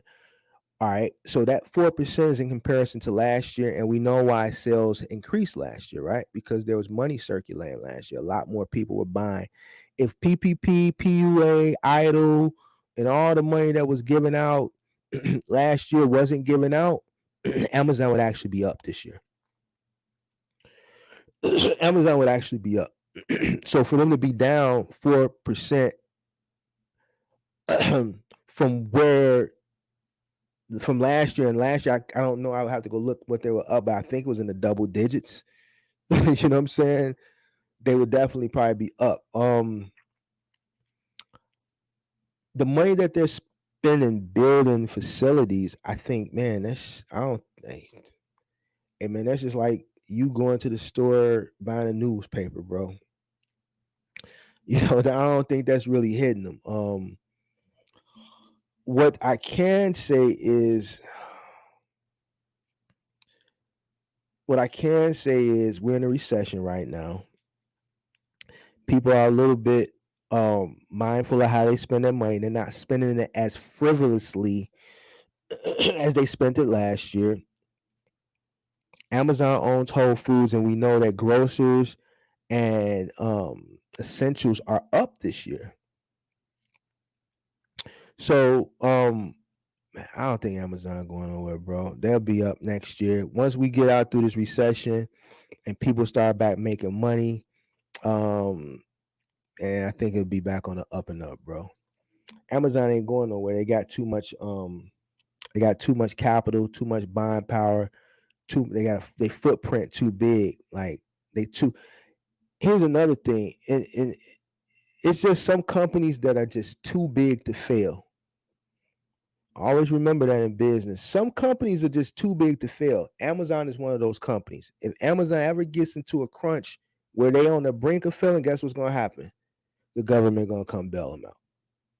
Those are companies that are too, when the government bails out, like the auto industry and all that shit, the banks, those are industries and companies that are too big to fail. Amazon is one of those companies.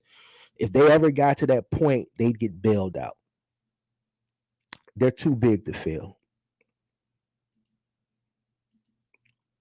FBA is fulfilled by Amazon seller program. Oh, yeah. Fulfilled by Amazon, right? They seller program. We talked about that new program they got. Amazon announces AWD, Amazon Warehouse and Distribution. So they're actually going to warehouse the overflow for sellers and then upstream them later into the fulfillment center when called upon. So yeah, I know what you're talking about. Any info on Uber Freight? I think we answered this. I don't think they do 26 footers. I think it's all 53 footers. Uh, do you think 675 a day with Select Express is a good rate for a two-man team to run Bob's Furniture account? 26 footer. I saw that they were offering that 675. Depend on your market. Depend on your market and depend on how many stops. Let me do some quick math real quick. Hold on. 675.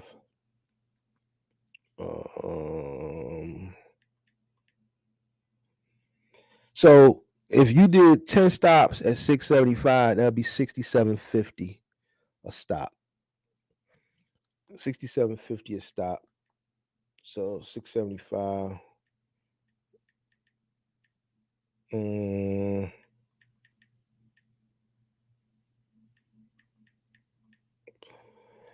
You'd probably have to pay. I wouldn't do no more than 10 stops at 675.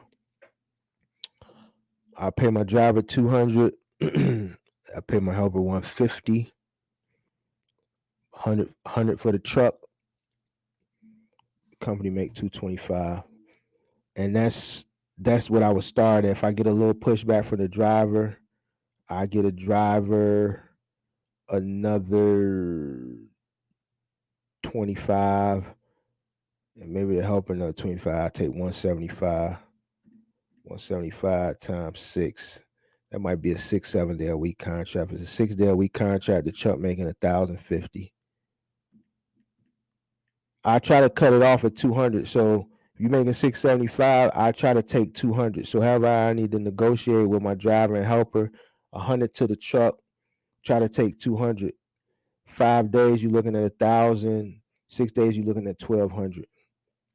That's how I would play that. But I wouldn't do no more than 10 stops at 675. If they say, you know what, we'll start you at 10, or we need you to do 12, but we'll work with you to start, and I maybe do it to get in, and then once I get in and I know they need me, then I start leaning on them hard. That's how I play it. That's how you do it. You go in, they try to flex. You go in, all right, run it for a few weeks, get them comfortable. Make them think, all right, we got this route covered. Hey, man, I need more money, man. Come on, man. Come on, man. You got to give me, I need another 50, $75, man. All right. We'll prove it. So the only thing it's doing is just cutting into their margin. But who cares? They taking 50% anyway. So who cares? You know what I'm saying? Just lean. They're going to have to give it to you because they don't want to have to find somebody else to cover that route.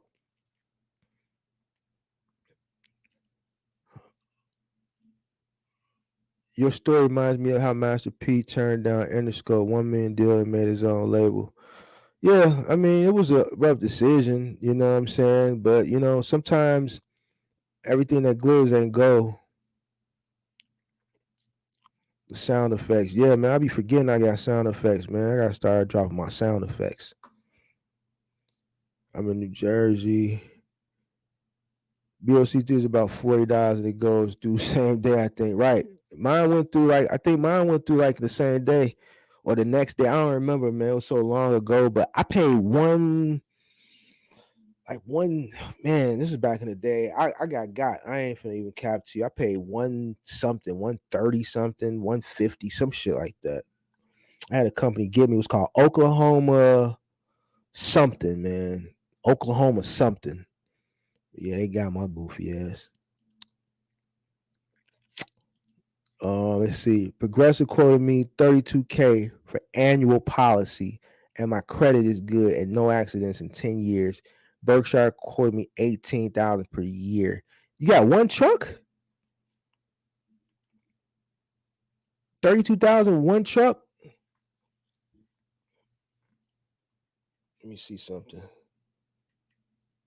80,000. Hell no. Hell no. That deserves 32,000 1 year deserves a sound effect. That deserves a sound effect. No! God, please, no! No! No! No!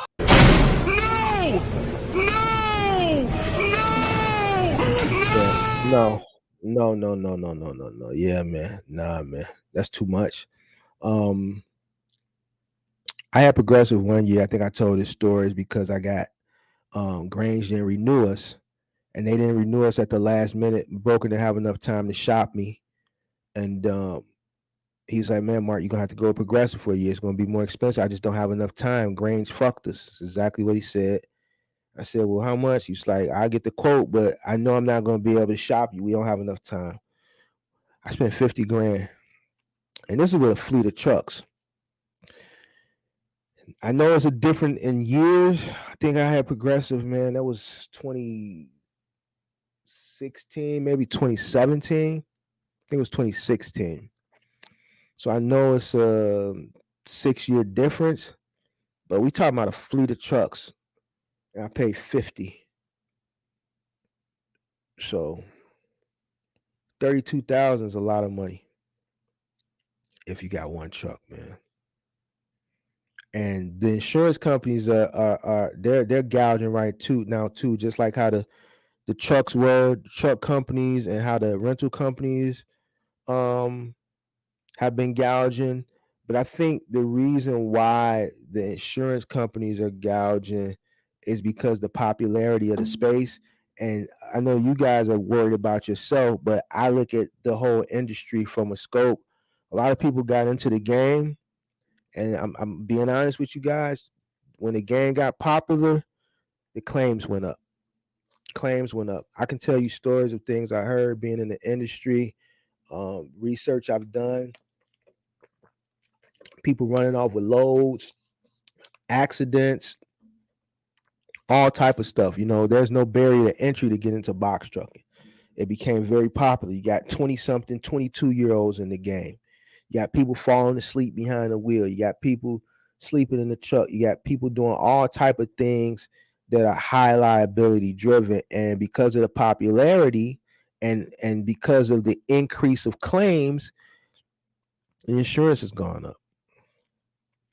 So that's the story there. Arnold been making it happen. Yes, I'm in the shot. Send me the DM for my broker. Send me the DM.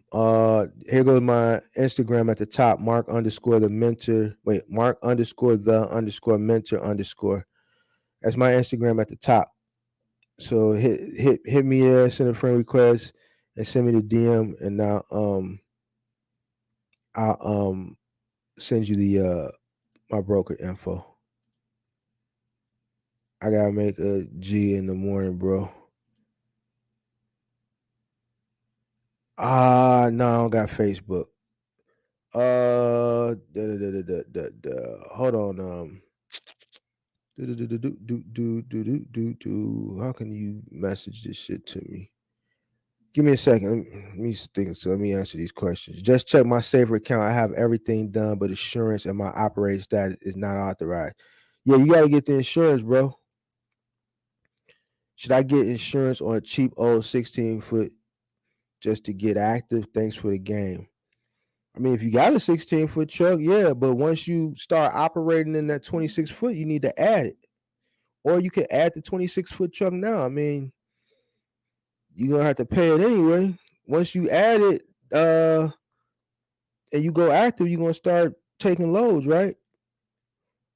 Within the same month, right? What you gonna do, Amazon? But you gotta add that insurance in order to go active. Don't do cheap insurance. Make sure your insurance broker is professional. You're gonna need everything professional in this business. Here's the thing with insurance. Um,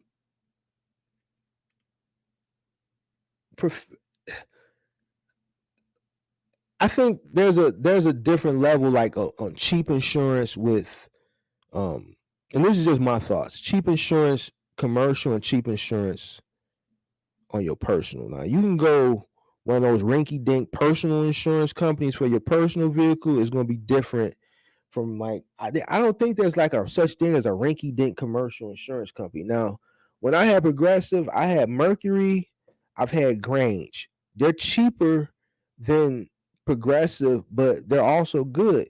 Mercury is my insurance company that I have, and it was the insurance company I had when I got sued. And that's cheaper than Progressive. Actually, after I did that year with Progressive, when my broker shot me, that's when we went to Mercury. Grange didn't renew me. I ended up having to do Progressive, and then after the year Progressive, we went to Mercury. Mercury's cheaper.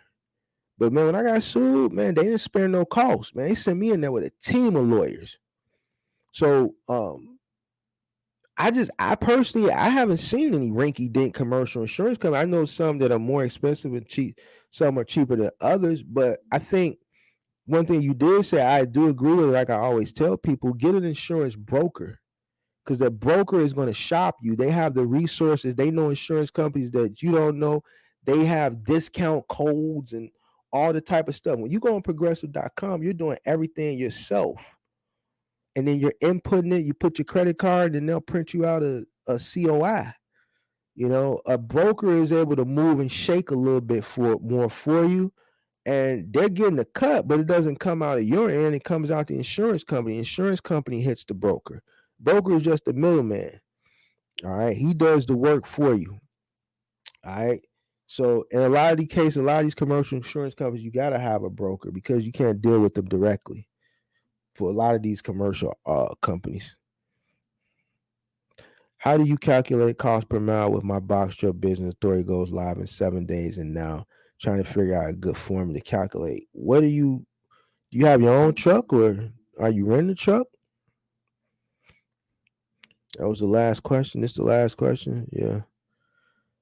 What do you rent? Are you renting or you buying? Or you own or finance? Or what's going on? That's the last question. What time is it? 11:42.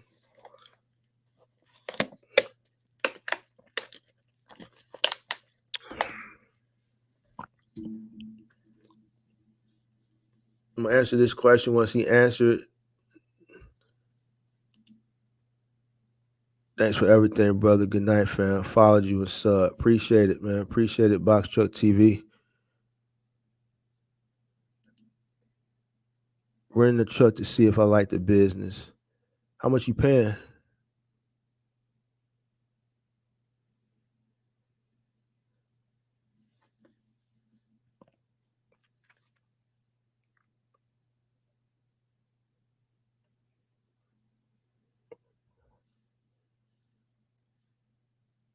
You gotta let me know. I know it's a delay. I need to know how much you paying. $650 a week. That ain't bad. What's your miles? Just sub the channel. Appreciate it.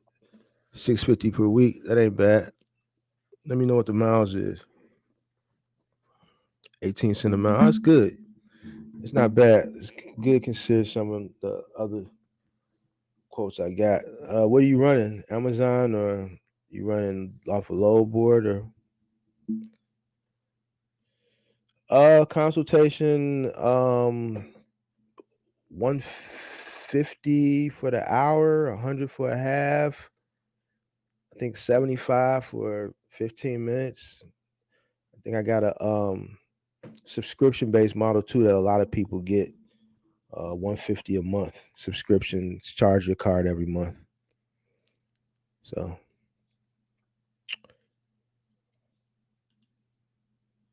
keep doing what you do, Mark. Everybody stay safe. Brian, appreciate it. Every Tuesday night, 7:30 p.m., the Mentors Podcast. I go live. We talk box truck and different topics. I just do 5 topics, and then we do the infamous Q&A at the end every Tuesday at 7:30 p.m. Central Standard Time.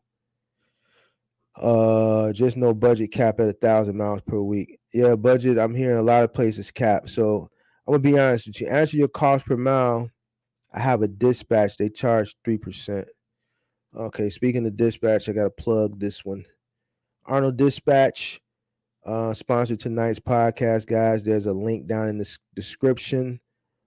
So check them out if you're looking for Dispatch and Arnold Dispatch. All right, so look. All right, so you're paying $6.50 a week, 18 cents a mile. If you would budget, now a lot of these places are capping. You're running a load board, right? Yeah, you're running a load board. I have Dispatch; they charge 3%. Let me a second.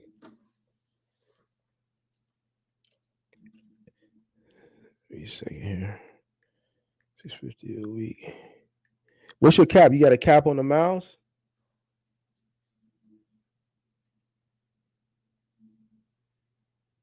You got a cap on the miles, the hood?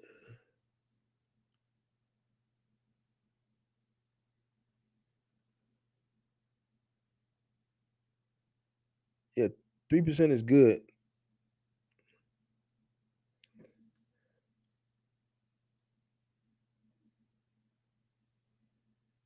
No cap on miles. All right, so then this is what I would do if I was you.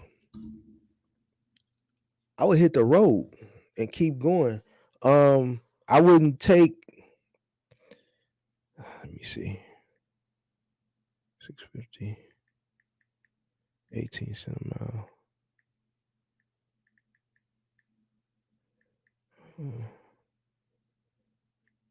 Two. All right, so this is how I would operate if I were you. You're gonna run 5 days a week, right? My first load that week, and this is how I operate. I don't like everybody got their own formula and cost per mile and all that shit. That's not how I calculate my shit. This is how I calculate my shit. You rent the truck. You paying $6.50 a week, you paying 18 cents a mile. Right. So my first run that week, whatever my first run is, I'm looking for a run that's gonna cover my truck. That's how I look at it. I'm paying $6.50 for the truck. I'm paying 18 cents a mile. All right, bet. I need to make something that's gonna pay for my truck. Fuck the miles right now. $6.50. So I'm looking for a run that's gonna pay $6.50 or more. That's how I would do it. Me personally. I'm gonna try to pay for my truck with my first run, right? My second run, I'm gonna try to cover as much overhead as I possibly can. I'm gonna try to cover as much overhead as I possibly can. And then the other 3-4 days, I'm putting all that money in my pocket. All right. That's how I operate. So all that cost per mile and all that other shit that people do, calculations and stuff and all that, that's fine and dandy. I've never operated like that. I always operate on with my moving company, whenever I rented trucks, and I gotta cover my cost that first day. One job gotta cover my cost. One job. I'm looking at the rest of the week. As profit coming in. One job. That first day I gotta cover my costs. And then the rest of the week I need to get money. All right. So if you're running OTR, I mean, you could look at it like, man, I don't want to take nothing less for $2 a mile, $6.50. But then you're gonna have some people that's gonna say that's too low. You know what I'm saying? So I mean, I'm gonna be honest with you, man. And I hate answering this question because the way I would answer it is not gonna work for everybody. Because I own my trucks. I'll take something. If I was running middle mile, I could take something for $1.75 and get money and not worry about it because I don't have that overhead. So I really hate answering that question for middle mile because I look at it a different way than a lot of people look at it, bro. So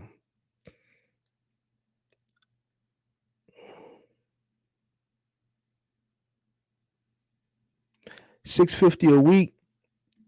That means my first load, I gotta make $6.50. If I'm not making $6.50 on my first run, then shit, man, to me, it's not even worth it. If it's gonna take me two days to make my cost of the truck, then it's just, to me, it's just defeating the purpose, man. You can rent with no mile cap at the same. But if he goes to a budget private dealer, they charge him more money. What's the middle mile apps? Look at Mothership. Look at man, I know it's getting late, man, because I'm losing my train of thought. Mothership and GoShare.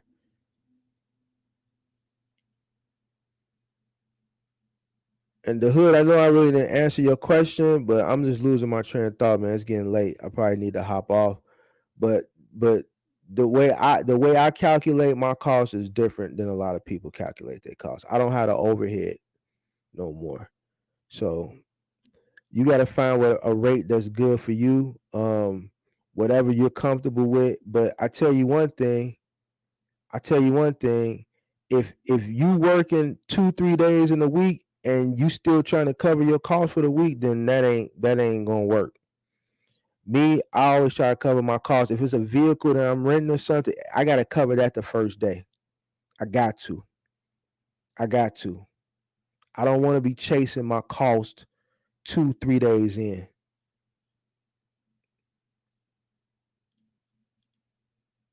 The lady I spoke to at Budget said a lot of her trucks don't come back or come back out of service. And that's another thing. We talked about that a few weeks ago. A lot of people not bringing trucks back.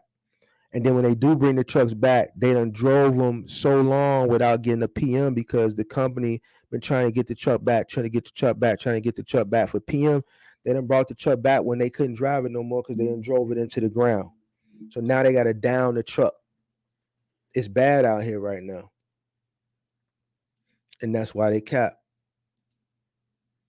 I checked out for a second, but okay, that's game.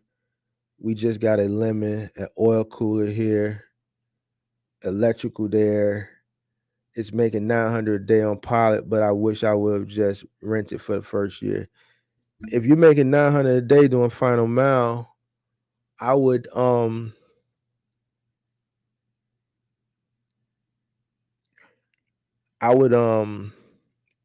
try to get on one of them waiting lists with a rental. I put my truck in the shop and I get it fixed. You making the money doing final mile. You making good money. And this is prime example of the money you can make at final mile. He's making 900. I don't know what market he's in, but I think you should go ahead and just get the truck fixed, bro. I had a truck that I bought out of all the trucks. I had one truck that was a problem truck. It was just a problem from the moment I got it.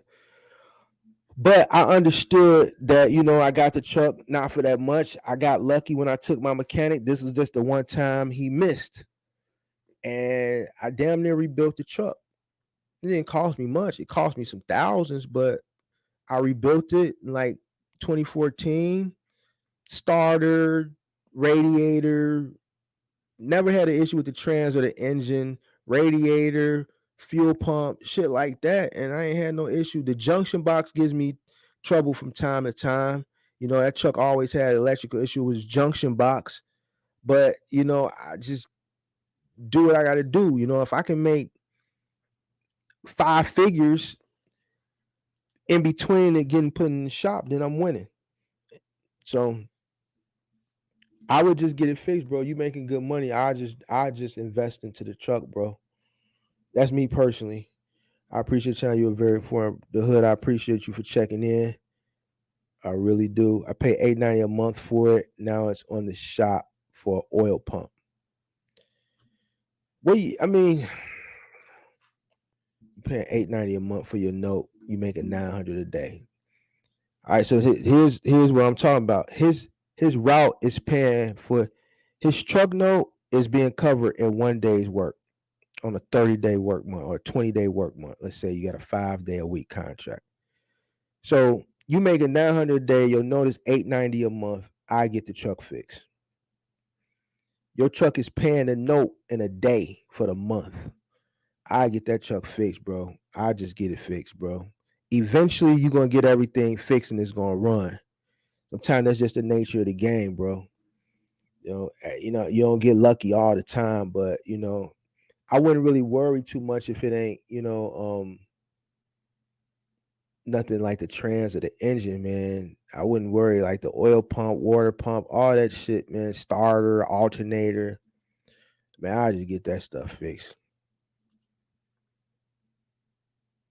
That's exactly what we just did. We in Seattle. Yeah, you making 900 a day, man. I Pilot is a final mile logistics company. Box Truck TV.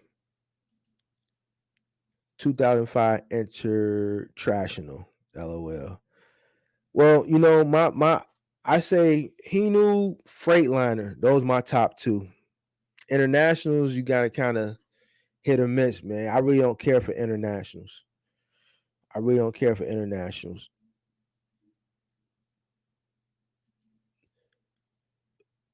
You running Best Buy for a pilot, delivery and install. Good for you, man. That's good money. How many stops you averaging a day for that 900?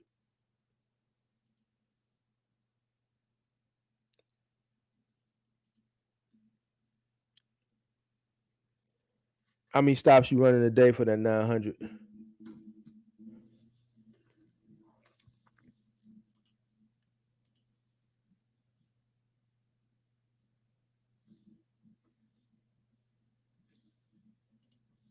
$15.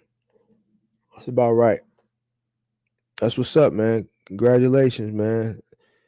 It's good, man. Keep it up, man. It's good. 900 for 15. That's good. So there you go. That's prime example of final mile right there. I love your strategy, Mark, but it's 1 a.m. on the East Coast. Thanks for the sauce. Have a good night. Yeah, what time is it here? It's about midnight here, guys. So if it ain't no more questions, I'm gonna check out because guess what? Marky Mark got a text call off since I've been on this live stream. So guess what? Look like Marky Mark got to get on a truck tomorrow morning. So I'm gonna check out if there's no more questions because it looks like I'm gonna have to gear up and cover a route. Actually, no, this is a move. Yeah, I gotta jump on the truck tomorrow. Yeah, so I gotta jump on the truck tomorrow, guys. Every Tuesday night, I appreciate everybody for checking in. 7:30. I don't know who's all in the room, but we're doing advertising sponsors. So anybody that's looking for sponsorship, I got a sponsorship package to sponsor one of these podcasts to get your name and your company out in front of people. And I do post it, so it's up there on YouTube. I'm not going to take it down. For anybody that wants to come back and watch this live stream and get some sauce in case they missed anything. Appreciate everybody for checking out once again every Tuesday, 7:30 p.m. Central Standard Time. Hold on, we got what's your link? I like to look into your mentorship program. All right, so let me put this up.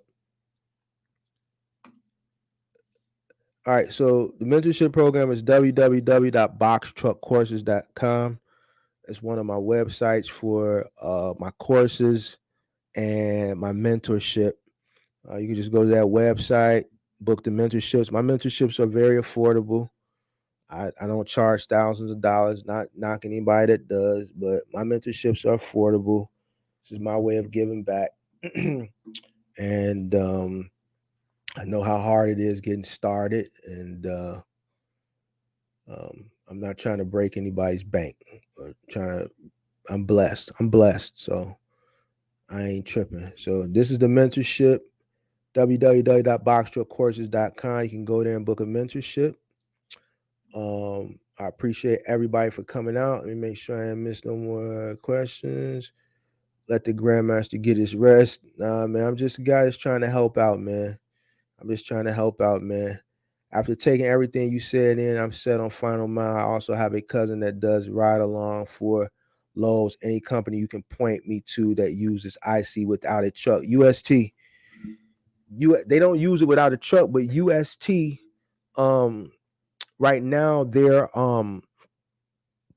providing you the truck. So if you don't have a truck and you're looking to get into the box trucking game on the final mile side, as long as you have your DOT and your MC, and everything else that you need, you can apply with them as a contractor. They'll provide you a truck and still pay you the full load as if you did have a truck. That's how desperate they are right now over at the UST. You know what I'm saying? JB Hunt is also offering that in some markets. They're not offering in all markets. I know in Indianapolis they're providing a truck. In some other markets they'll provide you a truck. Not all markets. So UST, I actually did a video on it on my channel. You can go on my channel and go through some of my videos. So UST, and basically they'll have you delivering for lows. So check it out. All right, man. So once again, that's the I'll put this up for the coaching. www.boxtruckcourses.com for the mentorship. That's where you can go book your mentorship.